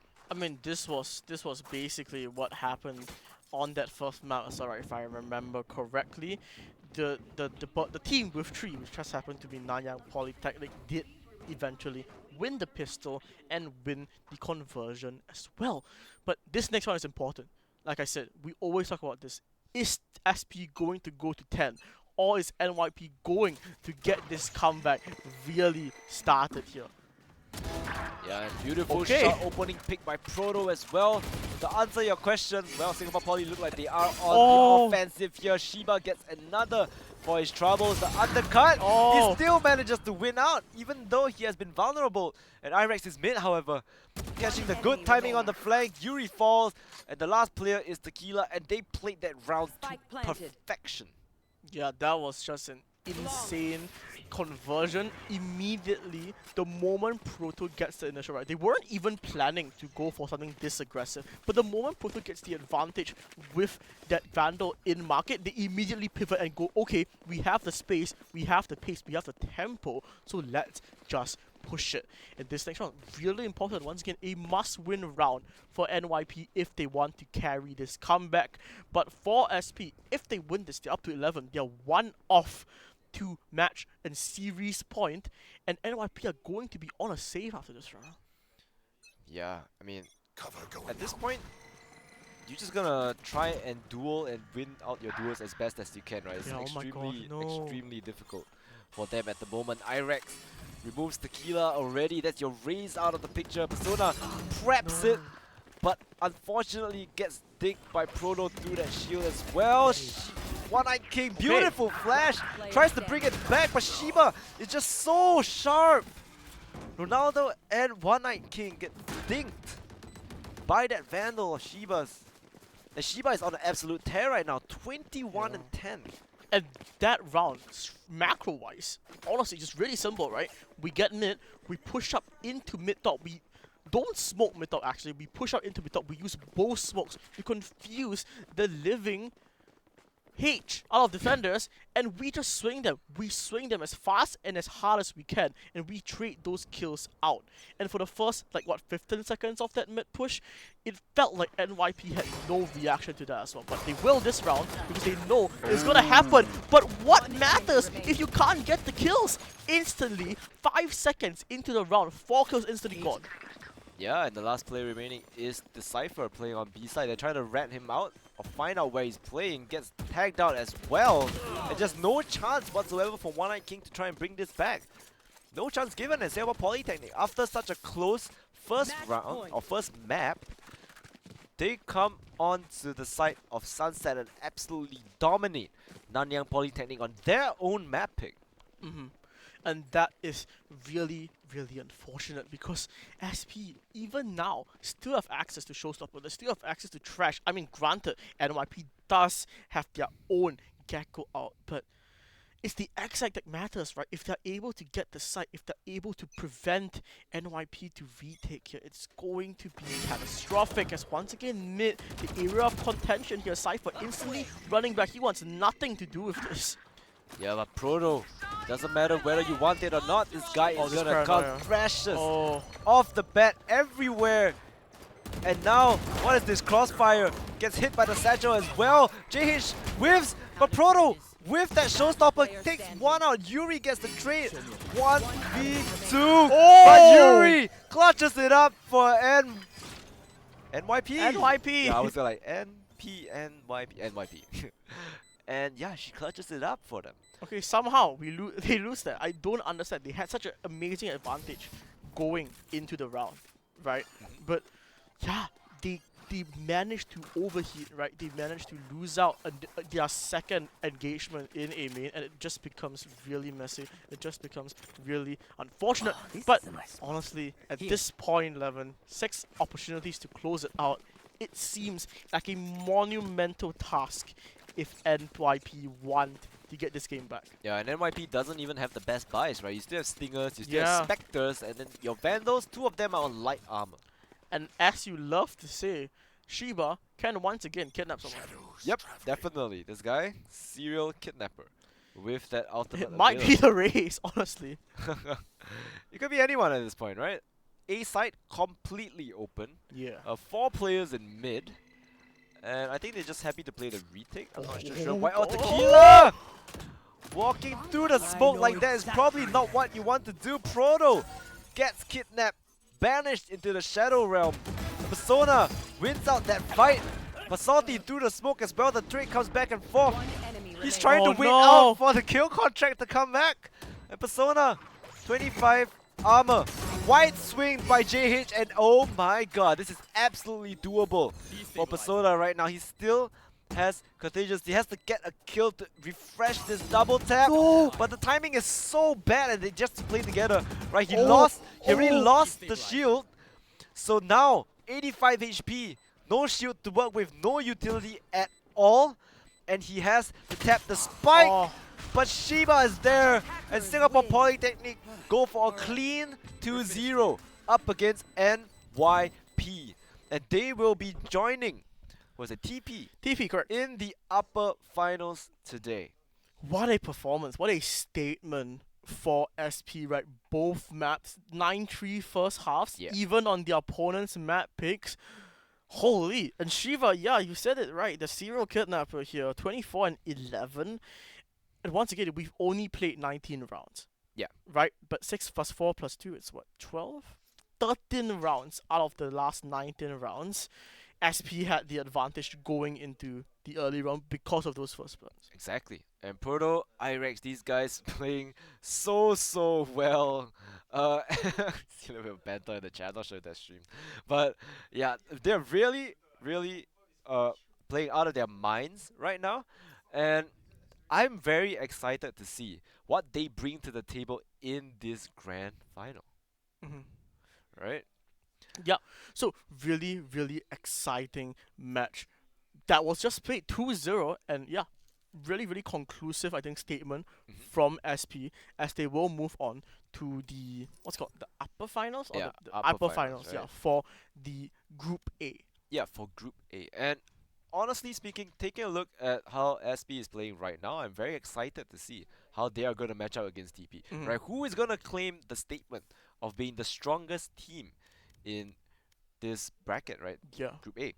And I mean, they're fighting for seeding right now. So yeah, it really doesn't matter. They already locked in their slot into playoff. But still, I think seeding is really important to see who you are going to be matched up against. So these teams will definitely be playing their hearts out in this upper final. But we're going to take a look at that in a short while. So everyone go and grab some water, grab some snacks, maybe grab dinner while you're at it.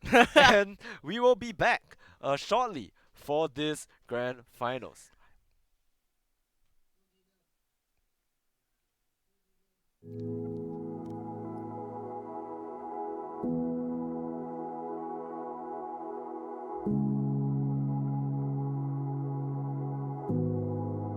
Hey guys, I'm Thomas K, a content creator and ex-pro gamer, and today we're joined here with Isaac, and he's going to share with us the journey and experiences he had battling drug addiction with the support of family, friends, and gaming. So here we have Isaac. Hey Thomas, thanks for having me. I'm Isaac, I'm 26 this year. Can you share us a little bit about your journey? When was the first time you got into drugs? I was 17, poly year 1, so I had a lot of time. So I dabbled in acting. I also started to sell essential oil. I think the candle essential oil that time was booming. I went to this guy's, I delivered to the hotel, and this guy, he asked me, how much stock do I have? So I told him I have a whole carton. He said that, okay, he'll take the whole carton, but I need to try this puff first. So, I mean, as a 17-year-old, quick cash, can clear stock, extra like $400 or $500 profit, instant, And then I just take all, and he said, don't think so much about it lah. So I just took that first puff. Never did I know it's drugs. He became a regular customer, and he's also a drug supplier. I bought it in May 2020, and as you all know, circuit breaker was April or March, and I was just sitting in camp. And suddenly I just lost all purpose. I just don't know what to do anymore. And that's when I remember the feeling of how that made me feel. It's only when you are faced with something in your life that you suddenly rely on it. At home it's just very tough also, because my parents were always quarreling. My dad usually don't come home during the circuit breaker. He has no choice, so he will always be quarreling, and it will always be about me. Then I thought, if I was the problem, why not I take myself out of the equation? I just don't come home lah. Then I go and find my supplier. So at which point did you say oh crap, it's come to a realization that I need to break out of this? I think I always believe that, if you can't control your your habits or you cannot discipline yourself, someone else had to step in and control you. And the person that stepped in is actually the law. I went into DRC for 6 months, and the government has changed its approach towards drugs, is that they no longer treat drug abusers as criminals. So going into rehab was, everyone was very forgiving. Everyone just said, hey, you made a mistake, just don't do it again, and etc. So we're all very supportive. There's not much withdrawal symptoms, but which makes it even easier to get back into it. So that's the very tough part.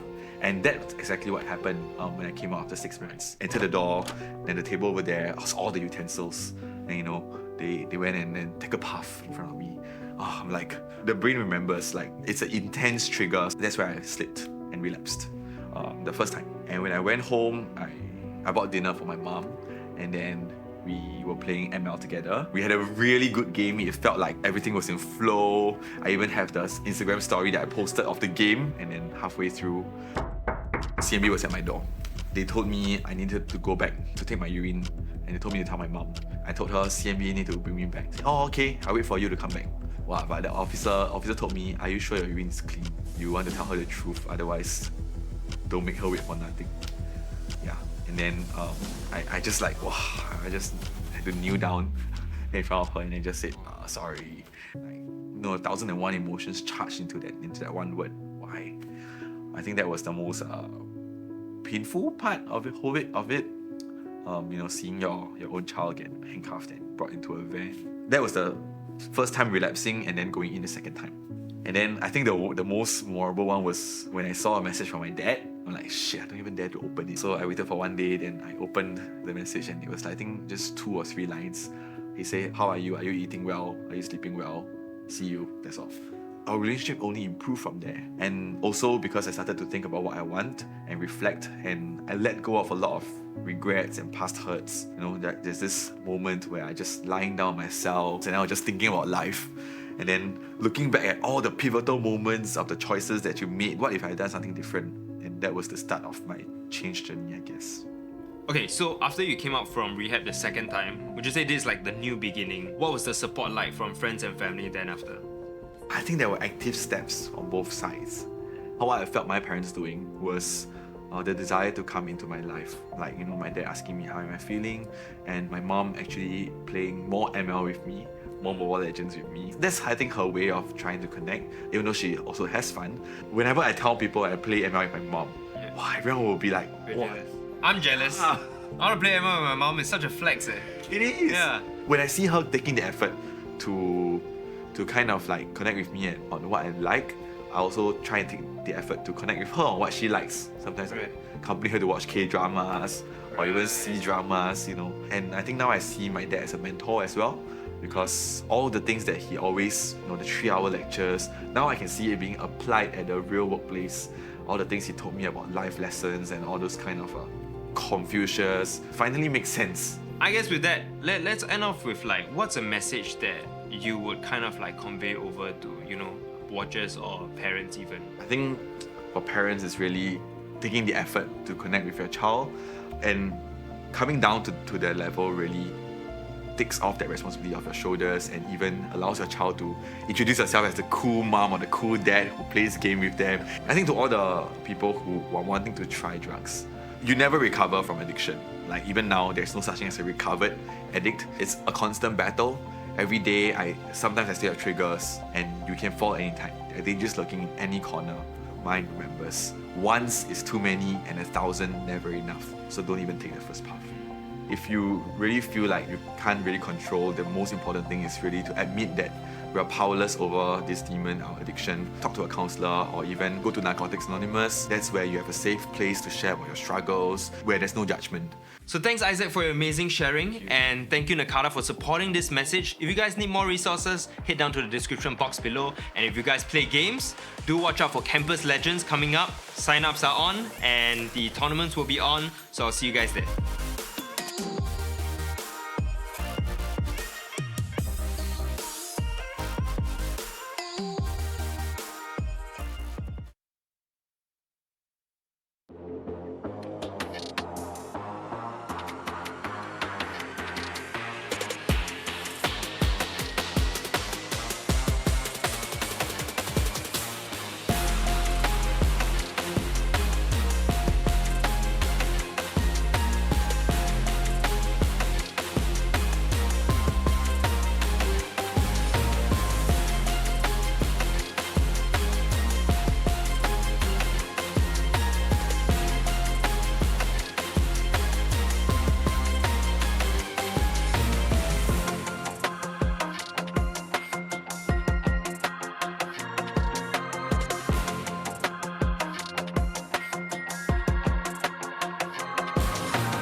are back to Campus Legends Season 6, Week number 5. My name is Lemon and with me is Aurora, and we will be going into our final best of 3 for today. Right? So I think everybody is very excited Yes, to sir. see these two teams, and we'll be jumping straight into the game of Bind Agent Select. Here we go. So Bind, right? I think this is a map that we've seen today. So in case you guys at home are wondering, we do have the veto of Bind, which is TP's pick, okay, Sunset, which is SP's pick, and then Icebox as the decider.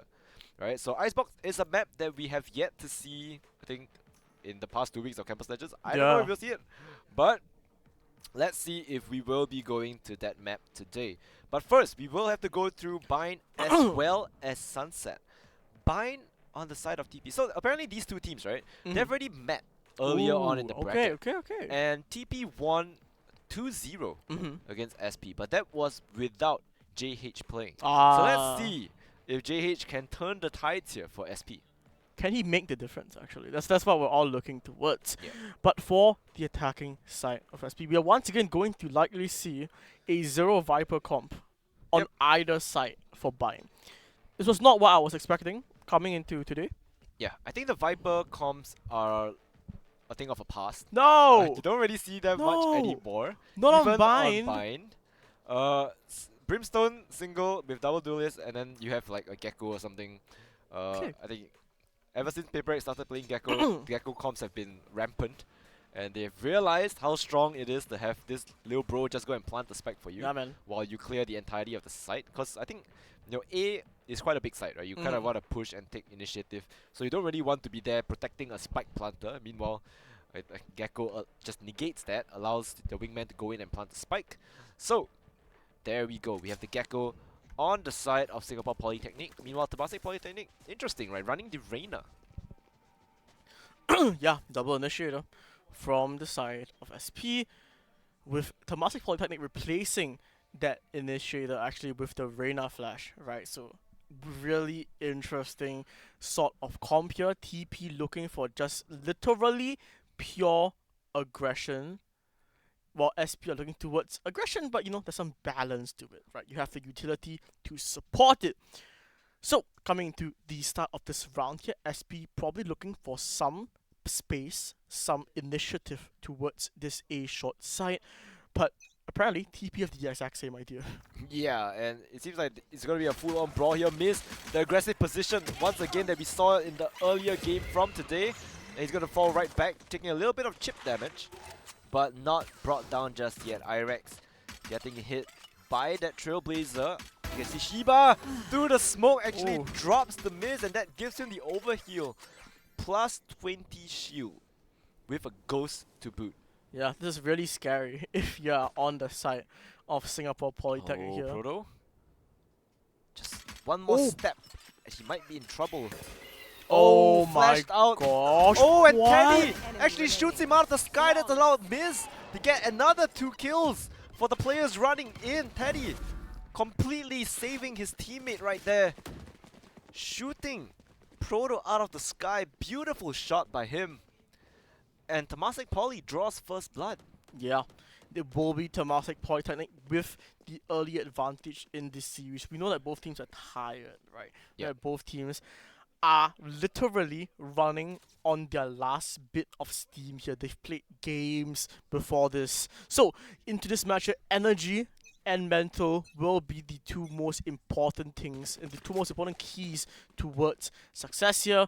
But energy is apparently aplenty on the side of Singapore Polytechnic even after dropping their first round, because they are just going to walk into showers and farm that second out for the Ray Showstopper.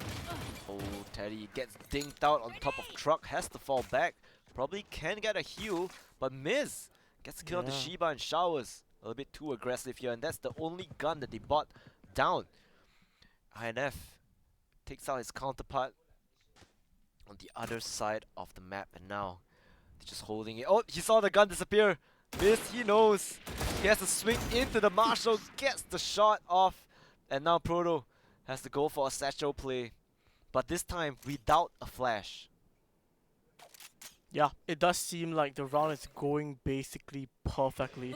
If you're Temasek Polytechnic here, the kills have just been sort of given, right? They've just been walking into the crosshairs of TP here as SPs try to find something into this round here. It isn't that important, but you would want any semblance of space here. You would want any try to get some kills. Maybe a Valento here. 4 bullets. Yeah, JH does end up trading out that kill. Will get taken out, but yeah, still 1 kill. I think you can appreciate it. You would have wanted to plant the spike, right? But yeah, still decent. Well, they did lose a big gun, but unfortunately, I think, he would have gotten the kill, right? But he only had 4 bullets. Unfortunately, all the 4 bullets didn't connect to the body, so then he had to reload in the open. It was really, really awkward, but it's fine, completely fine. They're bringing 3 Vandals into their bonus. Yeah, it's a scary bonus if you're on the side of Singapore Polytechnic here. There's a lot of respect that has to be given. The early mosh pit in towards long will support this B-long angle here. Yeah, look at this. It flushes the angle completely out. Yeah, Skyfish will confirm his position here as look at the people that are here. Oh my god. Yeah, he still gets one. With the Bucky, swaps it out for the Vandal and runs for the hills. And meanwhile, INF is still on the side, whizzed onto Salty though. That's a little bit unfortunate there. And now they're just flooding onto the side, but it seems like Singapore Polytechnic are holding strong and giving them no chance to re-hit the side. And Corey brought down really low, 32 HP to work with. Miz has the Empress active as well. And let's see, he has to go huge here. There's a player inside. Hugh gets the first. And meanwhile, we have another player getting the second. That is going to be Moose. Oh. And JH, the last player remaining. Can you make a difference? No, you cannot. Blinded out. And ooh, there's a molly on this. But I'm sure they have enough time to defuse, right? Yeah. Hold on to your hats. More than enough time. Wait, if they didn't get half there, that would have been a round loss. Yeah, definitely. Yeah, but so really close margins here, but it doesn't matter because Temasek Polytechnic win the round with 3 people surviving. And we thought that SP had full control of the site, right? But it just ended up being a bunch of uncoordinated 1v1s that weren't really supported by any good utility. Yeah, it's extremely awkward as well. And this, I mean, Singapore Polytechnic, they lost their bonus due to those 3 rifles that they managed to save. And imagine, it could have been, I'm not sure if it could have been 4. Maybe they picked up the rifle from Miz, right? So then that would make it 3. Yeah. And there's a certain amount of willingness that Temasek Polytechnic are to challenge Singapore Polytechnic on these areas that they once thought were comfortable. And yeah, Proto, he just walks into the setup and he has no idea where the trip is, and INF gets the freest kill he's probably ever gotten in his career. Yeah, that is definitely true. He just ate the trip. And now Irex is on the other side of the map. I think Teddy is pretty privy to this. He knows that they probably like to flank. Singapore Polytechnic is just jiggling in the corners, dings him through the wall, tries to spam it out. Meanwhile, INF has found the spike. JH gets the kill on the Icoric, but Miz is there. The shoulder of JH just slowly peeking out over and over again. And the last player, they know exactly where he is. It's Irex. He's running through the spawn. He has to go and retrieve the spike somehow, and he's down to 1 HP. Everybody wants this kill. 3 kills, 3 stats, 6 HP.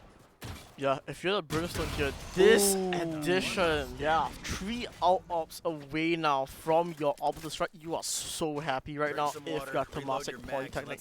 4-round lead. Miss with going 8 kills and 1 death, proving why he deserves to be playing that Reyna here. And with the buffs, this could be scary.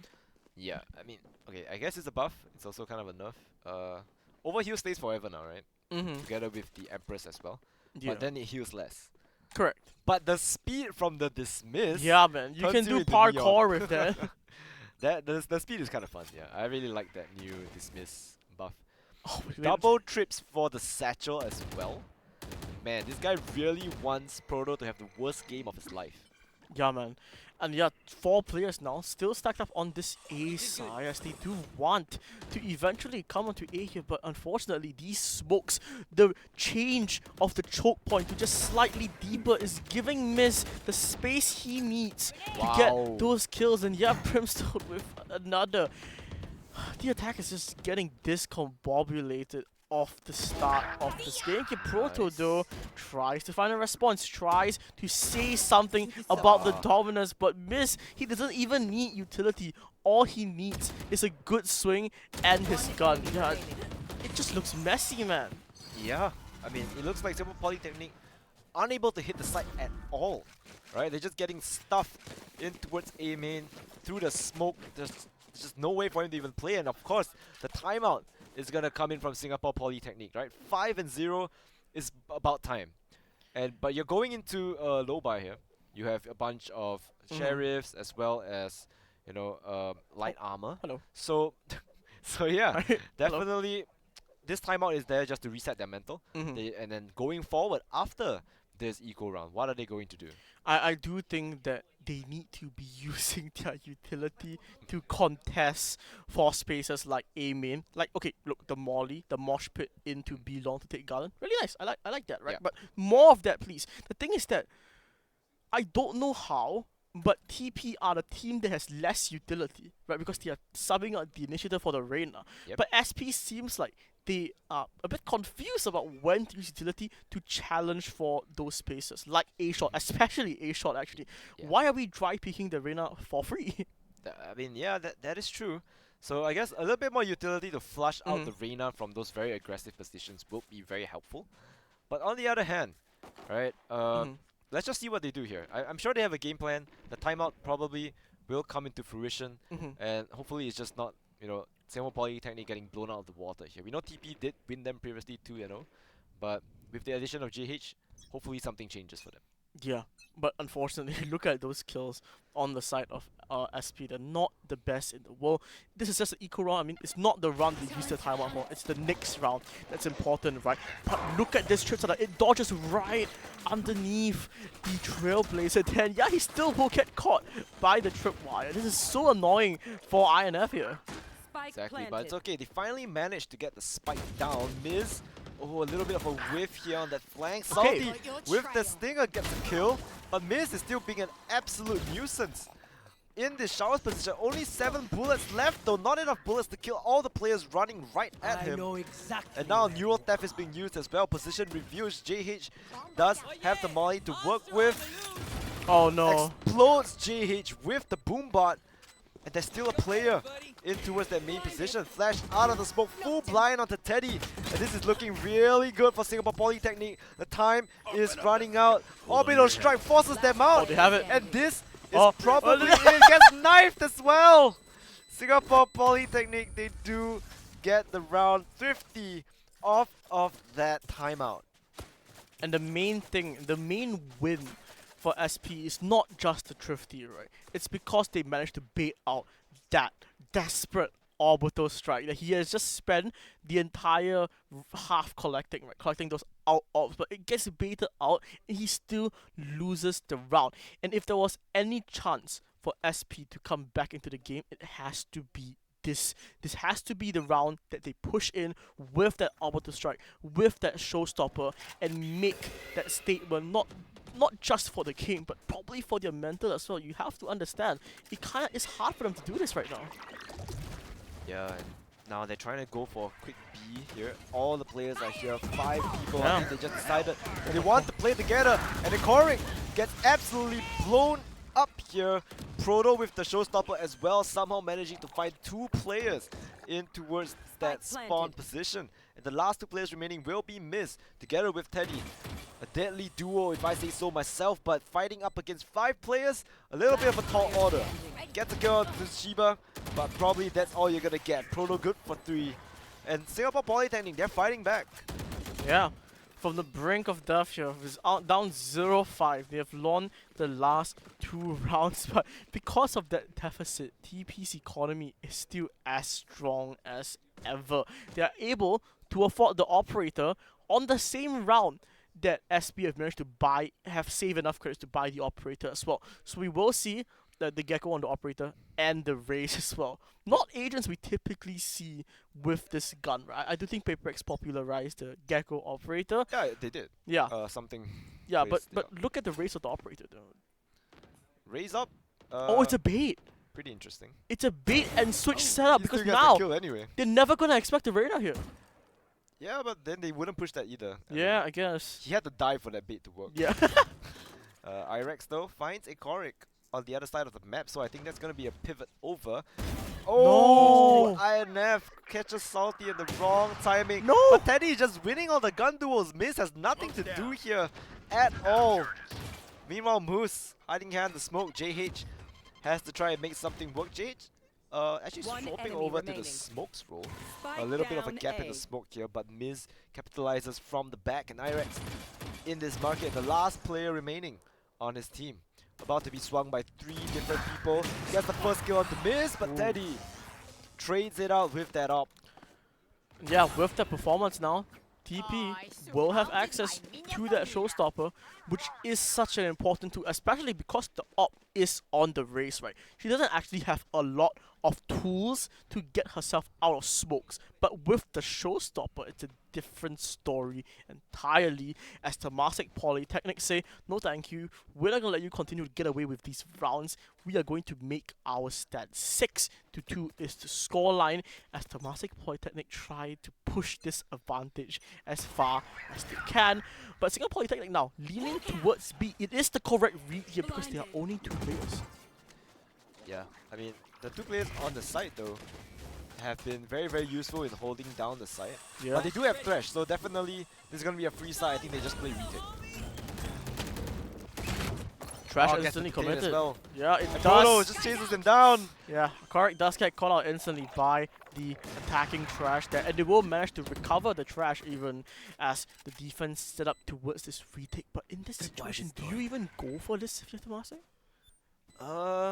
They can try. They do have Showstopper available as well if they so choose to use it. Okay, nice. Swapping over the guns. Oh, there's a little bit of a hole in the smoke. The Showstopper does get one. And meanwhile, oh, they're actually managing to do it. Okay. Miz has the Empress available. He taps the spike. They know there's one player in elbow as well, but there's one coming in from the flank. And they do not expect it. Up and above you go. Okay. And Miz, good for the clutch.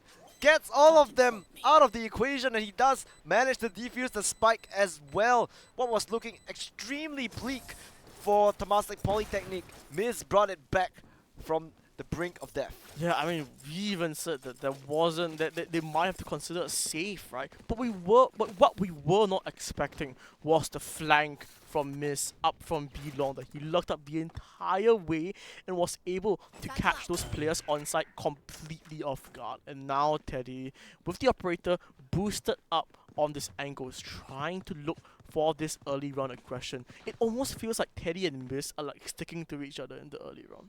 Yeah. They're like a little pair, a little dynamic duo, if you will. But this early fight will decide this round. Yeah, no one's gonna swing for the right, so the op is probably not going to sing, but INF. Oh, Miz gets a kill, and INF on the other side as well. They're getting demolished on both fronts. JH running up the box. Gets hit by the pain shells, has to jump off. And meanwhile, in shower, Shiba is here as well, but Teddy being an absolute menace. Oh my gosh, that was so close. She almost killed Shiba in showers as well with that blind op shot.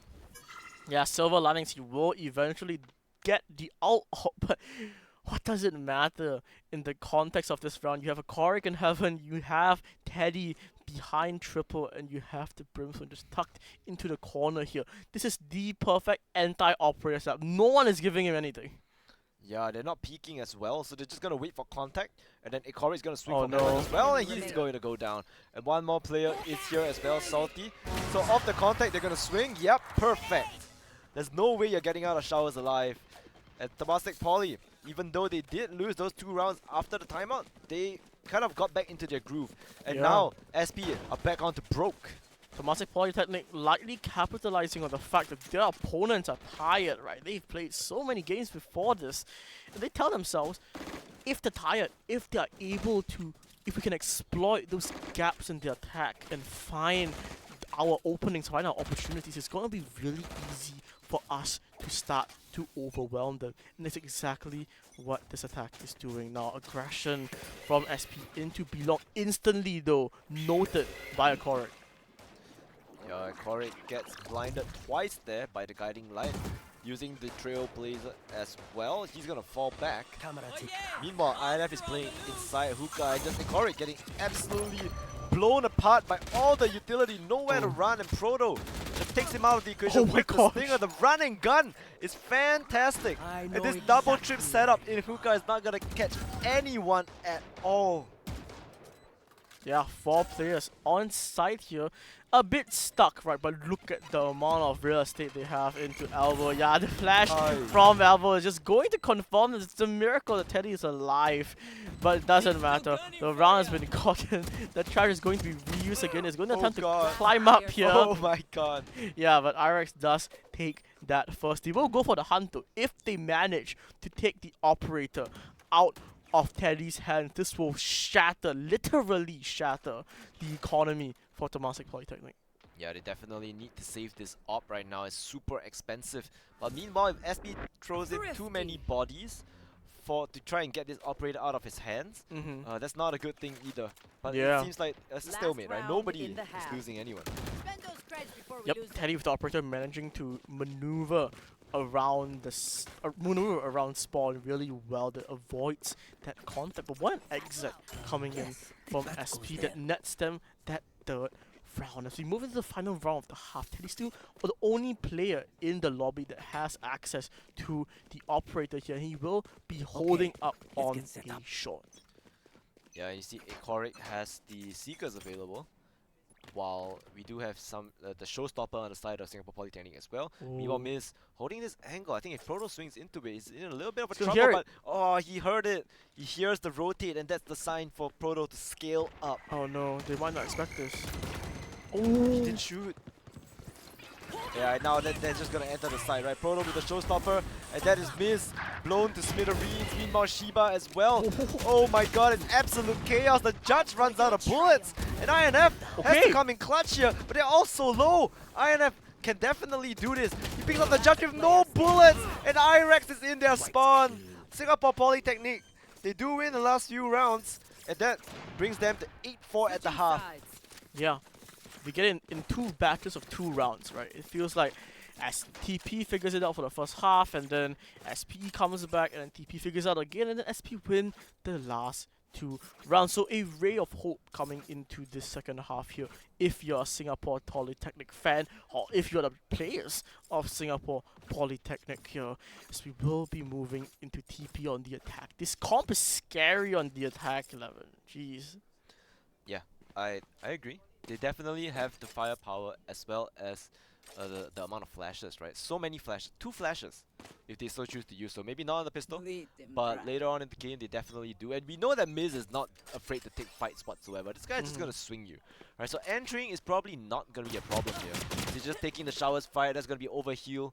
Meanwhile, Shiba is in this corner as well, slowly trying to jiggle out. But Miz, that is a kill for him once again.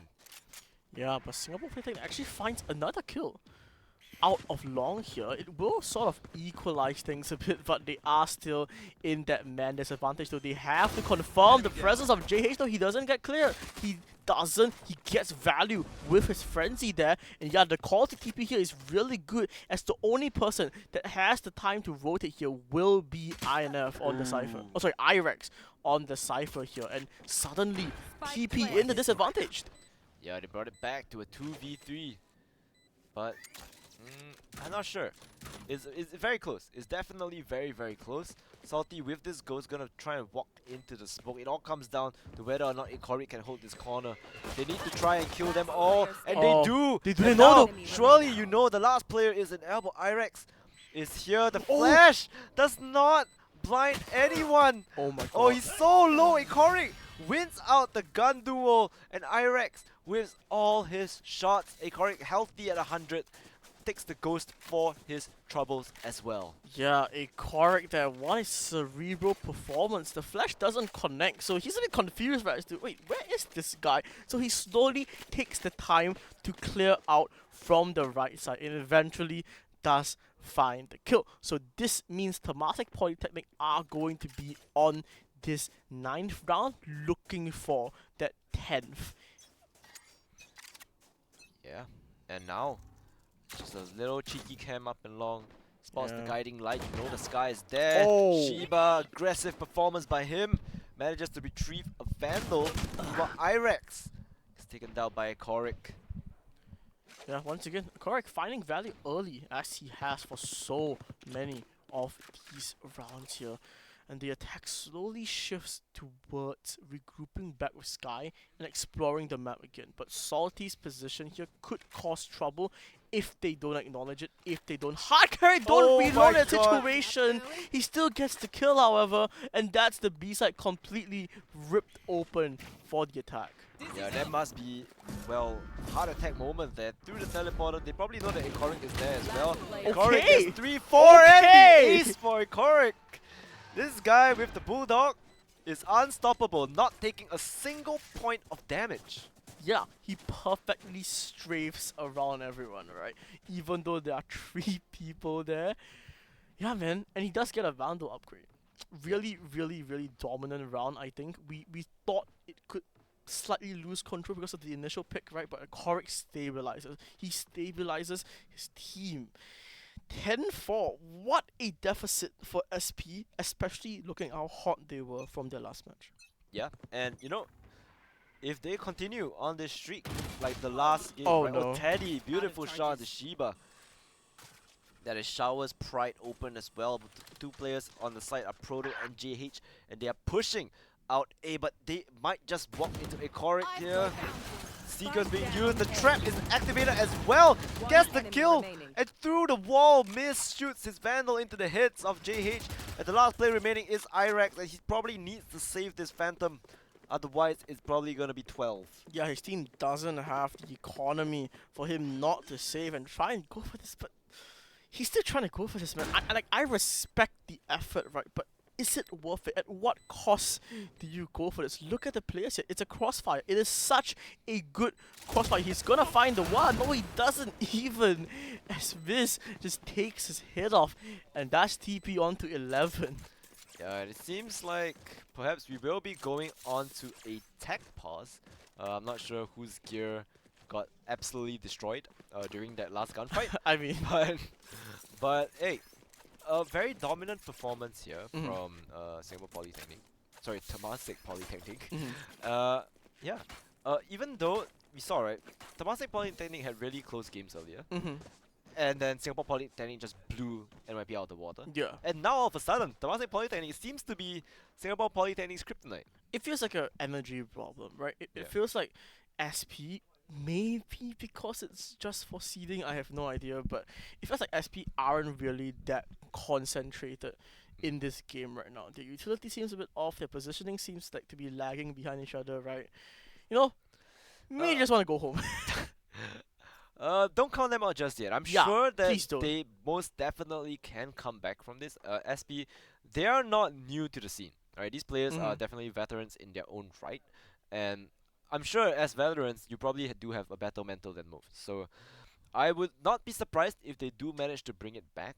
But at this point, double digits already. Yeah, right? man. You're on a back foot. You're on the back burner. It's very difficult to try and come back from this. Especially when all your plays aren't actually working as well, right? You try and go aggressive, you get shut down. You play passive, you get shut down as well. So really, at this point, what do you do, right? I mean, the biggest problem right now is the economy, right? The economy is literally on the brink of collapse. Like, I feel like without Irex saving that weapon, I don't think they can buy anything significant coming to this round here. They might just have to give up 12 and then hope to some deity that they play like 7 rounds of perfect Valorant to close out the game.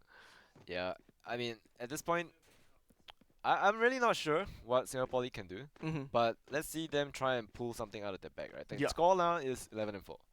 Right? But I mean, what do you think as the defense right now? What do you think they can do? Well, it's a little bit difficult, right? Because they're not. It's not like they're not defending. They're just losing all the gunfights before they can even defend the site. By the time they want to defend the site, there's nobody on site left. Everyone's dead. And they're dead at the most ridiculous positions as well. They're all pushed out. Maybe on A, they're all pushed out on A. On the other side of the map, you maybe try and push out B for information, and then you get killed by the lurker, which is INF as well. So then, at that point, what do you do? The moment before Temasek Polytechnic even gets the site, there's only 2 players left on SP. Yeah.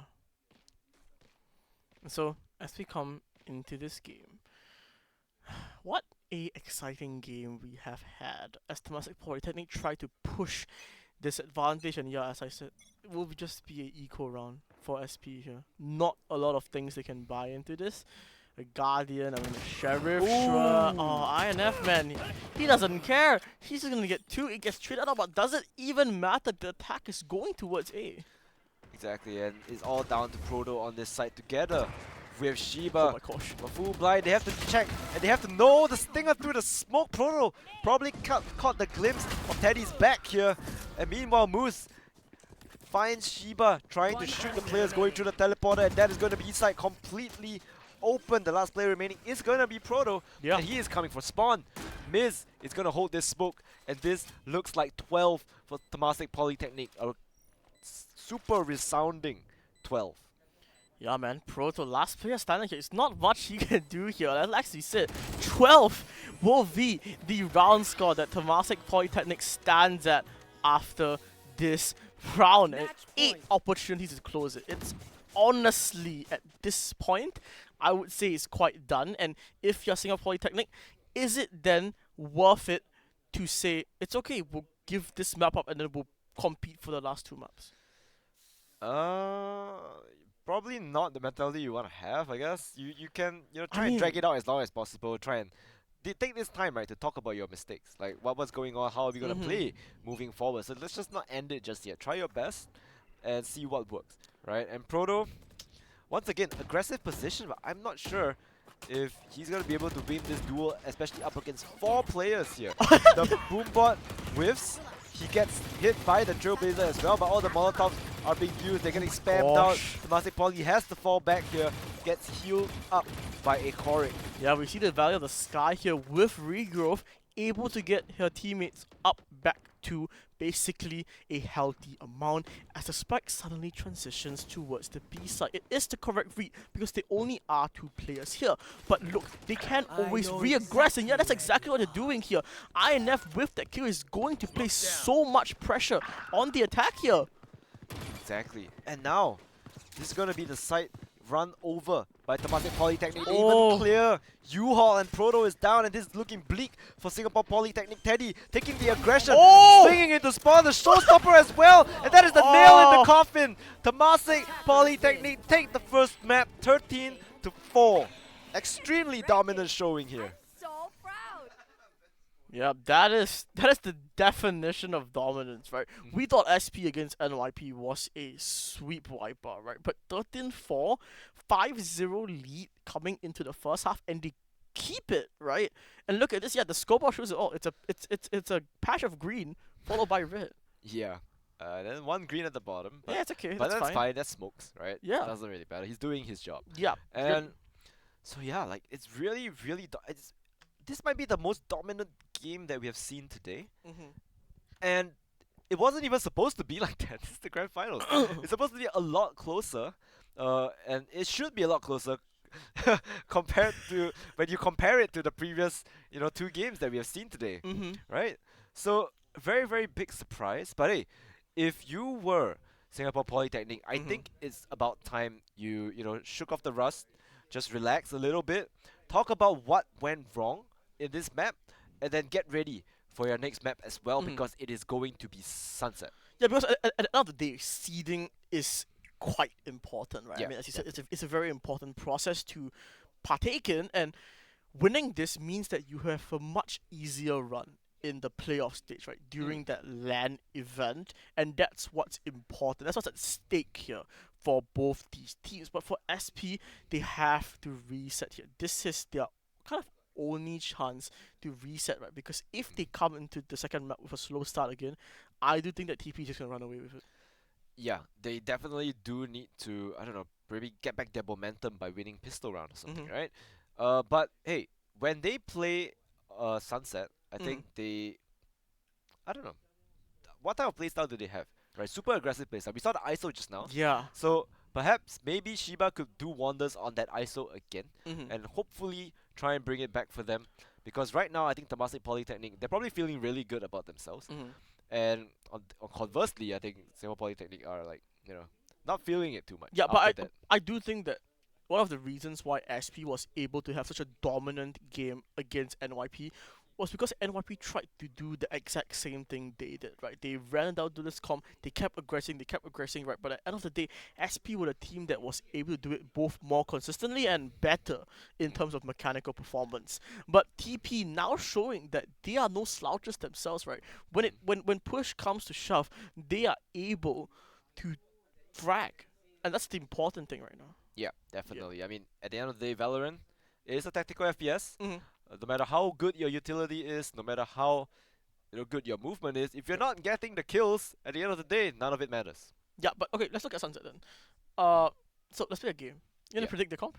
Predict the comp. Yeah, since you were so good on the ISO pick just now. I'm sure they're just gonna pick the same comp as the last game. I mean, right? like the other team, like TP. for TP, yeah. I wanna see Phoenix. Oh right, it's the Rima comp. Yeah, I wanna see Phoenix. I think looking at the way that they play, they can definitely run it. I'm sure Miz can also play Reyna, right?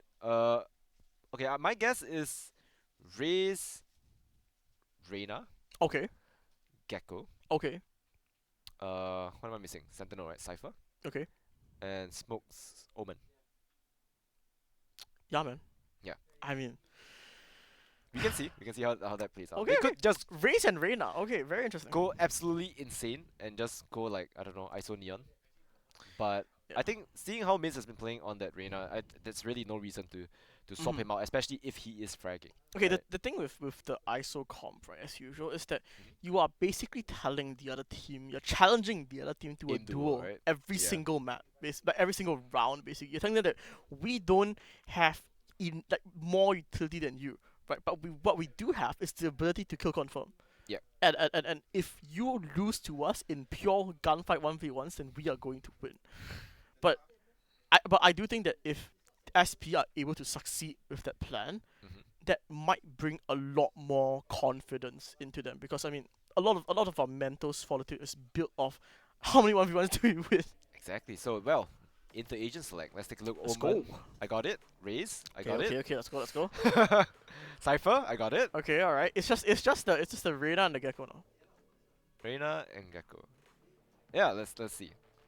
I think on the other side, SP is probably the same comp. I don't know if they want to run ISO. I hope they do, just to prove that they're not backing down. Mhm. Like even though we're losing gunfights, with a shield, surely I can win. Surely with one more with bullet than one the more opponent. bullet, I can win. Yeah. Right? Yeah. So let's see. How are they going to pick their? Come on, man, pick. Okay, we have. Okay, but a card on the Reyna. Yeah, is- but okay, but you see, Miz is out of Reyna now. yeah. So probably not gonna see the Reyna anymore. KO, Okay. no more ISO. Okay, we're changing the comp. Uh-huh. Okay, the ISO's coming back. Oh, the on ISO is coming TP. back on TP, huh? Okay, interesting. Okay. No, I'm so ready for this comp, man. Whatever this is. And then it just depends on whether or not Ikari wants the Gecko. Yeah. Yeah. Okay, so SP going for a more util heavy comp. I think they've realized that. Okay, maybe we can't fight them. Maybe we can't Yeah. fight them 1-on-1. But Maybe- I don't like that. I like the confidence, Yeah, man. man. Just go and swing. Just challenge them. But yeah, okay. Sky. Okay. Sky Gecko. Okay. Ah, Okay, you see? okay. Ah, So I'm only off by one. it's no longer Reyna, it's Yeah. ISO for only TP. off by one. But you see, right? If INF was playing the Cypher, I'm pretty sure Miz would be playing Reyna. Yeah, basically, yeah. So pretty much I got the comp exactly on the But dot. so INF on ISO, he's no longer the lurker now. His entire role has switched. What Mhm. consequences do you think that brings actually? No, this guy is super sharp. Yeah, man. I'm sure he's gonna still win the gunfights. Especially, hey, how many first bloods has he gotten on the lurk? He has so many. Can you Yeah. imagine now he has a shield? He has a shield. No, he puts on the shield and goes to lurk. Yeah, like he has a shield now, dude. This guy is not dying at all. Alright? Yeah. So of course, a quick reminder of Nakada as well. Mhm. Towards a drug-free Singapore, we are anti-drug stream. Mhm. So No drugs. no drugs. Yeah. Yeah, you can only buff yourself with shields. No steroids, no drugs, no nothing. Yeah. Okay? So now, ISO. Like you said, I don't think they will have a look at it. Let's see how Miz does on the look. Right? We haven't seen him Yeah. go for like a super look. In fact, he's not going to lurk. He's just gonna go, man. He's gonna go with the team actually. Yeah, I think he just run it in, right? Oh, actually, oh, he's coming back. Okay, so the mid aggression, I think, will be a key thing for this comp here. They really need mid right now, just to limit the amount of information that SP has to Oh, play they're just with. going to market, huh? Or not. Or maybe not, they're just going mid. Okay, INF, he's just going to stroll his way Oh, my shield is into gone. mid top here. Yeah, his shield will be gone, but that's so much pressure. But he came back Oh, and then no. Miz is holding the flank. This guy has to read. But does he expect one more? I Okay, think Proto. yeah. They do not expect it, but Teddy is still holding the angle. Gets the headshot on the Proto, but Proto is just quicker. Miz gets the kill. There's one more. That is a good trade. And there is still one more player in the form of Irex. But it seems like perhaps Temasek Polytechnic are going to pivot. I don't know, they're still staying in mid. They get the kill on Irex. And now it's a 4v2. I like this reset. And there's still one player on B. It's like the players on B are like slowly funneling here, and yeah, eventually he will get taken out.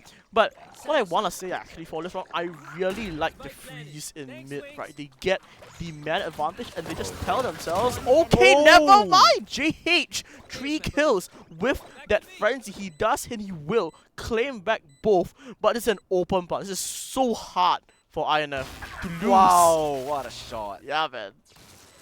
Okay, going back to my point. Going back to my point before JH briefly disrupted me with his heroics. I really love the freeze from TP there. They get the initial advantage. They tell us, okay, let's just wait. Let's not commit to A because we don't have information. Let's not commit back to B in the event that there's someone else flanking, and they just wait in mid. And because of that, they are able to place themselves in that 3v1 situation. Yeah, I mean, all of them played that really, really well. Mm-hmm. I don't even know how they even expected 3 people to be pushing out B, one man. by one. And they're still holding. Okay, now 4 players on A with 3 wanting to get some A initiative though. However, I do think that Cypher here will be the thing that stops them. Yeah, Oh, Vandal. Vandal just get dropped though. That's very big for the defense here, but Irex is solo Omen in this smoke right now. I don't know what you can find. Probably not much unless Moose, decides to donate a Spectre. I think INF holds the flank. He knows where they're coming from. Spots out the head of Irex as well. So his counterpart is going to, defeat him in that gun duel. The last 2 players remaining. There is a Vandal though. Salty has a Vandal. Oh no! Teddy whiffs on the spray, and JH is just going to save this Vandal for next round. Okay, this is a good save, right? I think if you're SP, you're happy with the save. You might get lower credits, right? But I do think at the end of the day, it still is an economic surplus, if I'm not wrong. Yeah. If you save the Vandal on second round, yeah, I do Definitely, think so. yeah. Yeah. So we will be going to the third round here. Unfortunately, 3 players of TP still alive, which means that they will be carrying a pretty sizable bonus round here. We see 2 rifles here. If you're SP, this is not a time where you can let your guard down, right, and play this round as you normally would. You have to have the same level of respect. You have to have the same level of caution here going into your retakes or holding these sides here, because they can just literally send the Omen and the Cypher to die with the Sheriffs and then trade out. Yeah, that is exactly right. Exactly as you said. Okay. Right, but Proto has plans of his own, swinging up in mid. The Dizzy does not get shot down actually. Unable to track that, and Proto gets a free kill. Yeah. And now, I think Temasek Polytechnic caught a little bit off guard by the switch of pace here. Yeah, very, very nice mid aggression there. We see utility committed with just good shooting in general, and that gives Singapore Polytechnic this early advantage here. No more are they going to fall 0-5 against Temasek Polytechnic, but INF here has something to say about it. He has an advanced position. The defense Proto is in knows they've spawn, given up dude. this much space, but do they expect him in this angle? Yes, Wow. they do. What a shot. Yeah, and that kind of just will likely be it for the round. Spike will get planted, but what can you do in this situation? Yeah, try and get as many guns out of the hands of Singapore Polytechnic as possible. Right, they saw that Miz is in that corner, is going to spray him down. Salty gets 2, Corey gets 1 for his troubles. He picks up the Vandal as well. So the Wingman is going to come out, but a double swing coming from Salty will allow Singapore Polytechnic to get their first round on the board. Okay, a lot better now on the mental. We see it, they've refreshed themselves, and this is what we want to see. SP need to keep this close in order for them to have a chance to come back in this series and push us to Icebox. Yeah, definitely. But hey, they do have the guns available, and I think the economy is looking pretty okay for both teams as well. Salty, however, has racked up a huge sum, 3,000 credits to his name. Yeah, the economy honestly for SP, it's kind of insane right now. Like it's strong, it's so strong. In fact, it's stronger than the team that has more rounds somehow. But INF here, trying to get something done, will likely pop that double tap soon. Cyphercam though will spot out so much information on B here as the rotate can slowly start now. Flash is being used, clearing out all the space in B. INF gets Oh, Irek, no. and Salty gets taken out as well. It's all down to Shiba, has to flash through the smoke and gets one, but Teddy trades him out. And Proto is all of a sudden the last player remaining, trades on trades, but Temasek Polytechnic comes out on top of that. Oh! Proto has something to say though, with that beautiful headshot, and both of them are about the same amount of HP. Oh. Takes out his utility at the wrong timing, and that allows for Teddy to win the round for Temasek Polytechnic, and I think this stabilizes their economy as well. Yeah, it wasn't even the wrong timing though. I mean, he just accidentally had like a small part of his body swing out from Boba there, and that just ends up sealing his fate in CT. But as we come into the